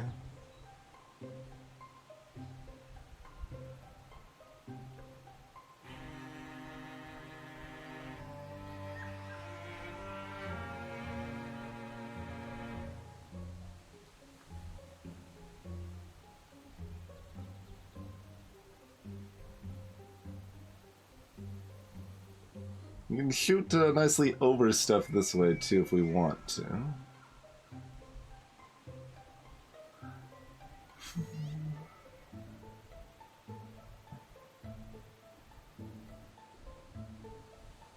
So, I mean, I do still have the option of flashing these two and wrecking Dart instead. Or possibly even the Storm Throat if we wanted to.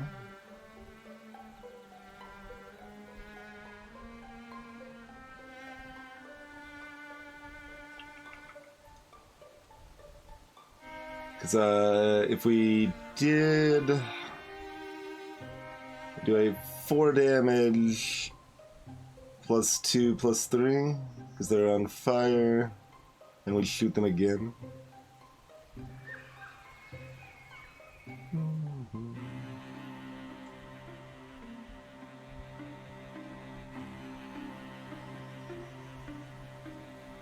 So maybe that's the play?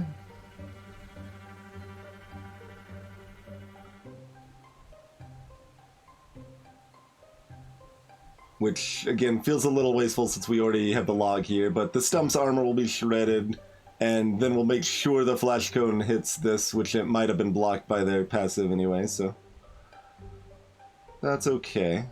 I guess make sure... Oh, can we not light the fire close enough? Let's see, we can light it here. Yeah, no, that's fine.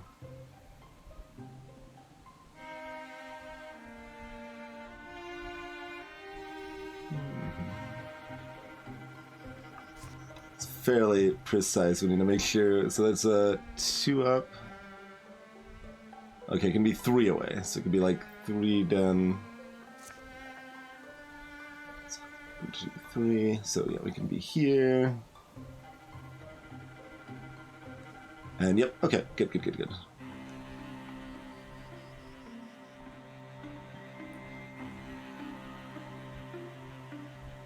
Alright, so we go here. Chrono. Splinter Bass, these jerks.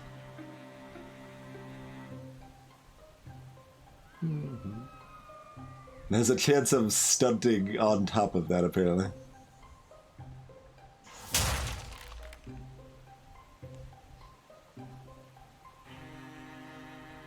Oh, I needed to target it on the stump to actually do 1 damage to them. Wait.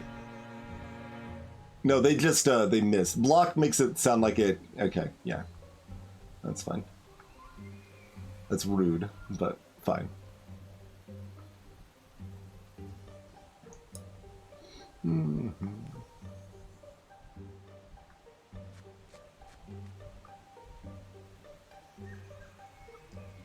Oh, and you can actually get a pot shot on the hunt, which does absolutely nothing, but you can do it. Because theoretically we want the fire to spread, I think, yeah. Because then we'll have more fires to play with. We want to spread it up or down? Probably up?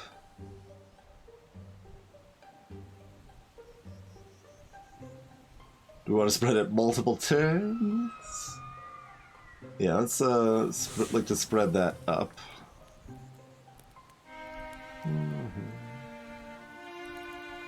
Yeah, Guardian's only for melee, so I can't overwatch a shooty bit here.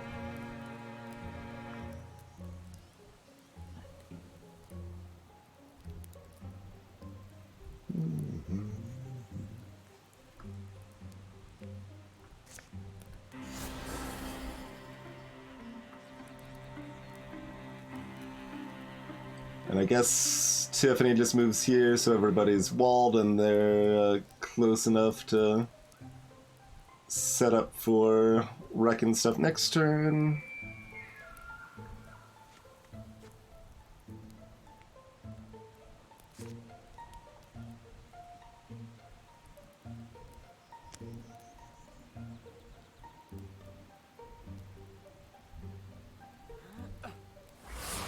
Gotcha! And there we got the crit, so it did the splash damage too. Is that gonna matter? Oh, they only heal 1. Okay, so at least 1 damage will stick off of that. So you can't. Yeah, you can only reach the hunt, sadly.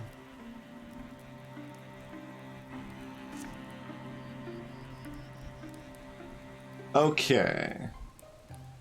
I could have sworn fire was making shots guaranteed, but apparently it was not.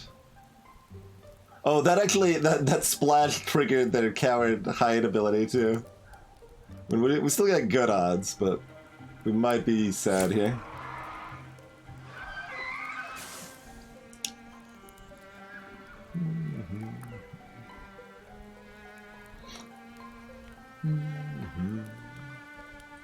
Alright, so you take a pot shot that is probably entirely pointless, but like what else are we gonna do? Like Guardian, they can't walk that far. And Yvonne doesn't really want to move up. Oh, that's true, you could crit it, in which case it still wouldn't matter. It would still be completely irrelevant even if you crit it. Yep. Sadly. I guess, nope. There's no benefit to shooting it. Here we go. That's right. I mean, shooting once, I mean, the benefit of hitting that, I guess, is that it reduces how much it can heal by, but if it's actually using 3 of its heals, I think, we're in trouble already. Alright, you're just gonna wall up here, I guess. It's possible you just want to be a super coward. I think I want you close enough that you can smack someone with a shovel. I guess go up here, because you can run up this way, maybe. Wait, but there's gonna be fire there. Alright, let's go here. Good turn, Yevonbrock.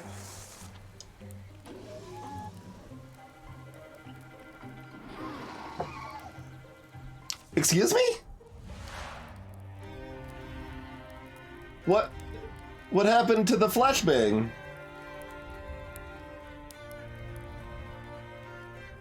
What? Did I not use it?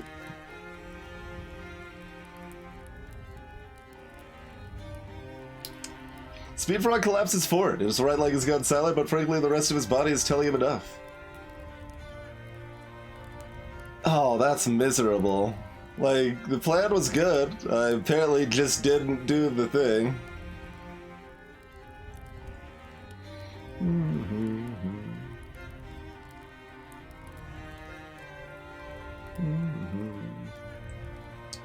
Speed Frog is maimed. Okay. Just a leg after all. Alright. More to life than legs.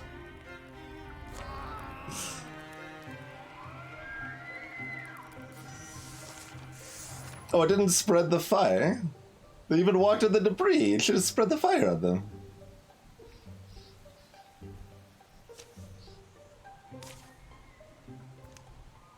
Can spread.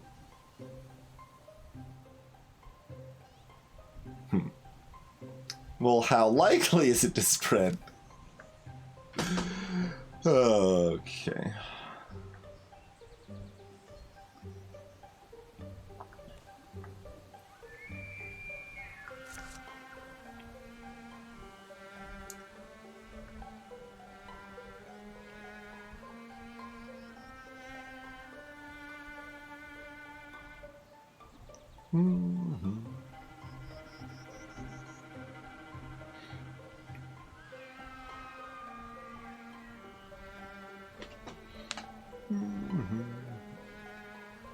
That's frustrating.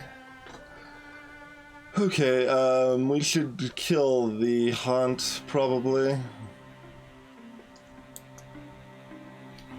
Archers don't need legs, I mean.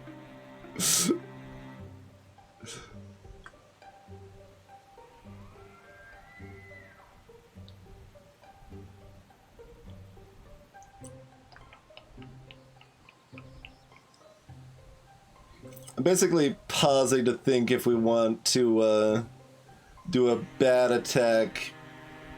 I guess I should, I mean, the math probably gives us an answer somewhere.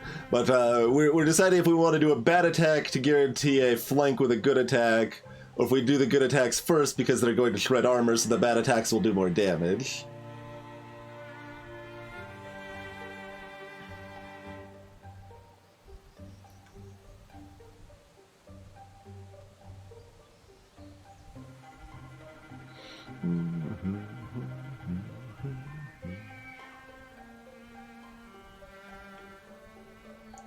So we would do 3 damage in shred and 3 damage in shred. Oh, that would actually just, they would just be dead from that if both of those hit. So that's a 64%. Landing to 80%.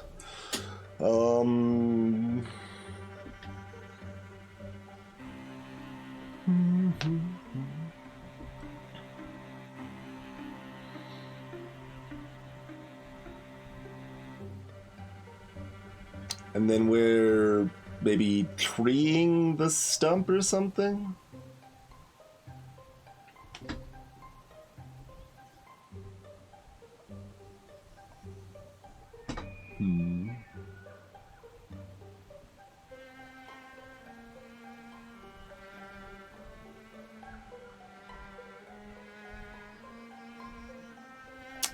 I want Ketcher to be like, hit both of these is what I would like, but their weapon is not long range.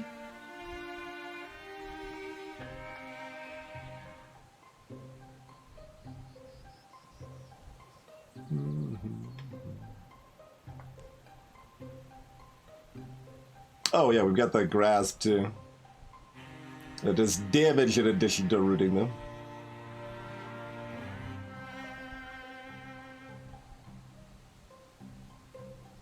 Okay, Splinter Blast savages an area. It doesn't say it only hits enemies, so if I like Splinter Blast here, probably not quite what we want to do.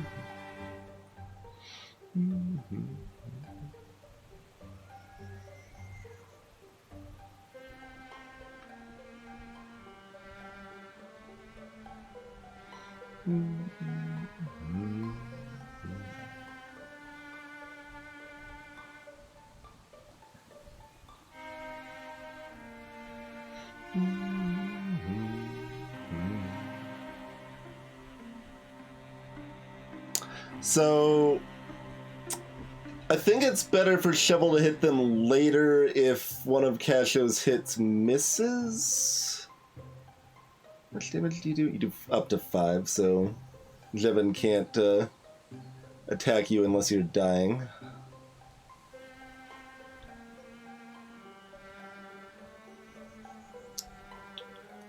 Because that way, if one of the 80% chances hits, then he has a 100% chance to just kill them. Is there a better line? They attack directly. We have the 100% on the first one.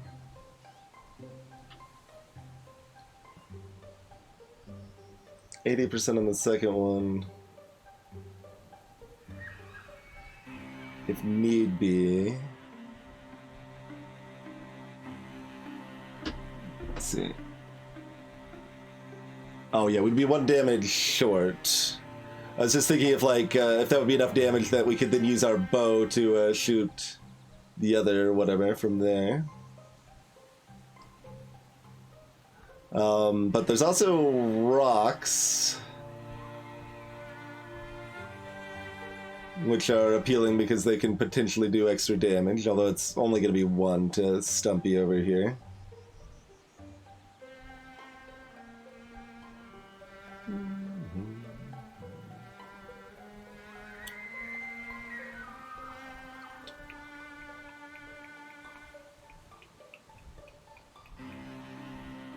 So if we're using rocks here, then Jevin wants to be in the action, and we're expecting Casho to get a bow shot off on somebody.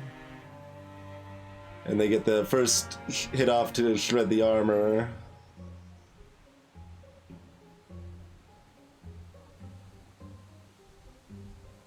Then we use a flashbang and... Okay. They should be pinned, so that should be fine.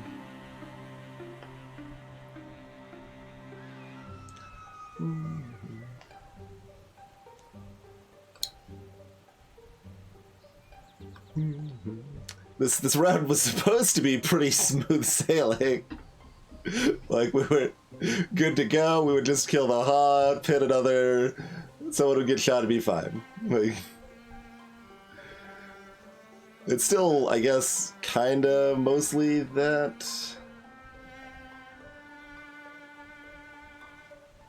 Like, we should be fine still.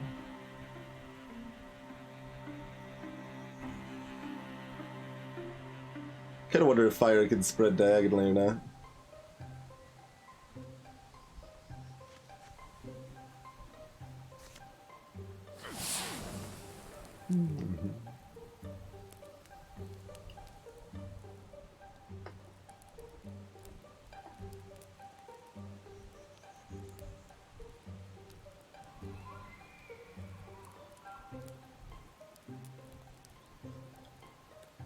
I guess we'll get your ray. Oh,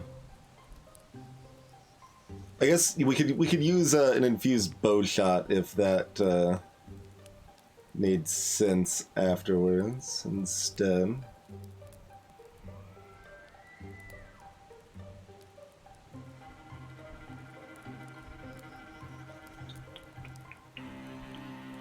I mean, we just, I guess, like, let's not worry about it that much. Because, like, if we're hurt after the battle, we'll heal up while claiming place anyway. And nobody's gonna die. Oh, let's make sure the stump actually gets pinned, if that's the plan, then. Because if we miss the pin on the stump, then plans change. That's 75% to pin.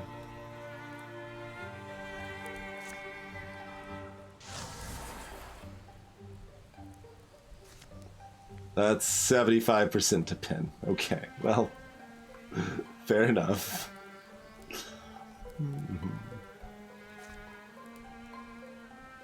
And that does in fact wreck everybody else as well.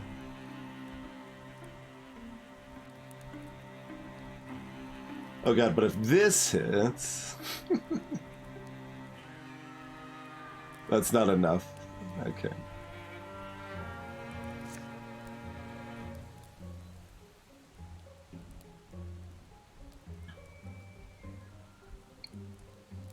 I guess they're moving here from the grasp for some reason? Oh, they draw in an enemy. Okay. It's pulling them towards the tree, but they're already next to the tree, so it moves them over here, apparently. Alright, that's fine.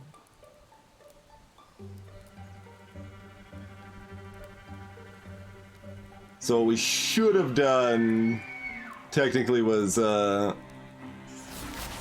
that's fine. Was use the tree, because then Tiffany could use the excuse me, I guess they're both trees, to cast the special tree ability, and then we still have the backup if it misses. Okay, so they're pinned. Let's just kill this. Dart will like shoot Cacho. That's fine. Whatever. Dart in your neck. That's fine. Everything's fine.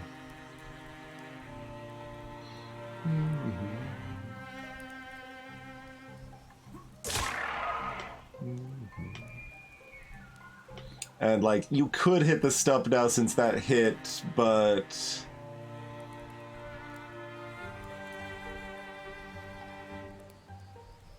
like, it doesn't matter.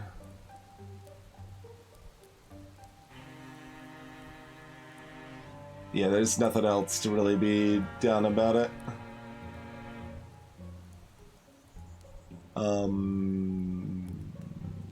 We make sure of it, though. Yeah, okay.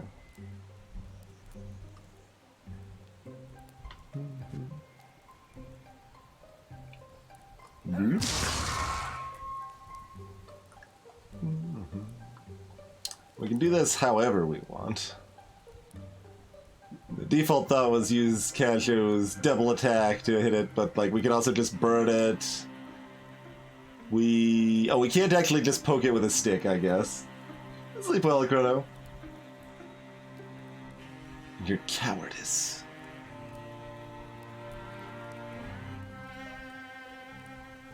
Guess we want to move next to Cacho so we get the walling bonus.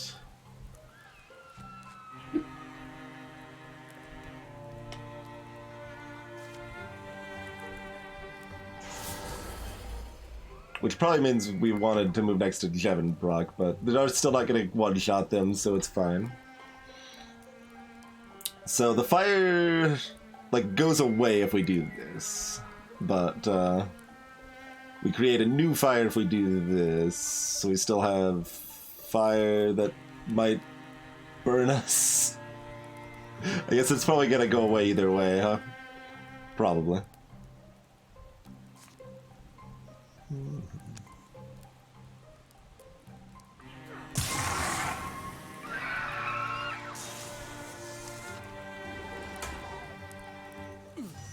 Hey! It can spread diagonally. Okay.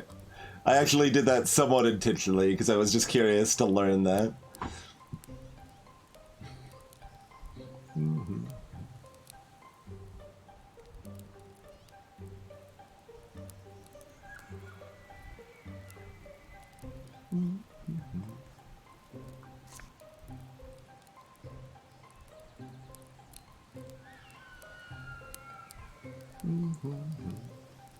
If we Splinter Blast, it completely destroys the log, as we would have seen. Oh, we've got an arch here. Okay. It can't be next to it, though. The idea was to get the bonus from being next to an interfused object. But, yeah, you can actually just stand and fire, because you got 2 warning now, so... That's pretty nice. Pretty nice. I guess we're probably just gonna stun the stump again, right? That's the default play. I guess we should see if that lands first, otherwise we might want to kill it first instead.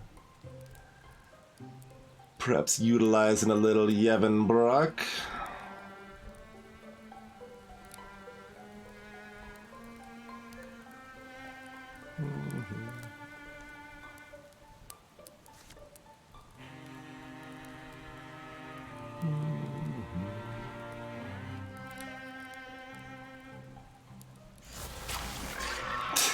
Alright, get moved back here again, sucker.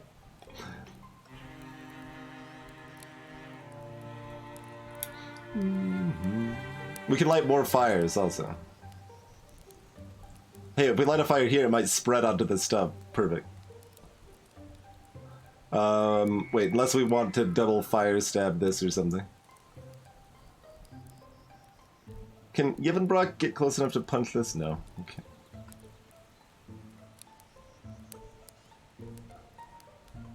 Alright, Chrono's done. That's why we can't click them. We're like, why can't I click on Chrono?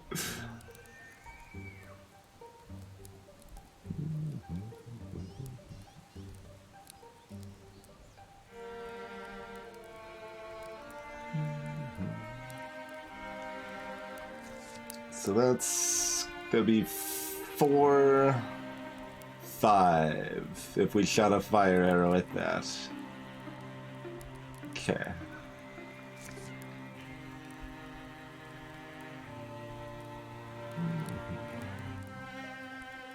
Not quite ideal. Oh, I keep being like, and we'll just have Speed Frog go over here and shoot them with a flanking shot. Oh. Right. Well.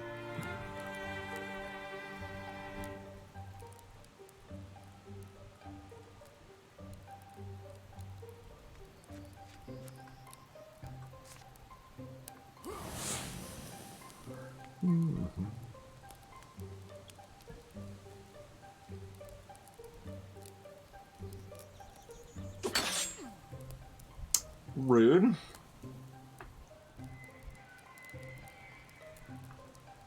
Very rude.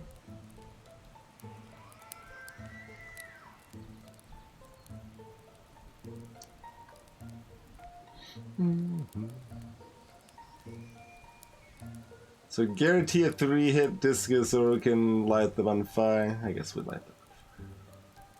Although that could miss.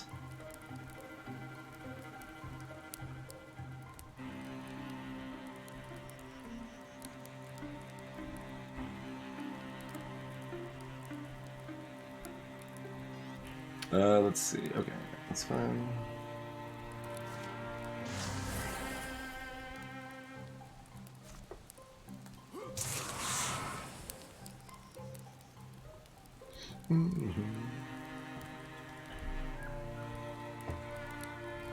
Oh, right. We keep going back to you like you could get this like free attack in over here. Well, it's no good. We would prefer you to not be insta-killed. Wait, why'd that do 2 damage? They have 1 warning. Why did it do 2 damage and kill him? I mean, sure, I'll take it, I guess, but I don't know why. Warning pierced. I wonder why. Like, I saw it pop up say warning, but I didn't see the specifics there. Oh, Ketchup can't actually reach them. Sucky. But we don't need to because we just throw fire at them twice and it's fun. Let's see. Can we get angles to do shots? That's not going to be enough of an angle, is it? We can't walk through this little archway to go over here, alas.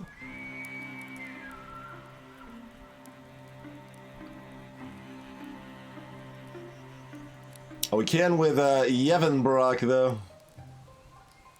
Your time to shine. Shovel in the face.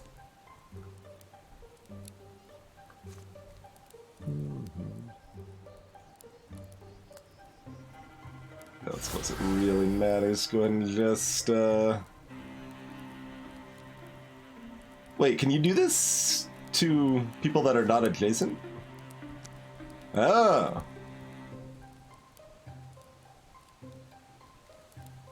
I'm just gonna do that because it's more fun, even though it's less chance of hitting.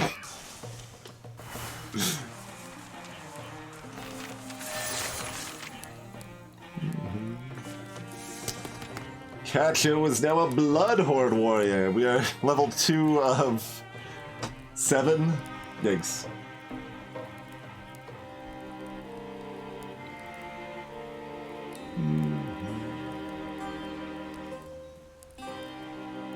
Wait. My bonus damage was negative 0.02 or 0.2 before? And my potency was negative 0.4? Or is this the old and this is what's added to it? It's showing it like it's a new total. But this just must be the old amount, and this is what's being added to that, I guess? Because, yeah, I think my health was 7.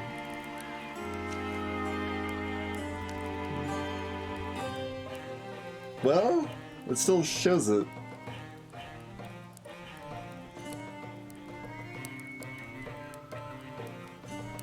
Huh.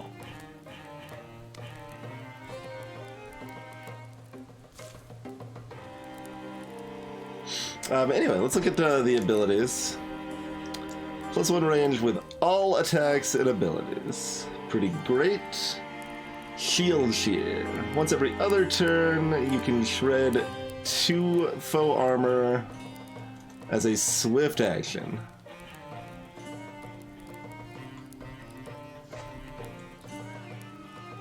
Well, that's also very good.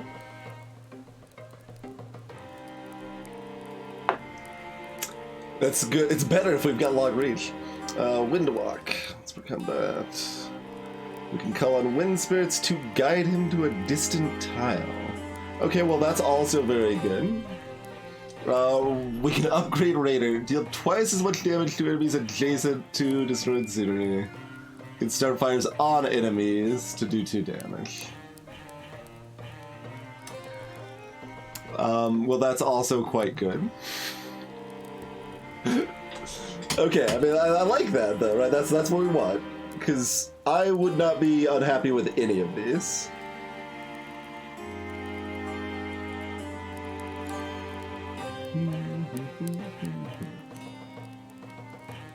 These are all good. I think I'm gonna go with either Shield Shear or Long Reach.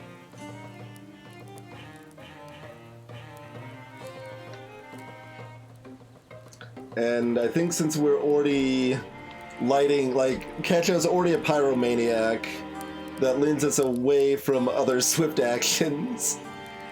So let's just take Long Reach. We found Vile Int. I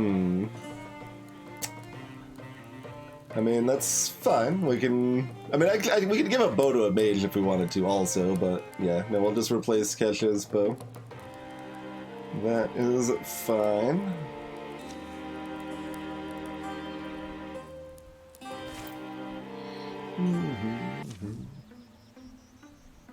To patching up the injured, Crow turns to the man who is now rubbing his arms and staring at the ground.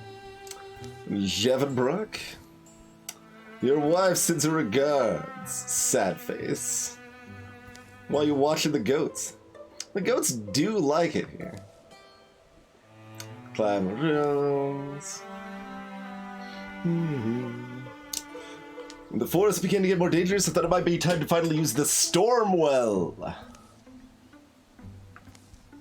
Things been on the family land forever. Stories that it could... This is going to sound crazy. It could give you power. The family are abysmal storytellers, just terrible imaginations. So probably not just stories. Let's protect the goats and my wife. If I could get the power.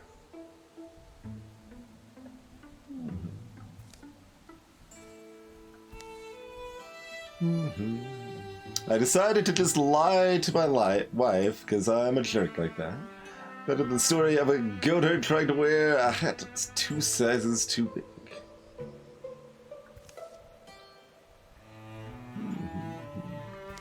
Thought we could finish the process in time. Now that I've seen what fighting really is, it's forgetting to use your flashbang and getting insta-killed. Or it's having your shovel magically enhanced with fire and smashing a monster in the face effectively. You got a taste for that? You want more of that? You're not cut out for it? I mean, we'll take you. You can still join our party as someone that goes back to town and builds defenses and stuff. Count your goats and go home. Does one of us want the power?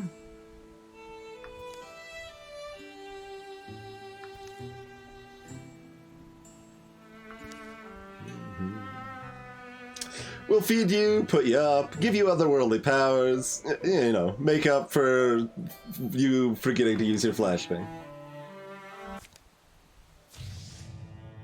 Stubs now have extra health. That's fine.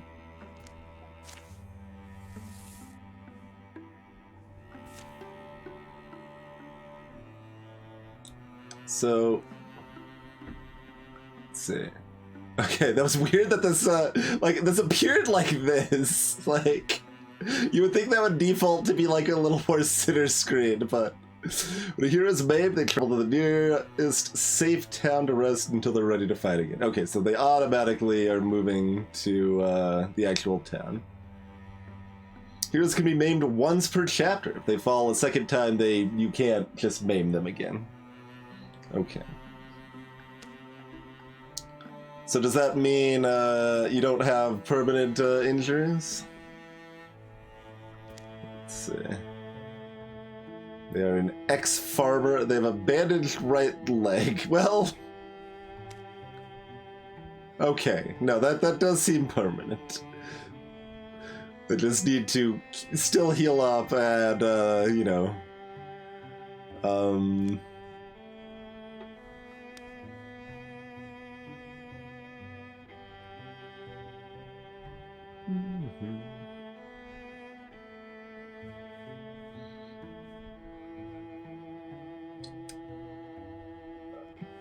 do I have anything to compare this to?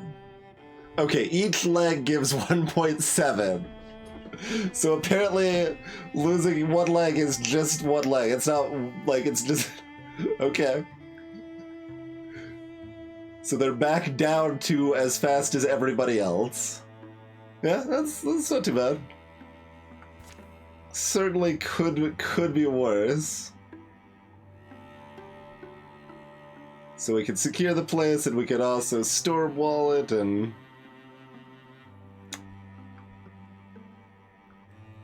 we don't get a new friend that wields a shovel.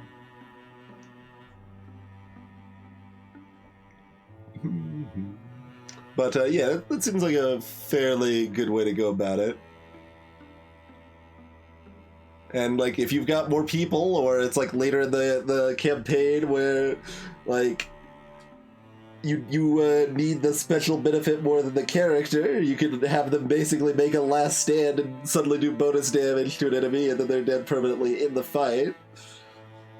And you know, that's a good little like storytelling aspect too. Exactly, Cruncher, exactly. Okay, I mean, it doesn't really matter. Like, I don't think it particularly matters what order we do this in. So let's just do this first. Speed Frog is not magical, so they aren't good. Like, I like how Speed Frog is just like hobbling back to town on their one leg, and we're like, nah, we're just gonna like fart around here looking for items. Like, you do what you need to do, Speed Frog, but we're busy.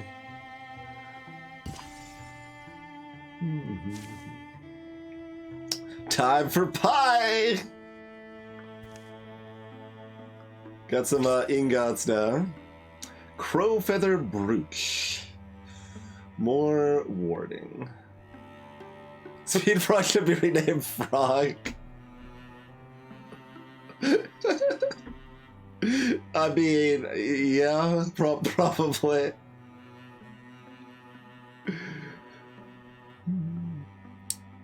Okay, we have to, we can. I don't think we can look at their upgrades here, though.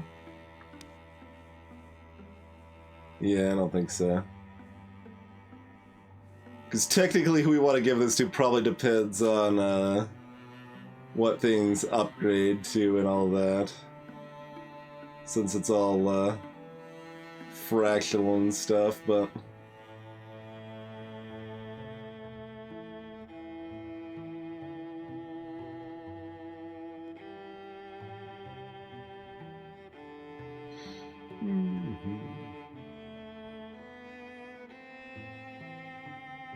We'll give it to either Speed Frog or Tiffany.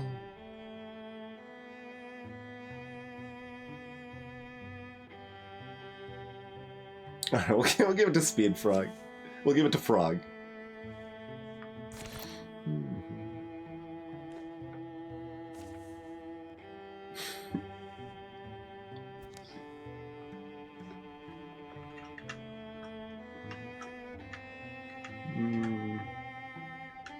I mean, it's not Slow Frog either, though. It's, like, what's a good word for, like, a normal amount of speed? What's that term? Like, it could just be average frog, I suppose. Greetings, Big Sam.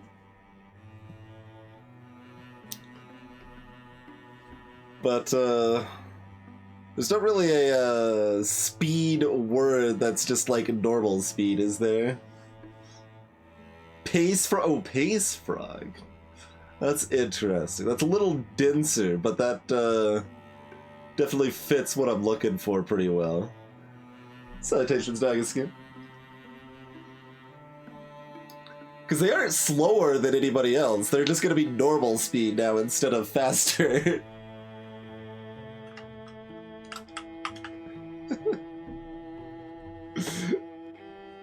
Mosey frog.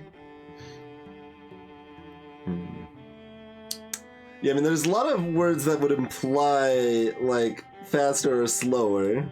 You've got, you know, like swift, speed, you got stuff like that. You've got mosey, you've got lumbering, or slow, or plodding, or lots of things along those lines.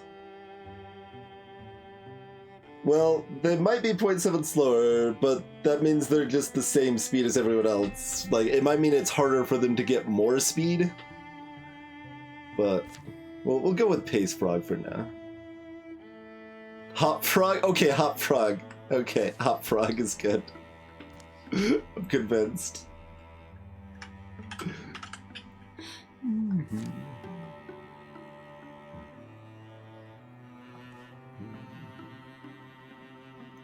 Well, Speed Frog can't, or excuse me, Hop Frog can't get the power of the Storewell because they're not here, but... Oh, only, yeah, we only slot one in anyway, and the rest can start, I don't know, doing nothing. I guess they can start, like, they can move down and build defenses if they want. Alright, who wants the power of the storm? I mean, that really depends on what kind of power we're looking at here.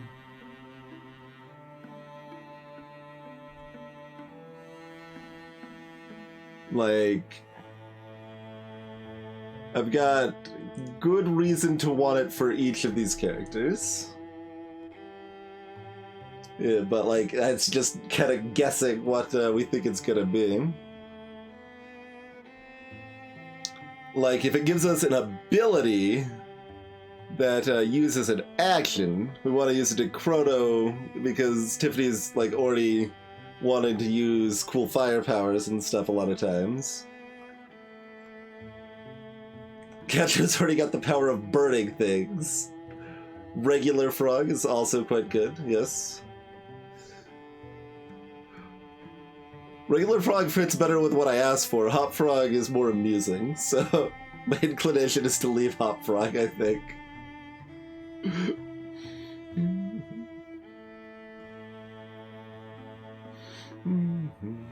If it's like more magic damage, then I think I want it on Tiffany. If it's, you know, like more health or defense, we probably want it on Casio.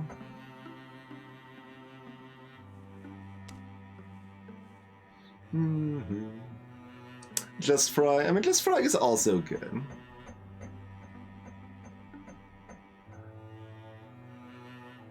that there's definitely some pros and cons to all of these frog options. I don't dislike just frog, but this isn't much of a 4X. No, it's primarily tactics in the vein of like XCOM, but it's got a little bit of a map exploration situation where you're getting resources that you can use to craft, and you'll be protecting towns and stuff like that.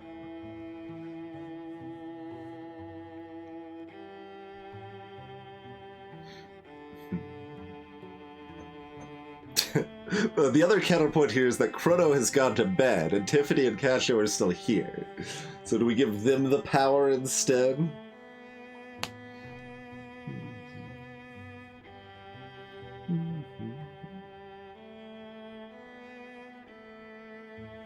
Casio already has firepower. All right, let's give Tiffany the power of the storm. That's what they're working on. Okay.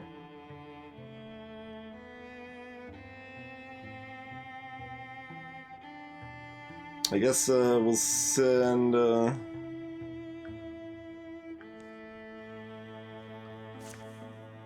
you two to go over here. Maybe build up some defenses or something. Hop Frog has returned to action. How long does it take to craft things while we're here? Oh, Hop Frog has the upgraded stuff already. They're the one that mostly doesn't want to buy the upgrades, huh? I mean, we could spend LP for it, of course. Maybe they should buy some armor.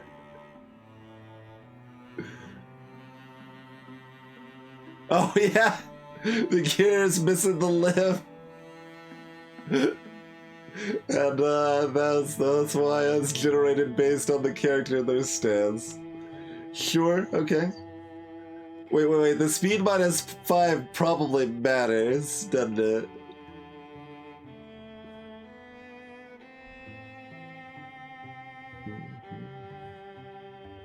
We could give them all of the armor and make them a slow frog.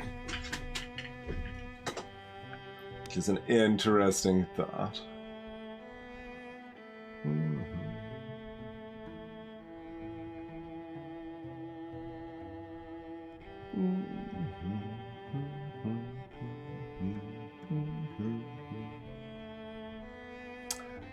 Can we see?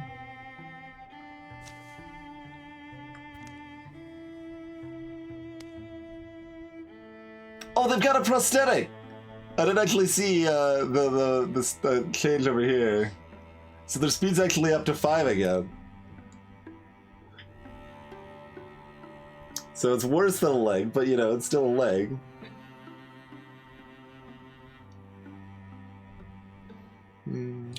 So they're at 4.3, or excuse me, 5.3 right now. Steady frog. Stump frog.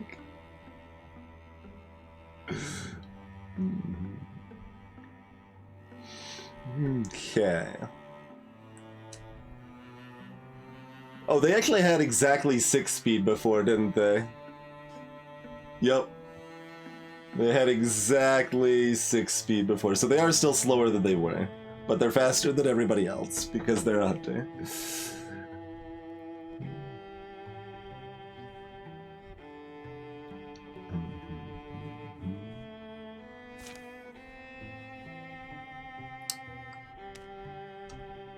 So, like, we can't use the off...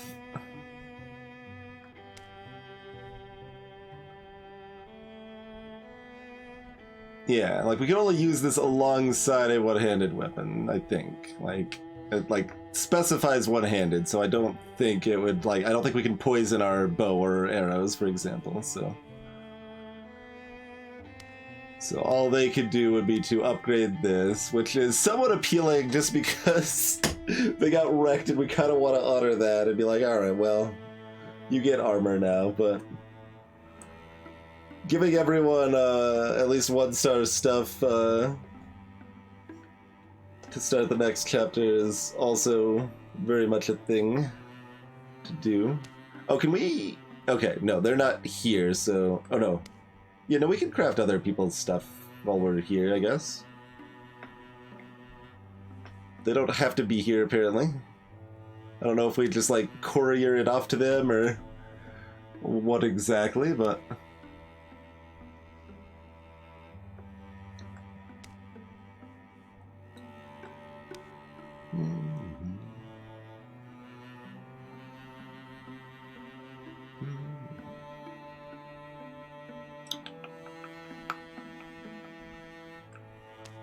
So that's pretty armor. That's tanky armor. Link mail.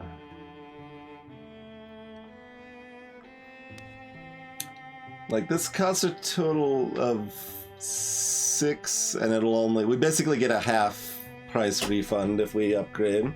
So if we could jump to tier 2s, we mostly want to, but...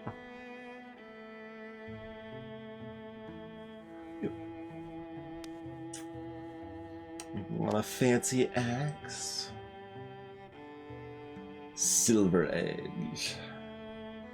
1 damage and 1% crit.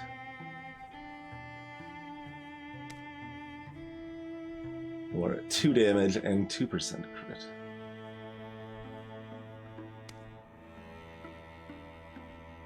Could switch over to the Ox Tusk.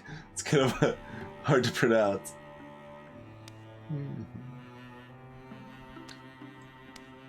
Okay, new shred doesn't go up. That one's shred does go up if we get Bracken King's Whale. Oh, 1 extra damage on crit. Right, this is stunt damage, not stunt. Good call. Good call. So maces do knockback. Hammers do knockback. That's just a 2-handed mace, yeah, okay. And spears have range. And more damage.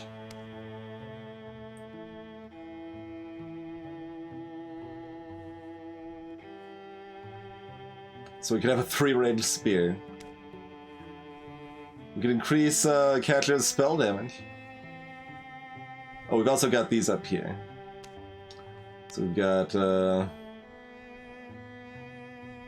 regular sword is more accurate and gives you something to block with. Right.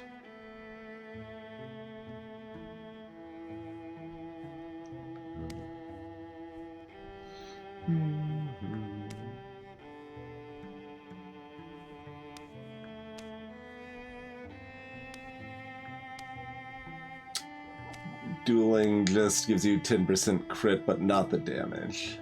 Right. Which is mostly bad unless you can really get things that lean into crit, probably. Gotcha, gotcha.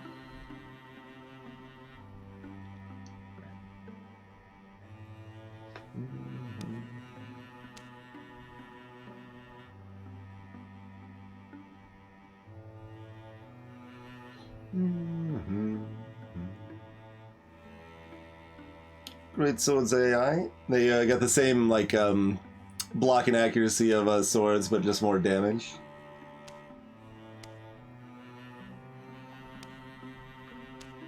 And they cost more.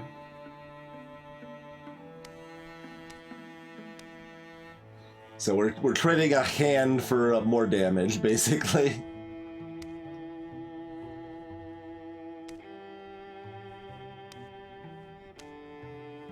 Oh, and then the high tier, it's 2 more damage.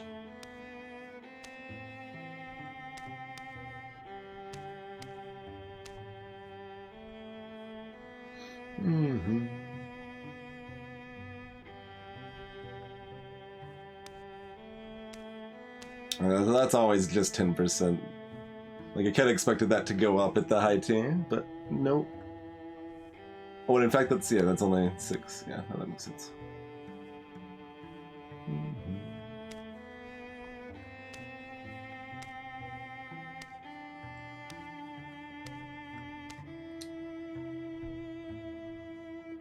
Like, I'm kind of looking at a 2-star Great Axe. Because then its shred is up.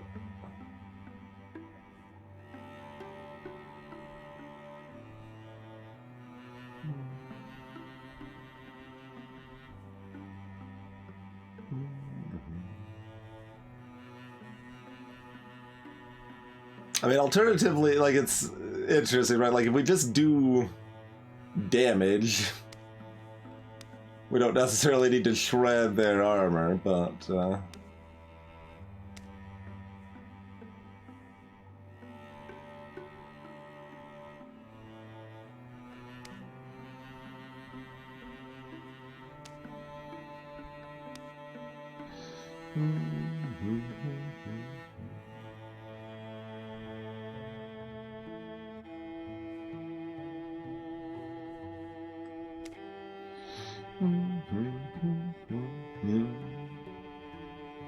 definitely some interesting considerations there.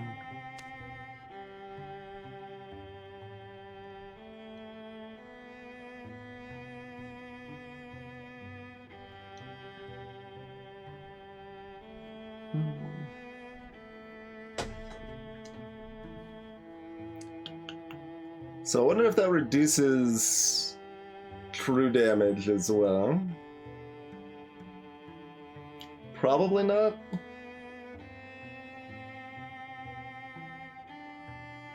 But like, this doesn't say 1 defense and 1 ward. It says reduce damage by 1. I guess ward and defense would apply to flanking attacks still, wouldn't they? Yeah.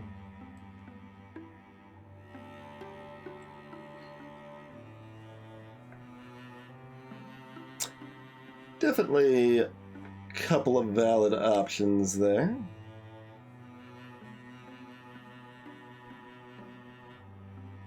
And like, we could even give one of our mages like a wand and a shield or something, so they would have a one-handed situation here.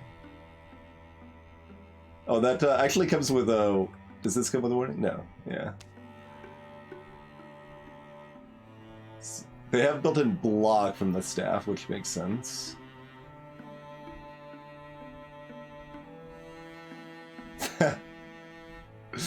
That's referencing Dungeon Crawl Stone Soup, I'm guessing.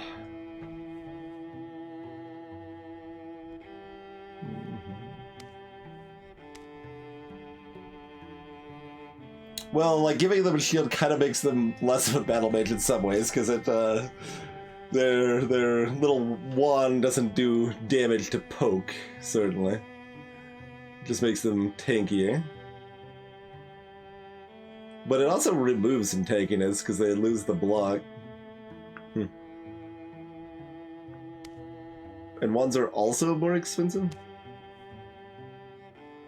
So we lose damage, we lose... Like, basically, it isn't an attacking thing anymore. You always have to infuse at this point. Which is mostly fine, of course, but...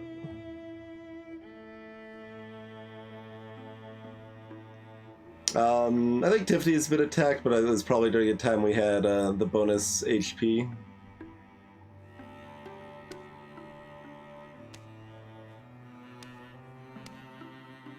Yeah, so I mean that's one-handed and comes with a warding.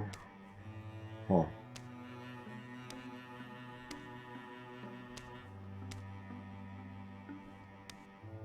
Two warding up here, of course.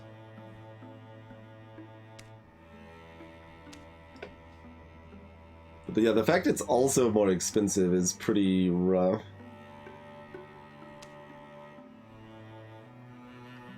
That costs 4 more than that.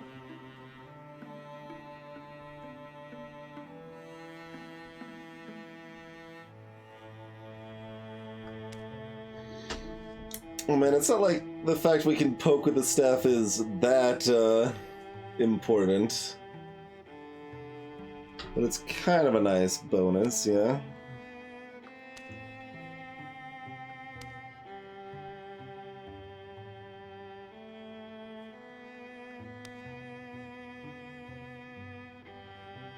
If we can light things on fire.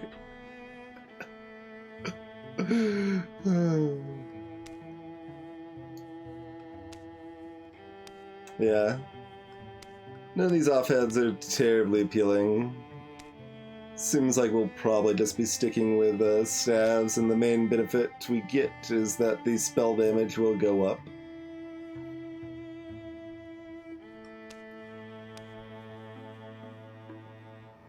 Yeah, wands are one-handed, really. That's why we're looking at that.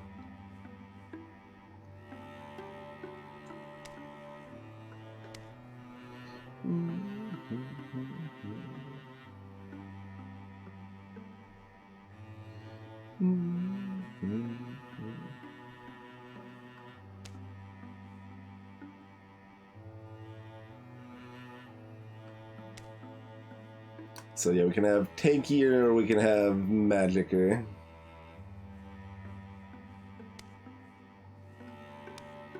And that's a little more expensive. Oh, a lot more expensive for the tier 2, right? 18 versus 12.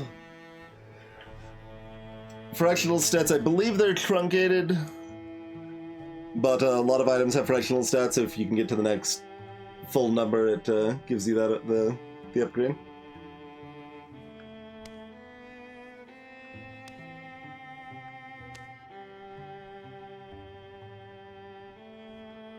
Yeah, we'd probably just go with the standard armor rather than the super magic armor.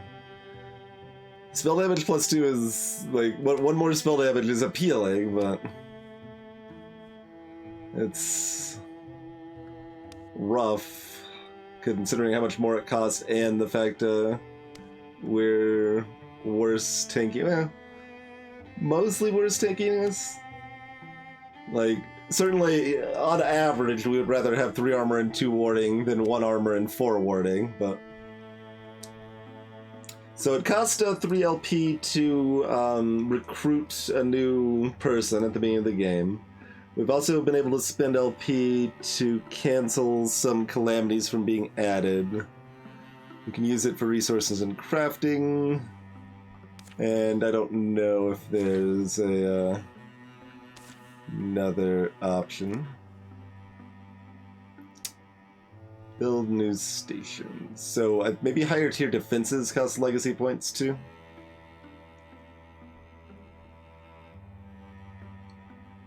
This one doesn't even list crafting.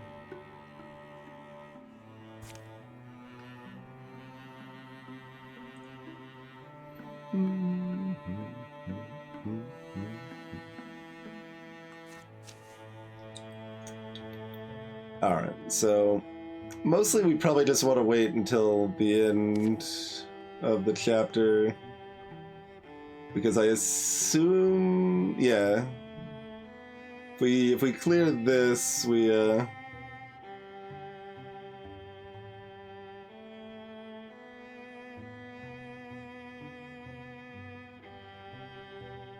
win, and assumedly this never even happens, so we will get more calamity cards soon, so we might spend some LP to stop that from making this fight worse.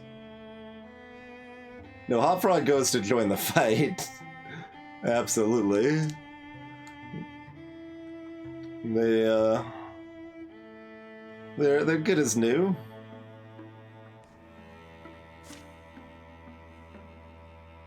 Oh, right, we've got to wait for Tiffany anyway.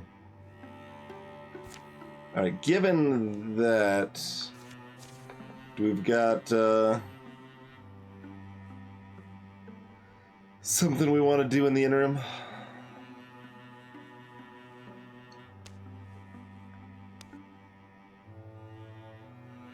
One of these will cost 4 LP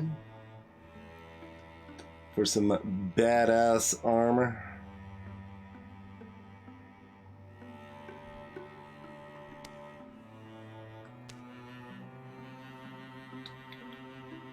Or we can just do like a couple basic stabs and raise spell damage.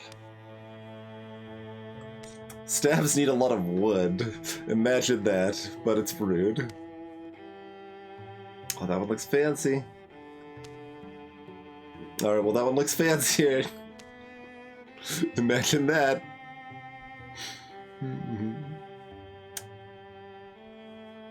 They're all just incremental things, so, like, there's nothing that's like, oh, that's, like, great, but, like, everything is good, basically.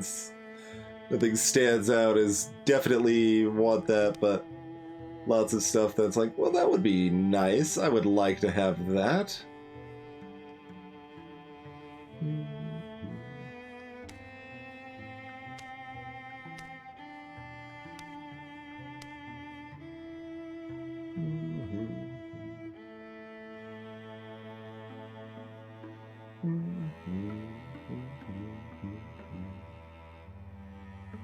Right. Oh, the discount's confusing this. Okay, the hides is the, yeah. Mm-hmm.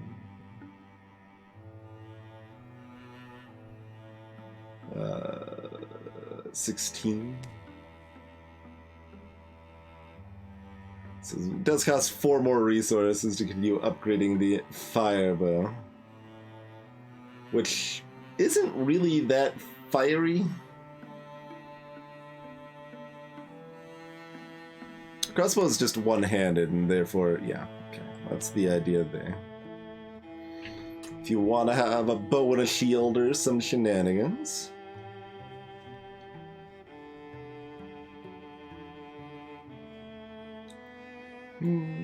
Yeah, there's not too many spikes like that. That is the main one. Either the great axe here or the full axe here. To get that shred up to 2.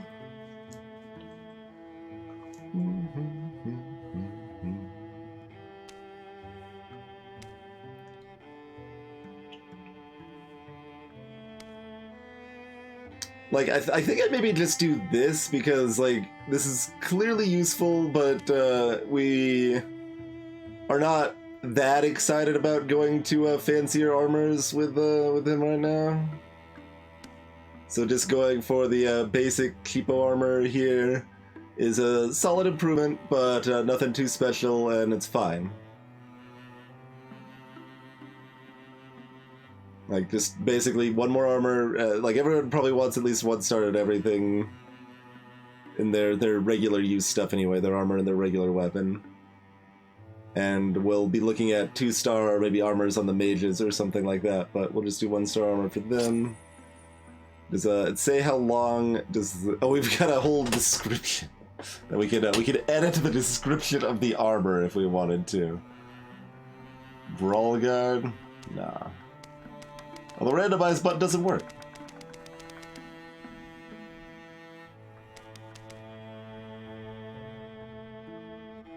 Alright, brawl guard it is, because I don't want to type. That's not acceptable. So, did that just happen, or...?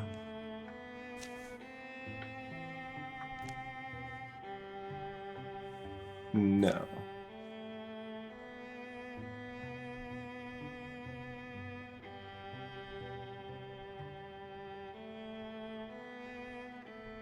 Okay, we set them to craft, so they're going to go here. So we can't actually have Hot Frog craft somebody else's stuff.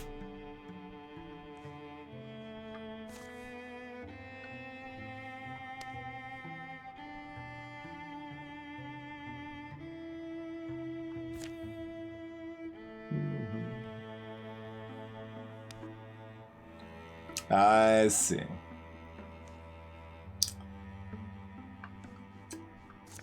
Be that way. Like, it's presented in a way that makes it look like we can, yeah, so... That's why we expected such.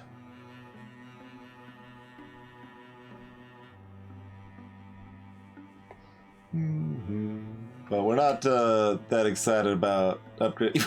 You could have a crossbow and a bow. The strats. We don't care about their dagger. They're just bowing all the time, and if they have to use like a sword or something, You know, we're just sad, basically. I think that's the case. So the person that already has all the upgraded stuff is here, doesn't want to get anything, so they're just gonna go over here.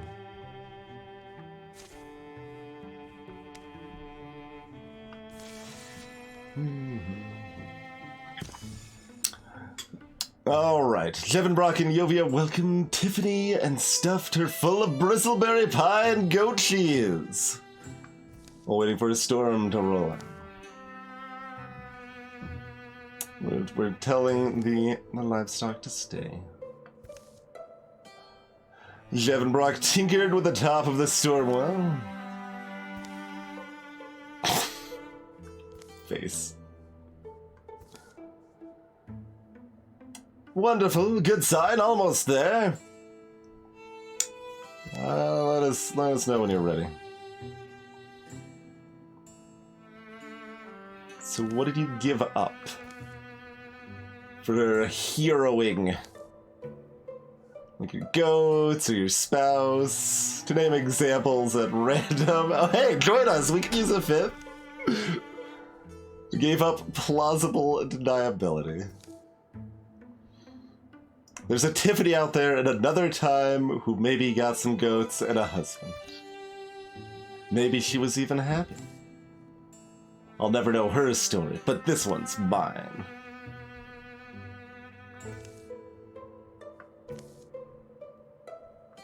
Lighting, smirky face.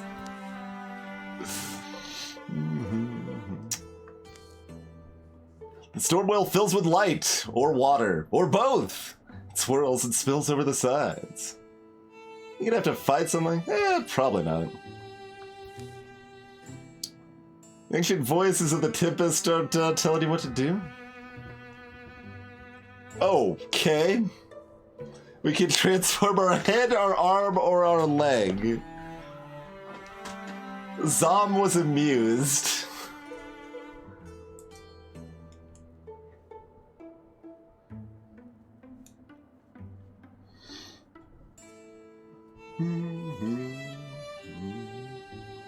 Well, all options are terrible and you should get something cheaper than $70. That's kind of my advice. There's definitely, like, I don't think the differences in going from the $40 to $50 range to, like, the $70 to $100 range matter at all. Unless there's something very specific that you happen to want. So I would probably aim to pay more, like 45 or something.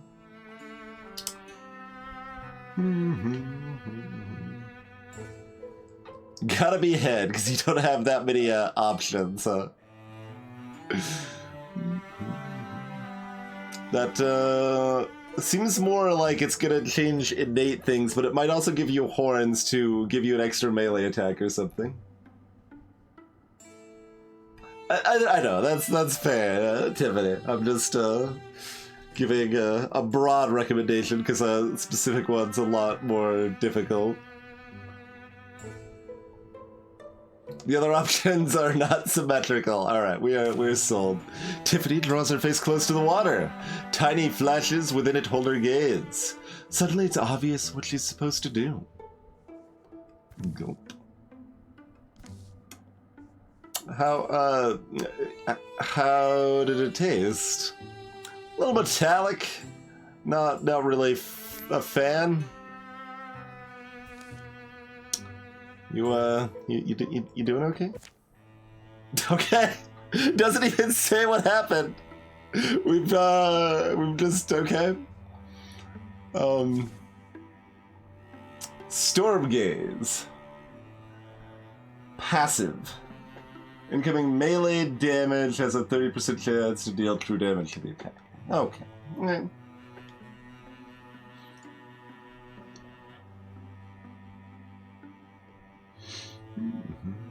Gives us some incentive to get her better armor to be closer to the fray.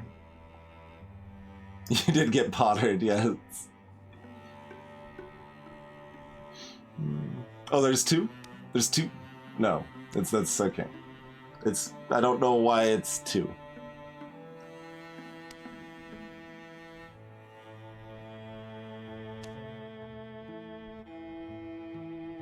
Maybe it comes up later or something. Do not know.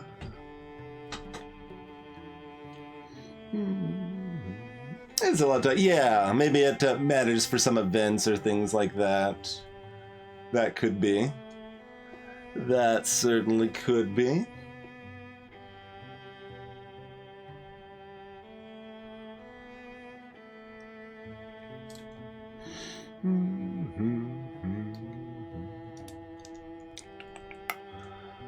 Well, let's see. What do we reckon? I mean, I guess we are gonna do the next fight rather than ending the stream.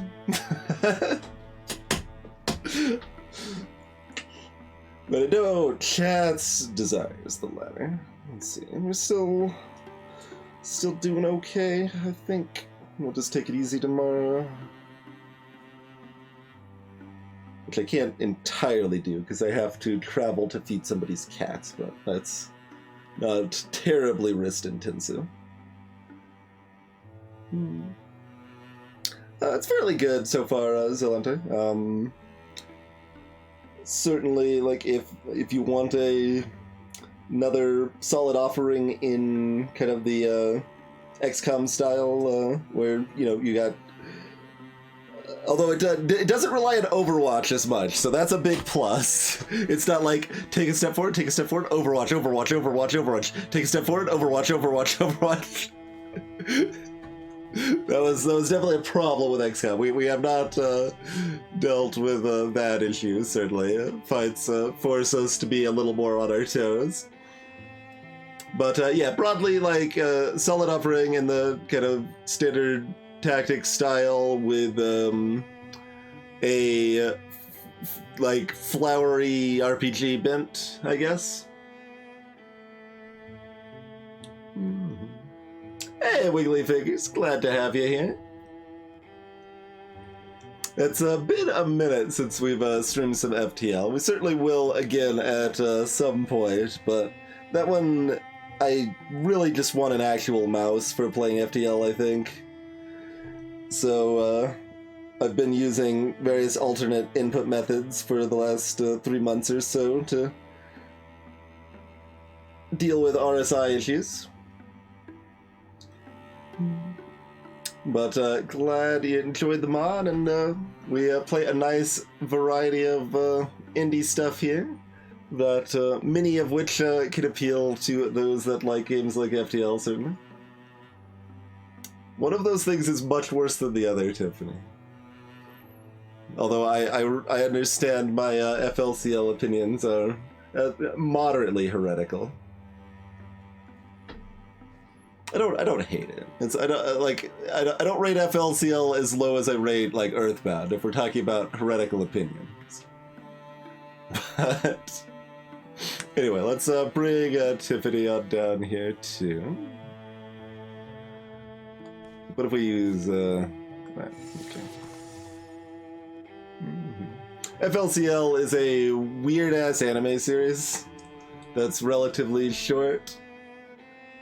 It's only 6 episodes, and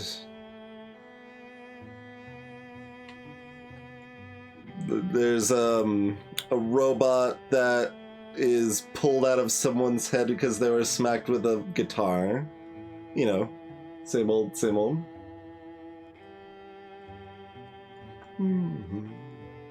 Perhaps we would.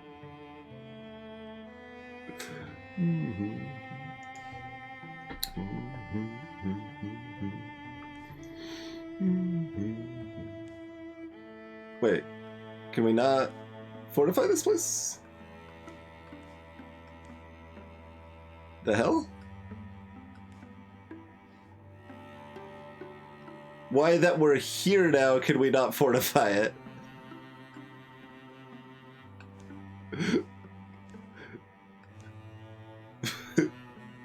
Oh, it became infested. Right. Yes, because it's infested, patrol's there instead. Yes. Good call. I didn't notice that the infestation had spread.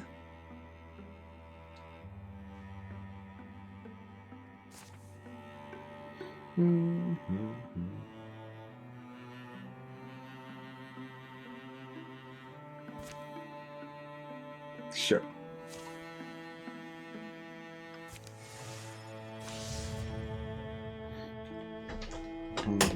Oh, but yeah, I said we were going to finish this chapter, but we definitely need to take a break. I need a fresh beverage, stretch, all of that jazz. So let's do that before we get involved in making more decisions here.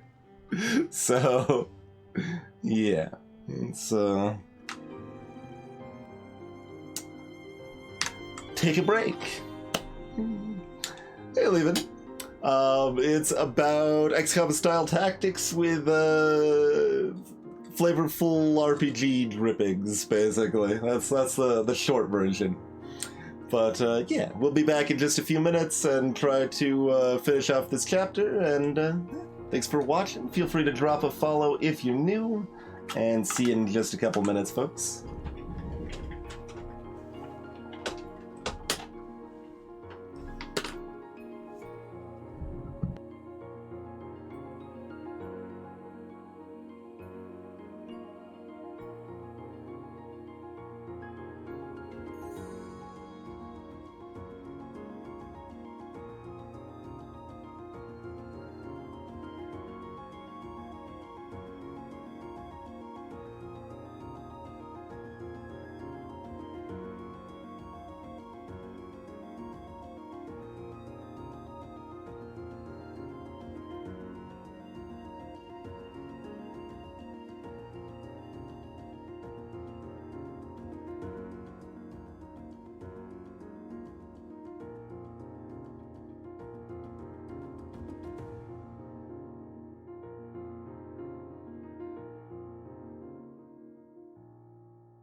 Okie dokie.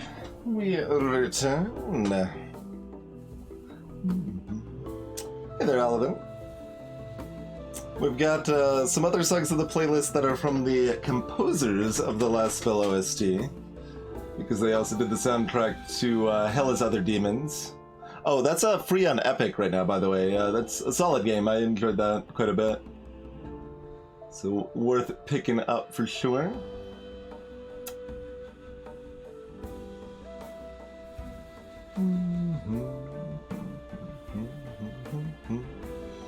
And yeah, let's hop back into it here.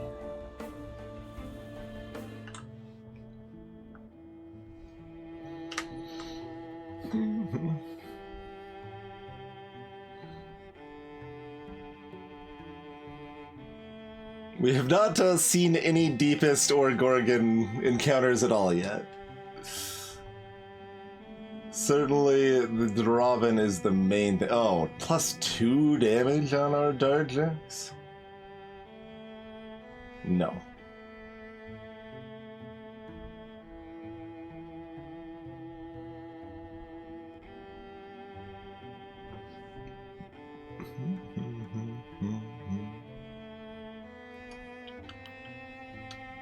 Nuts! Oh, that's +1 armor and warding. Jeez, rude. I think I'm gonna cancel that one too.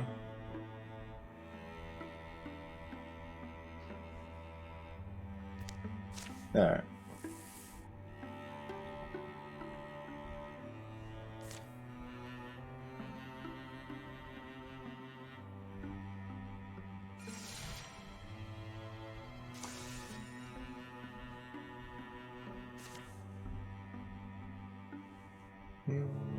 Who is walking over here to me? Alright. Shave off 3 days from the patrol.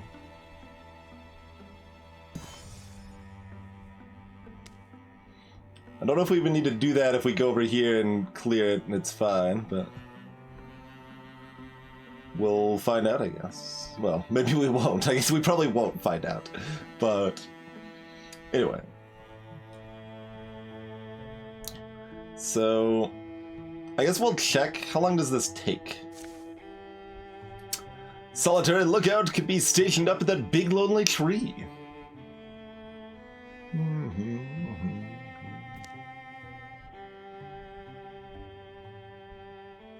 I'd rather put it off. I mean, probably, but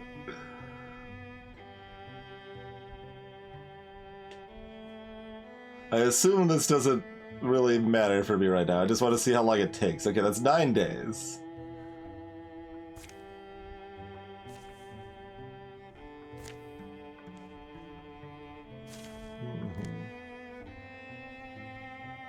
Various approaches, they'd almost have to pass this way.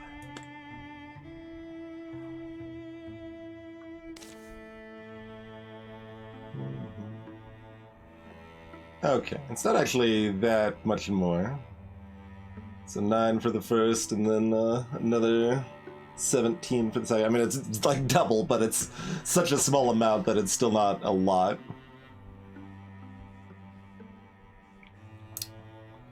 But also, I don't think we have much reason to. Well, I don't know how the timing on any of this works, right? Like, a lot of kind of blind guesses on your first turn, like, because assumedly, whoa, I apparently did it.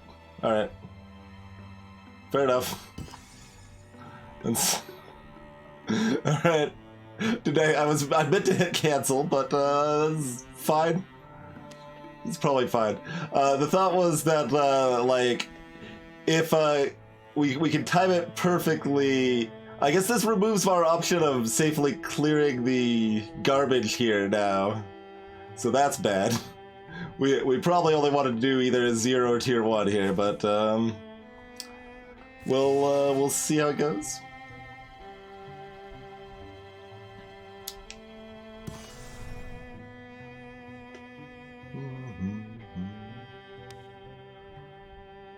Oh, that doesn't say it's stronger because it's got infestation. So maybe the infestation doesn't matter. It's also only strength 4, so it shouldn't be that bad regardless, but yeah. But like, I'm guessing these defenses stay, And, like, given the timing of this, we had a little extra time to burn, so building defenses somewhere and then going to do the attack made the most sense, I think. But, hard to say. Let's dance. Yeah, when this fight is over, the chapter will end.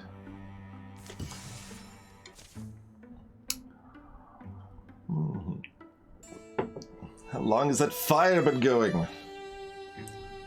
Fire's already raging in the forest heart.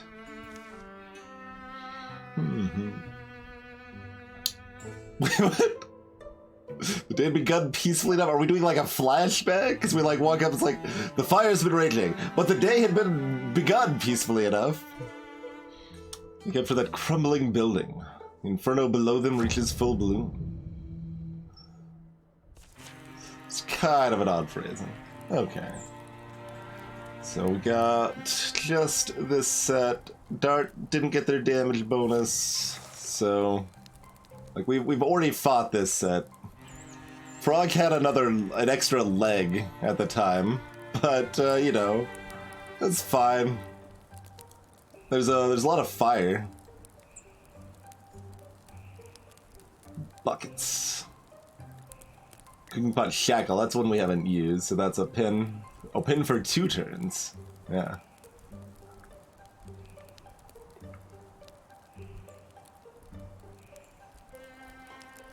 We got a door at an angle.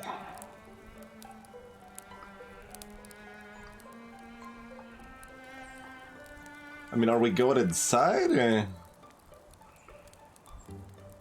Inclinations to look around on the outside. Well, forge could either be a fire or a stone. Neat. You know, as much as I used an example of an armoire earlier, we have not found an armoire, disappointingly.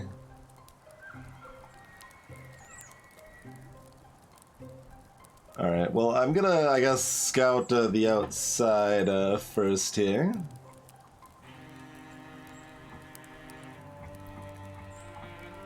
Oh, can I not? Oh, we can only tilt it a little bit. I guess I want to go up a little bit then, maybe? And tilt it back over here. Okay. Like, this door is constantly blocking all my visions, so I want to, see what we can do here. Well, if I put them next to the fire, we could maybe have fire shots, if there's something to shoot from here. We probably want to move one of the mages up first, though.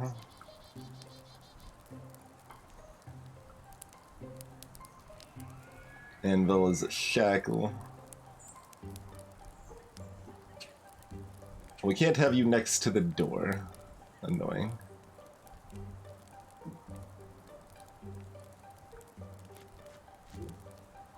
Okay, that's not close enough for anything to have happened. We got a woodcutter's axe. Okay, so that could be a barrage. Tools are torn into a deadly whirl, rending targets in a nearby area with their tooly teeth.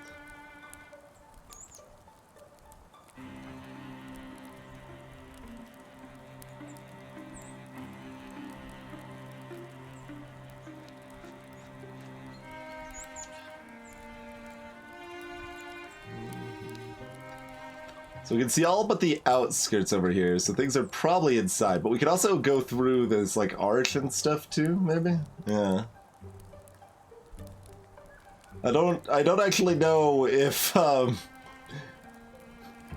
enemies are velociraptors or not. Just to say, I don't know if they know how to open doors or not.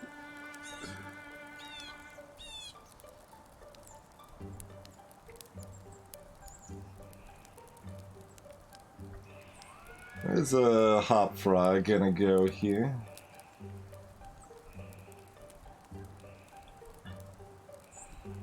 I mean, I guess we just set up for next round and open the door, probably.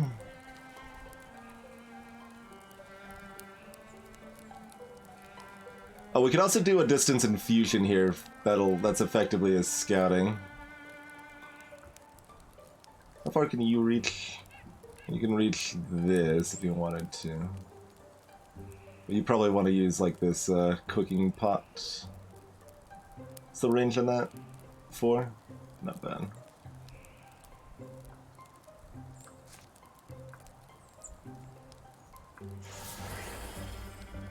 Okay, so that they're not over here. That's what we're seeing.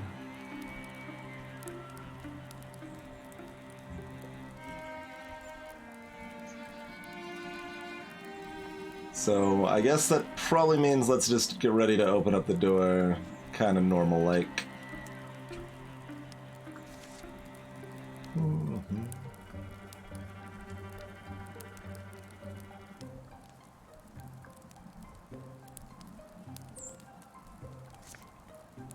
Use the option to pin people, so you can use that instead of your option to pin people.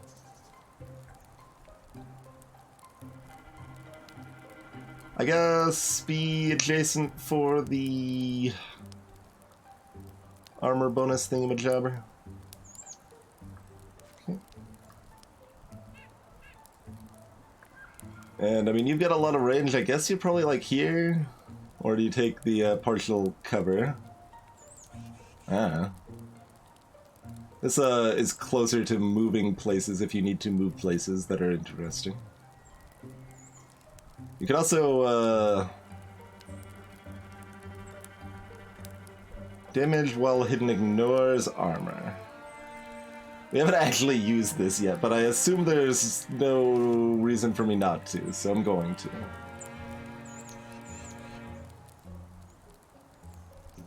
Let's step into the shadow realm, shall we? I'm a little curious if we get arbors kill it next to We could also interfuse this woodcutter's axe. It's got 5 range. It could be useful to have both, but that would mean we'd have to withdraw if we want to interfuse something else inside here, though. So we probably don't want to do that.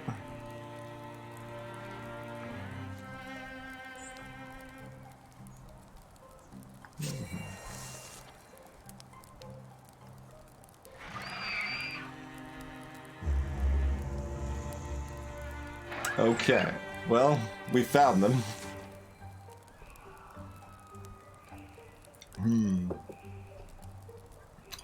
Do we not want to open the door, then?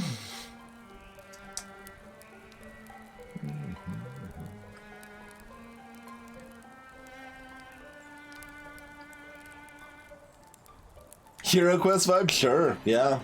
Yeah. I can absolutely see that. I mean, assumedly it woke up other people, right? Like, normally the enemies don't, like, start coming at you until they're in range or whatever. Hey, Redemptor.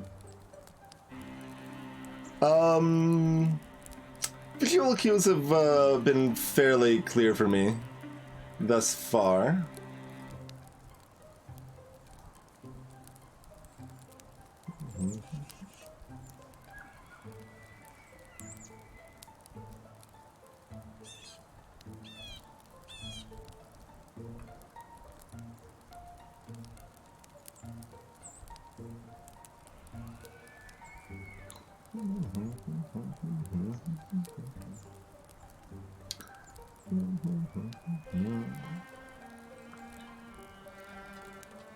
We could discus this so the reflection hits that and gets rid of the specters stuff.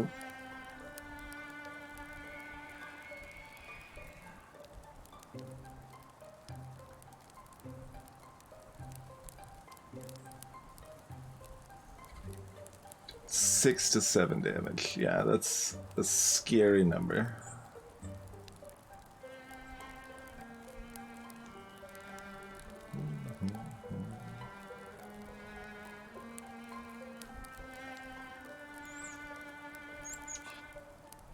We could have Tiffany get a fancy shot with Hot Frog here.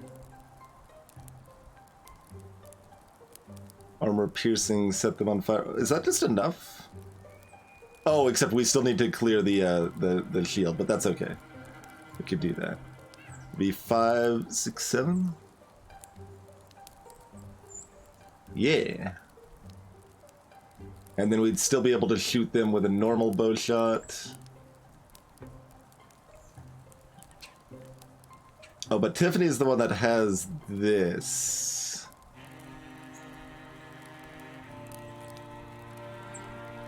What's the AoE on a Splinter Blast?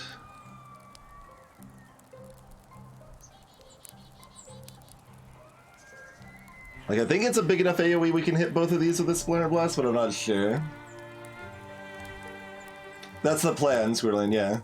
I wanted to use Discus here to then remove the veil, but Tiffany can't do both of those things, unfortunately.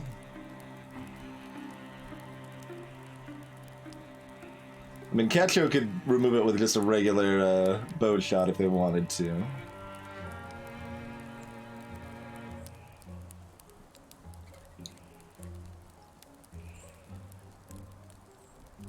So that is an option. Our shackles, we don't have any other shackles like over here for Chrono to freeze the Storm Throat. Oh, I mean, they've got their natural one. They should just grow a tree. Sounds pretty good to me.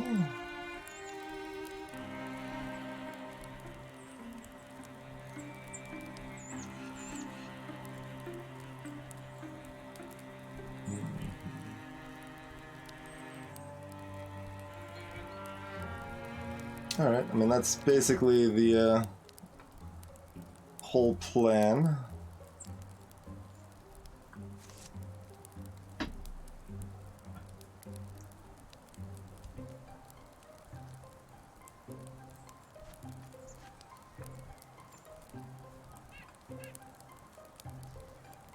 Oh, that sets, well, you've got ward, so if you light yourself on fire, it's fine.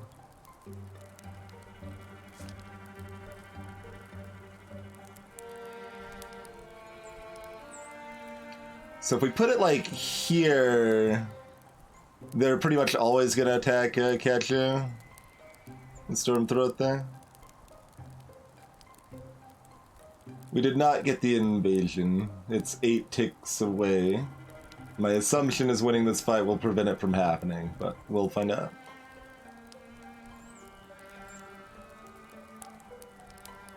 So yeah, I think we want the fire there. You would have had to go back to town to craft. Nobody wanted to do that.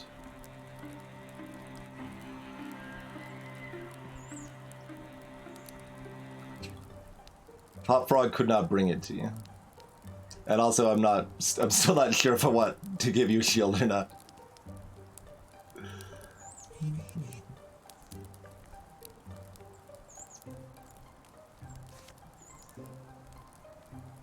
Let me just make sure I didn't read that wrong. Yeah, Hot Frog can move next to this. Everything's good. Cool.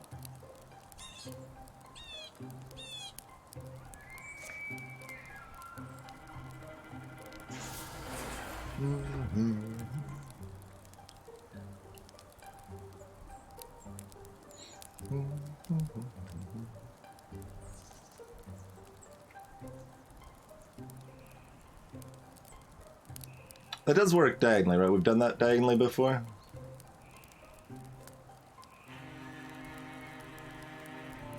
I guess we can undo if not. Oh, that's unfortunate. We revealed them with our person that's sneaky. That's not right. Oh, right. And actually, they don't even need to be adjacent. I remember now. I keep forgetting that fact.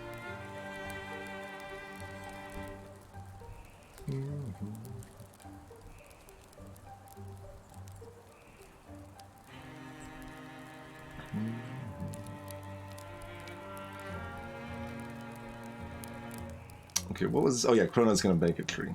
Yep.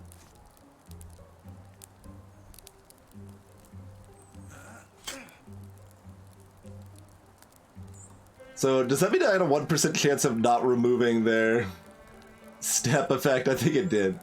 That would have been super sad.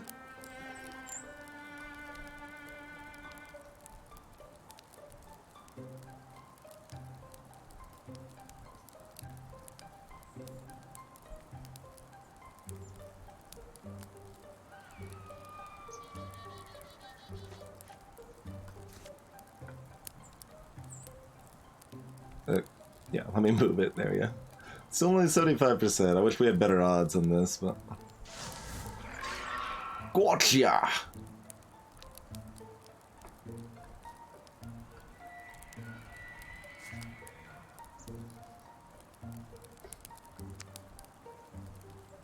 Wait. Why is it only 57% chance? What? It's not affected by their hide. Really? Well, that's thoroughly disappointing.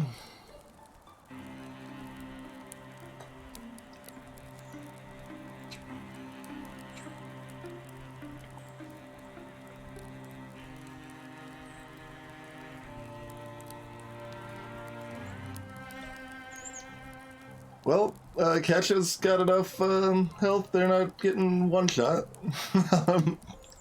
So it'll be fine. Okay, so...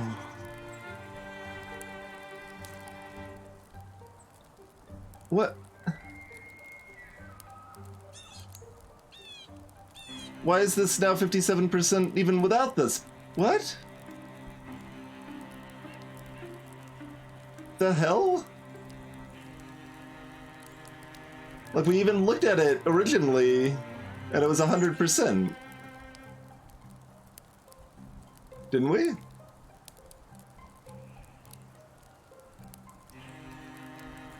So bizarre.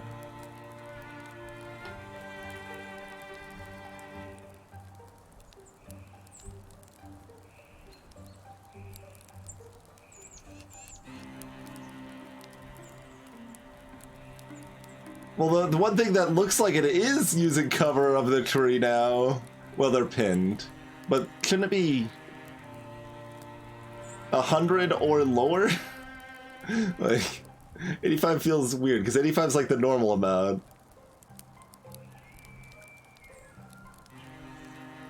Yeah, I guess it... So it only guarantees that it ignores armor. It doesn't,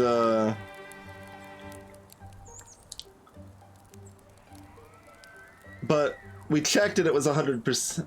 Why is it not 100% anymore? But yeah, the description didn't actually say that it does guaranteed hit. It just says it ignores armor.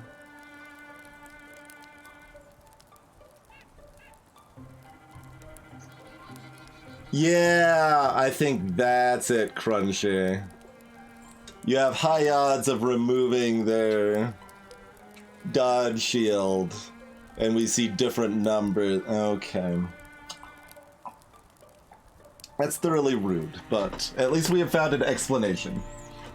I was like, I don't buy that the tree's the way. I'm like, I mean, it's an interesting thought. Like, it's certainly a good idea to like point out as a possibility, but I was not happy with this theory.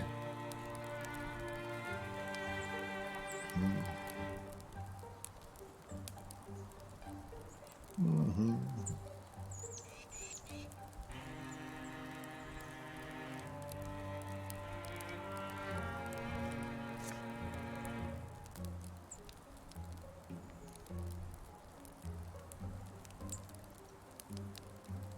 I don't know if that's enough of an angle. I think that's not enough to get the flanking bonus.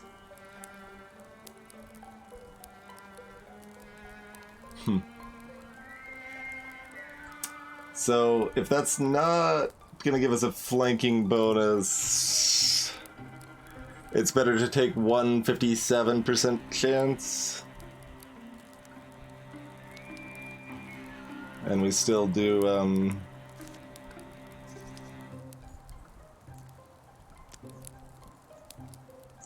Oh no, but yeah, that still doesn't ignore armor when we do this. So yeah, it does still ignore it.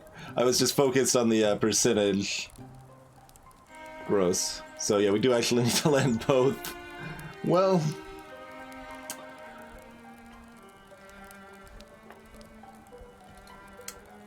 I mean, I've had worse odds. Is there anything else I can do instead now?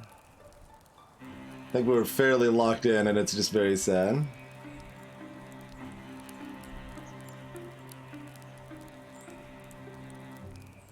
Yeah, because we've already infused, so we can't even just withdraw and infuse something else. Not that I think anything else would do much.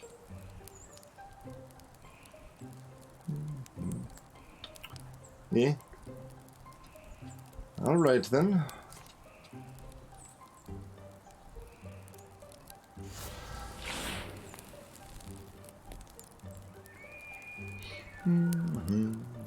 Too bad.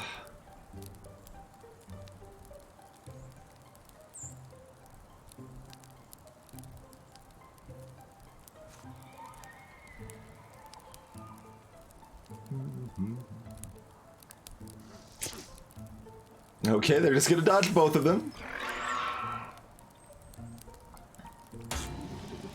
Oh, we're gonna block two. Okay, good.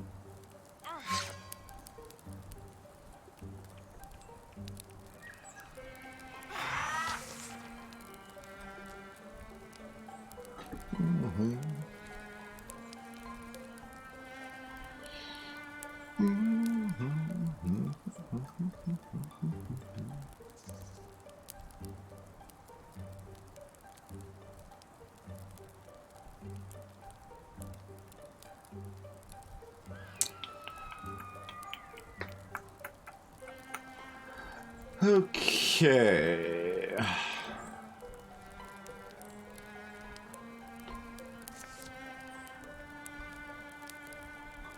Oh yeah, they leveled up so they get 5 damage now.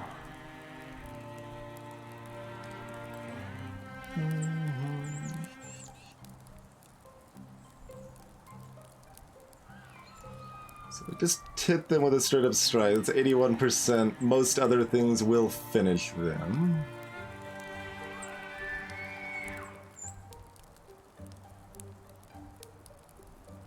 Everyone's very tied up right now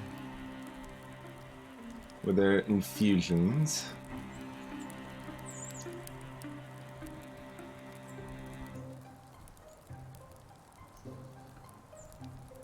Oh, we shot the fire out of this, so that actually broke that infusion.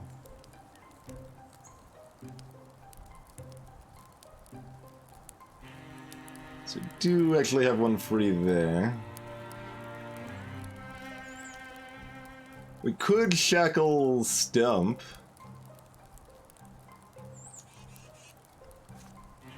At 100%. Oh, okay, okay. They're the least threatening, but we could remove them from the equation. Which ain't bad.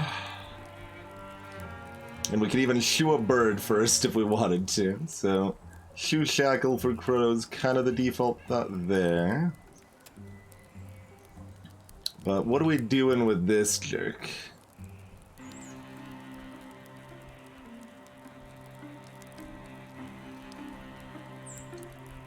Like, we can two-shot this.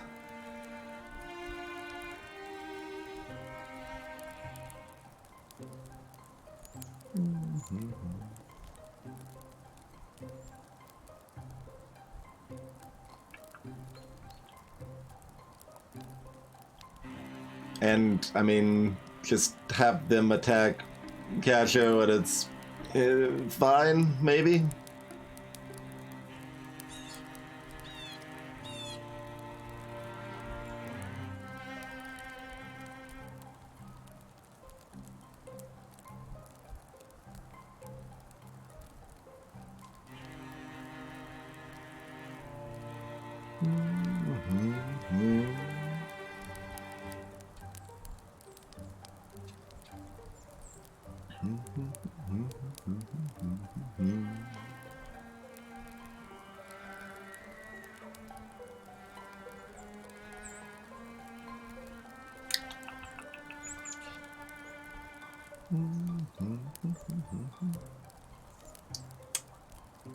I mean, Hot Frog could shoot the storm throat, which I guess is all we're doing. Unless I need to shoot the haunt because we miss, but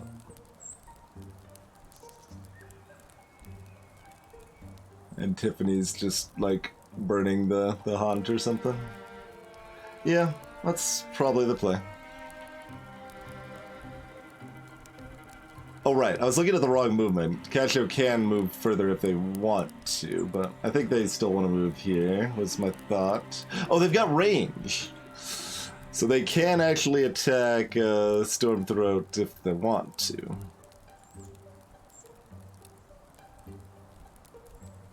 This is true. Which they might be able to do.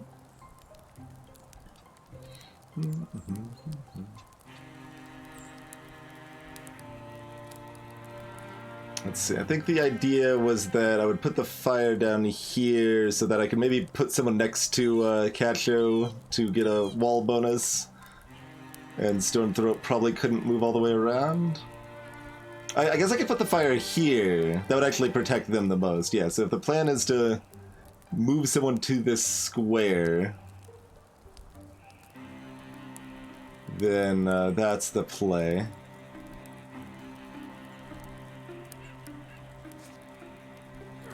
Oh, but this, as I played it, it was already wrong, but that's fine. Because the plan, I think, is to have them be on fire to take their last damage. Which actually gives me a free shot on Stormthroat, but I don't think quite enough to kill it. Maybe enough to kill it, actually, if this lands, huh?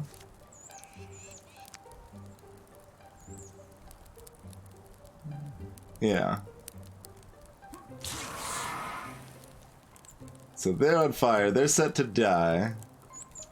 Casio can now just attack this, which is behind a tree, so it is lower hit chance. How far can Hot Frog go?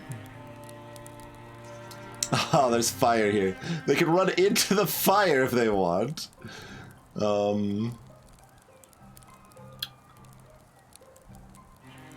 Is that 90 degrees? That's it. Oh, it's 90 degrees or more, right? That's exactly 90 degrees. Let's see. Flanking. 90 degrees or more. Okay. Hot Frog is not gonna die from this, are they? How much do you do? Up to 6. It'll probably be fine.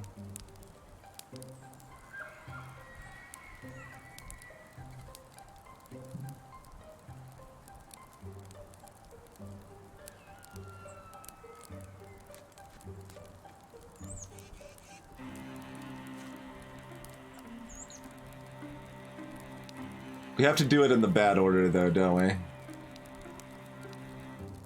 Because that's 3. Wait, no, this works, right? Because this. Oh, you're. No, catch up. It doesn't really like me clicking people's avatars to switch characters. So that's 4. So even without the shred, if you do 3. Okay, cool. So do that first. Okay, I mean, I can try. That's all I can do is take the 80%.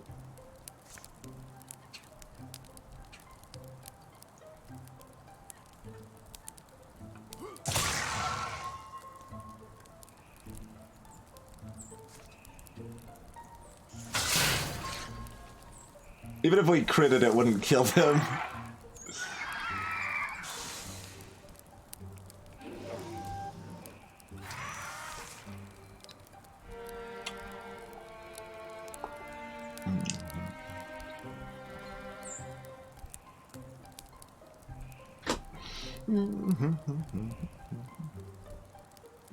Alright, well, the armor's shredded. Doesn't really matter who hits who. Some's got a lot of health.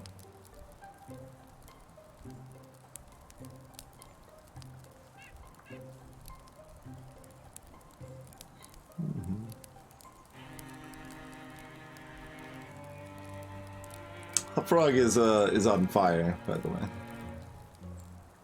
I even like looked. I thought there wasn't debris there, but like there is very clearly now. But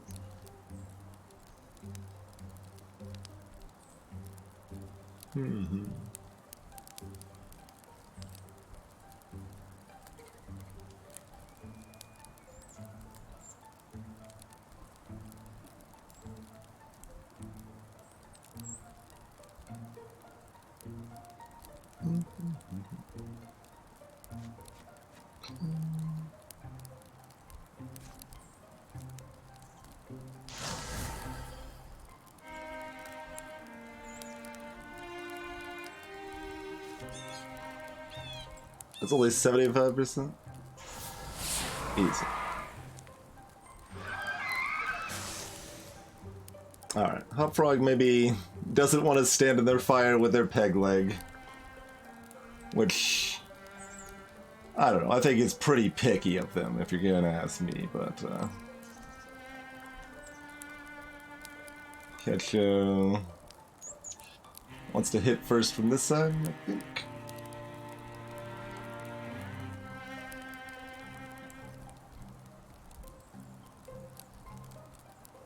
Oh, my plan was to, for some, oh, Ketcho can actually hit where they are if they want to. Oh, right, they're pinned. It doesn't matter. We don't need to flank. Just do the thing. Okay, very good. It's only 97% for you, apparently.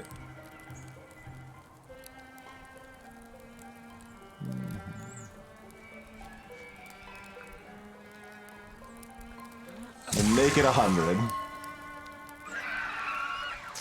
With bonus damage.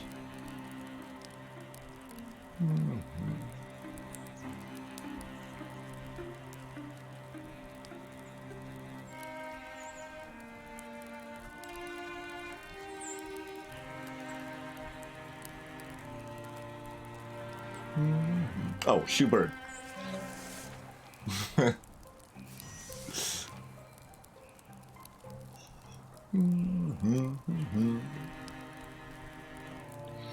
So there should only be one enemy left, probably. Unless there's bonus enemies because it's a special encounter or something.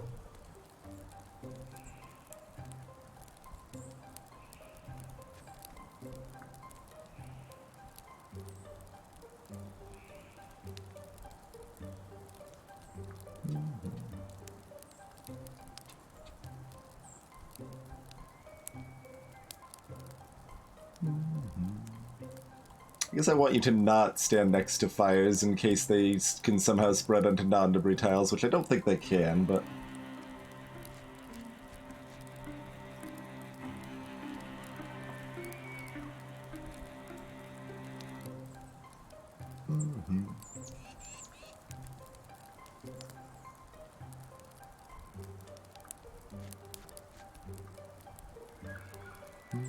We can just throw up trees everywhere. I don't think there's any limit. We could just keep throwing up. I mean, well, we infuse it, so we have to break the yeah. So that's subpar in that case. You might as well. Oh, withdraw actually is a free action. It's just that we usually want to use interfuse, so it feels less free. Gotcha. We could relight the lamp. So withdraw from that. And I don't know, interfuse with this fire, I guess, because then we're close enough to add a burning effect to anybody else over here. There's enough fire right now. I'm not gonna burn more, mostly just because Kronos really hurts. I'm like, yeah, we'll be a little paranoid about things. Think that's okay.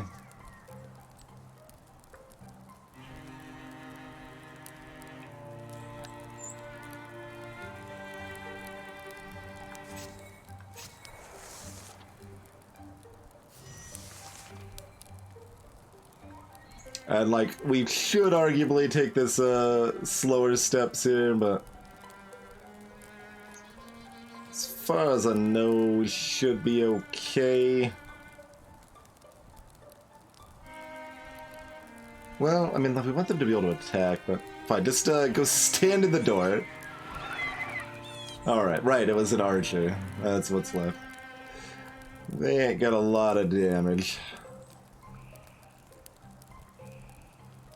We can grab the shrub. That's a wild grass. Okay, sure.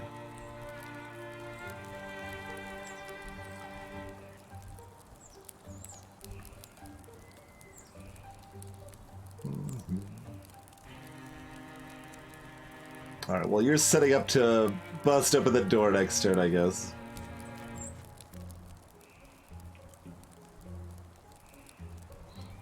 You're just hiding. Like, over here or something? Oh, you can literally hide. Right. That's a mechanic.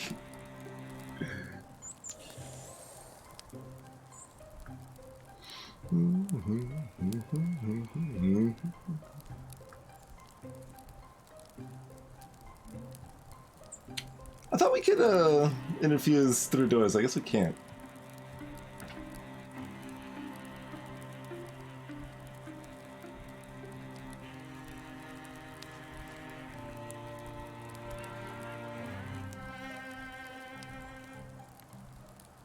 Alright, well, I'm withdrawing from the tree. I could make a new tree just so that there's a tree.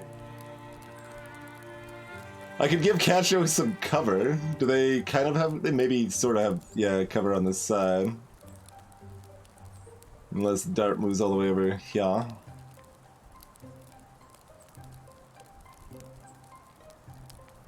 Kind of like the idea of giving them cover. Sure. We want to be able to use trees in interesting ways, right?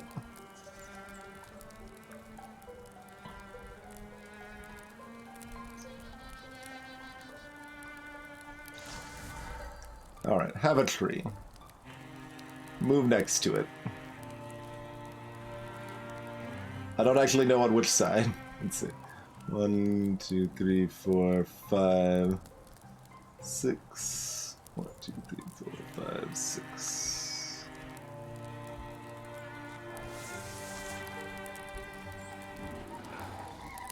Alright, well, we tried. We're reforesting. We're giving more things that can be lit on fire, I guess. Surprise!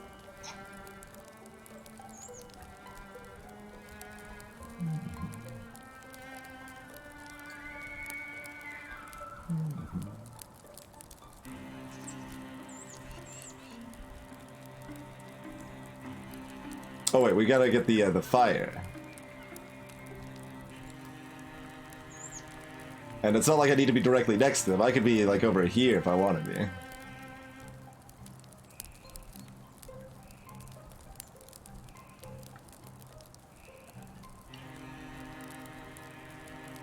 Yeah, might as well be like over here.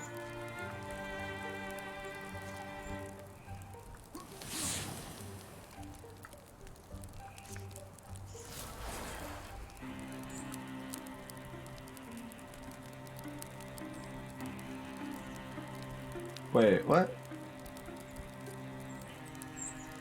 Why can't we do the fire tank? We've got the right person.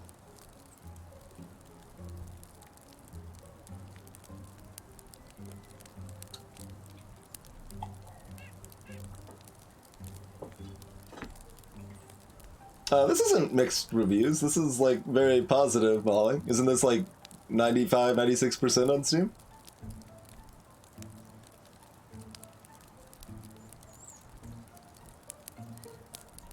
But, yeah, I mean, this is pretty good. Been enjoying it. I mean, this is probably still just fine, but, like, why... It's not a range thing, because, like, you target the things, right? Like, this is... At least I don't think it's a range thing. We've been further away than this from the fire. So...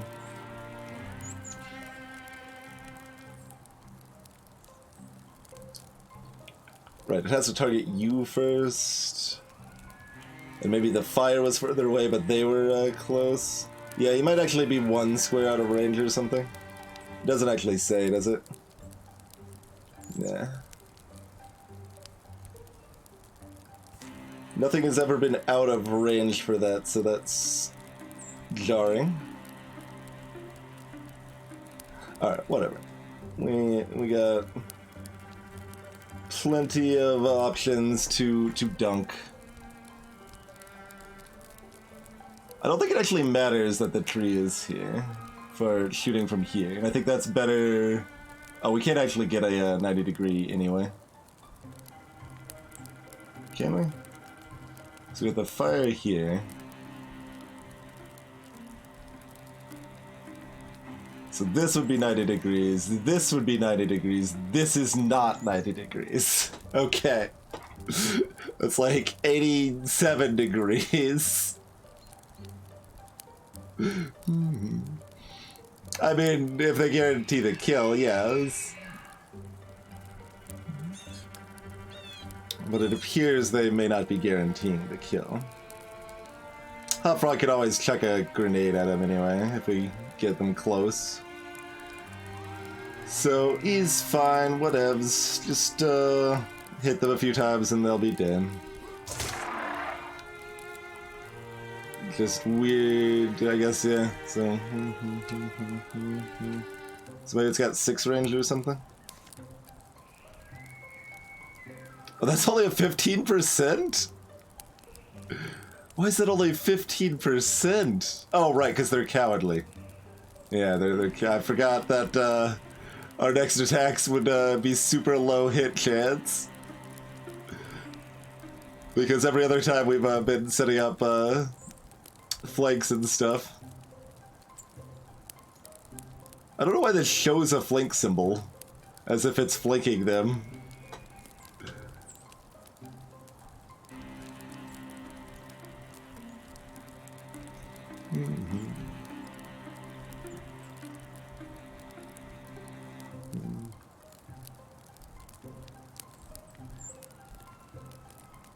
Alright, well, we've got plenty of options. Let's just get a flank on regardless. Yeah. Who wants to flank? That one's already flanking, so I guess we'll just do that then, I suppose.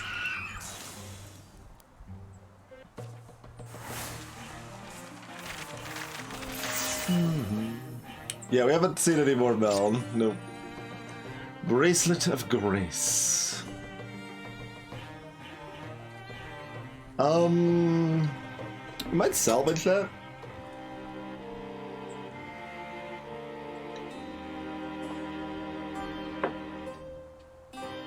Five dodge.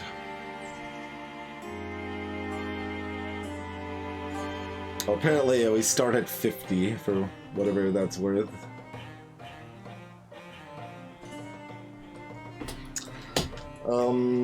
I mean, dodge does actively get better the more of it we already have, but... yeah, like, I just feel like, for most people, like, this would be fine on Hot Frog, but they've already got a bracelet they want more. Yeah, I'm just gonna salvage it.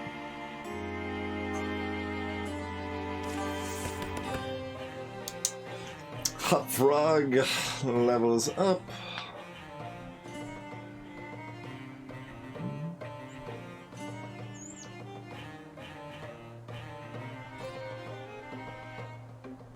Oh, they can actually get the heavier armor for that 0.2 speed they got if they wanted to now. Interesting. Probably won't, but still a thing they could do. Let's look at our abilities. Viciousness. Melee attacks 2+1. No thank you.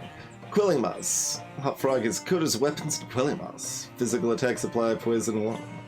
It's an action. You can toss a flask of burning moss that applies poison 1 to all units in there. It says physical attacks that assumedly counts bow. Because it doesn't say melee. Ranged attacks have 1 pierce. I still don't really know how piercing works. I mean, assumedly just if something is lined up, it can hit the thing behind it at the same time.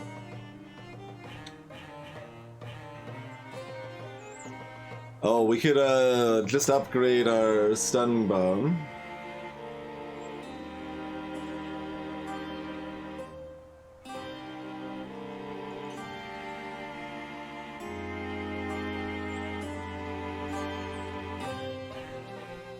One pierce ignoring 1 armor. Possible?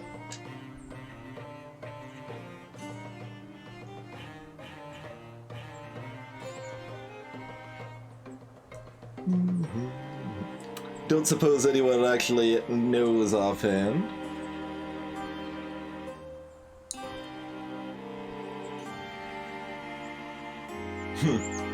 That's definitely interesting.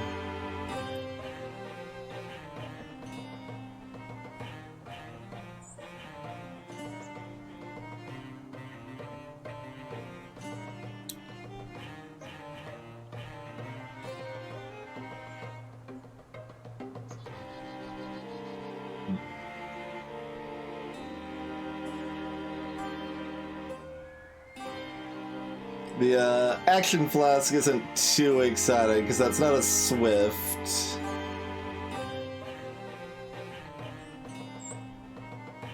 Like, it hits multiple units, but most of the time you need the damage of your main, but it doesn't actually say if it's at the beginning or end of the turn, but we'll assume beginning.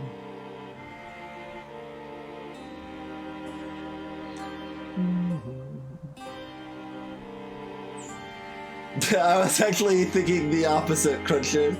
I'm pretty sure Flash Code is the highest EV choice. But alternatively, we could do more damage.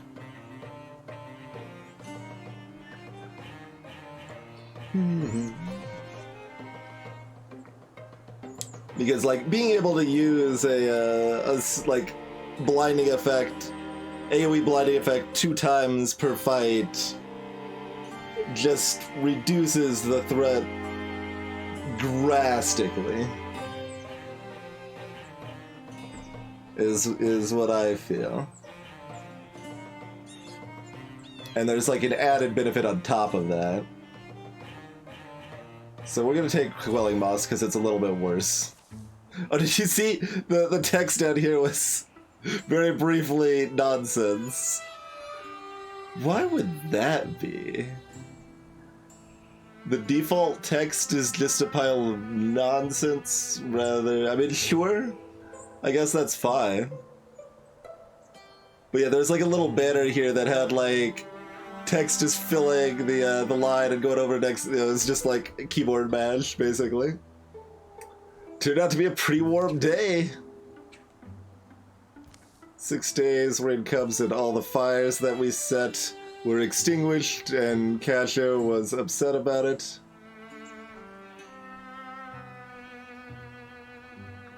We'll try to find a dry.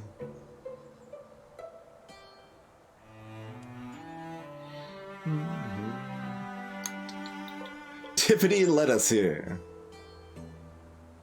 Oh.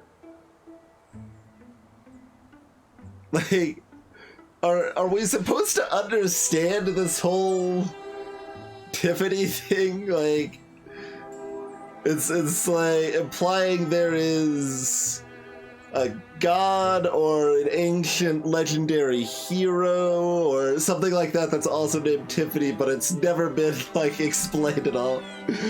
Like, so maybe it's like covered in one of the normal campaigns and they just reference it in the random campaigns.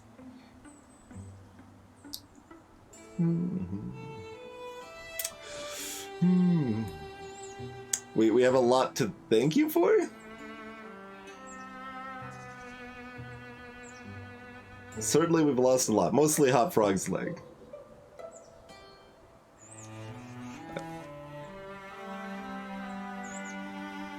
No, it was actually just Tiffany that led us here.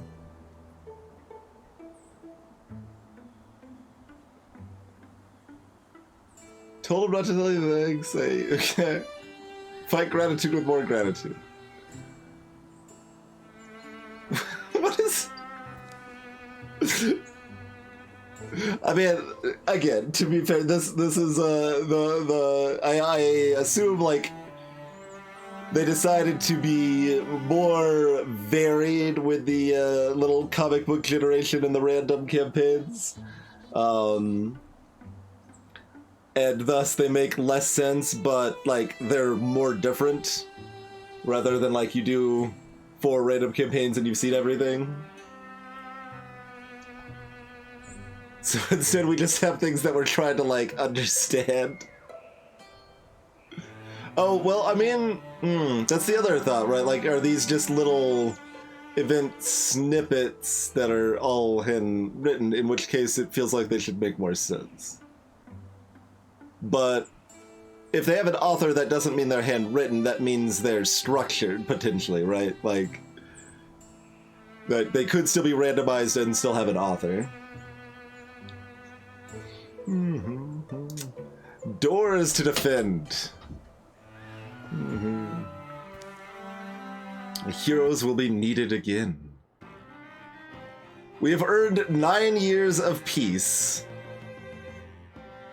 Okay?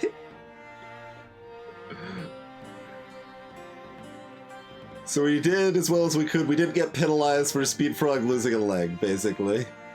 We only got 1 wood, but we've got legacy points we can spend for some amount of wood.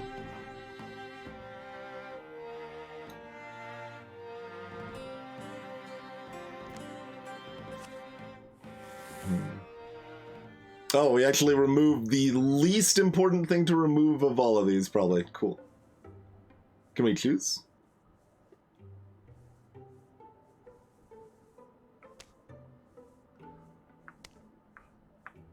No. Don't entirely know why you make it look like we can interact with this, but...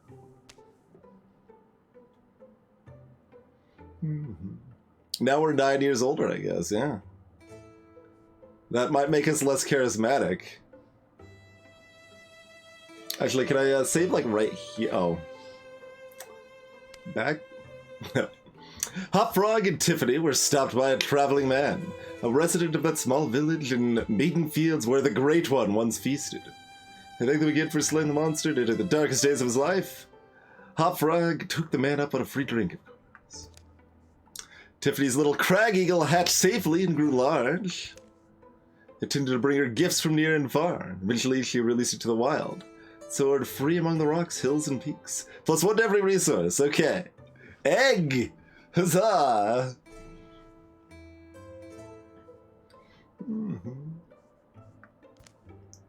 Hop Frog tried to take Chrono shopping at the local outfitters. They give Egg a great discount. Chrono's happy with the clothes they have. I wash it. I'm convinced that the threat was gone, and Chrono continued to train. Okay. We can advance Tiffany's transformation, which turns one of her legs into Storm. We lose 5 block, but, we can do a swift action with 1 range, but stomp the ground to stun enemies. Small chance to stun enemies.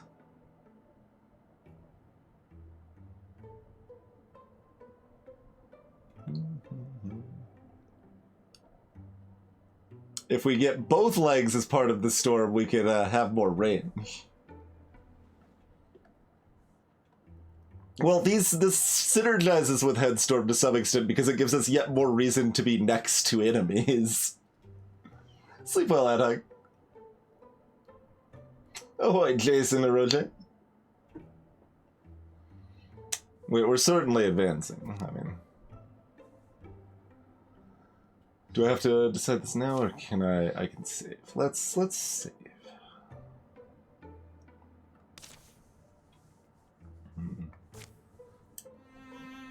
You are the chosen one, pretty clearly. So I think you need to turn into a lightning. That much is clear to everybody. And now we've got 2 Heartwoods because of an egg. Very good, very good.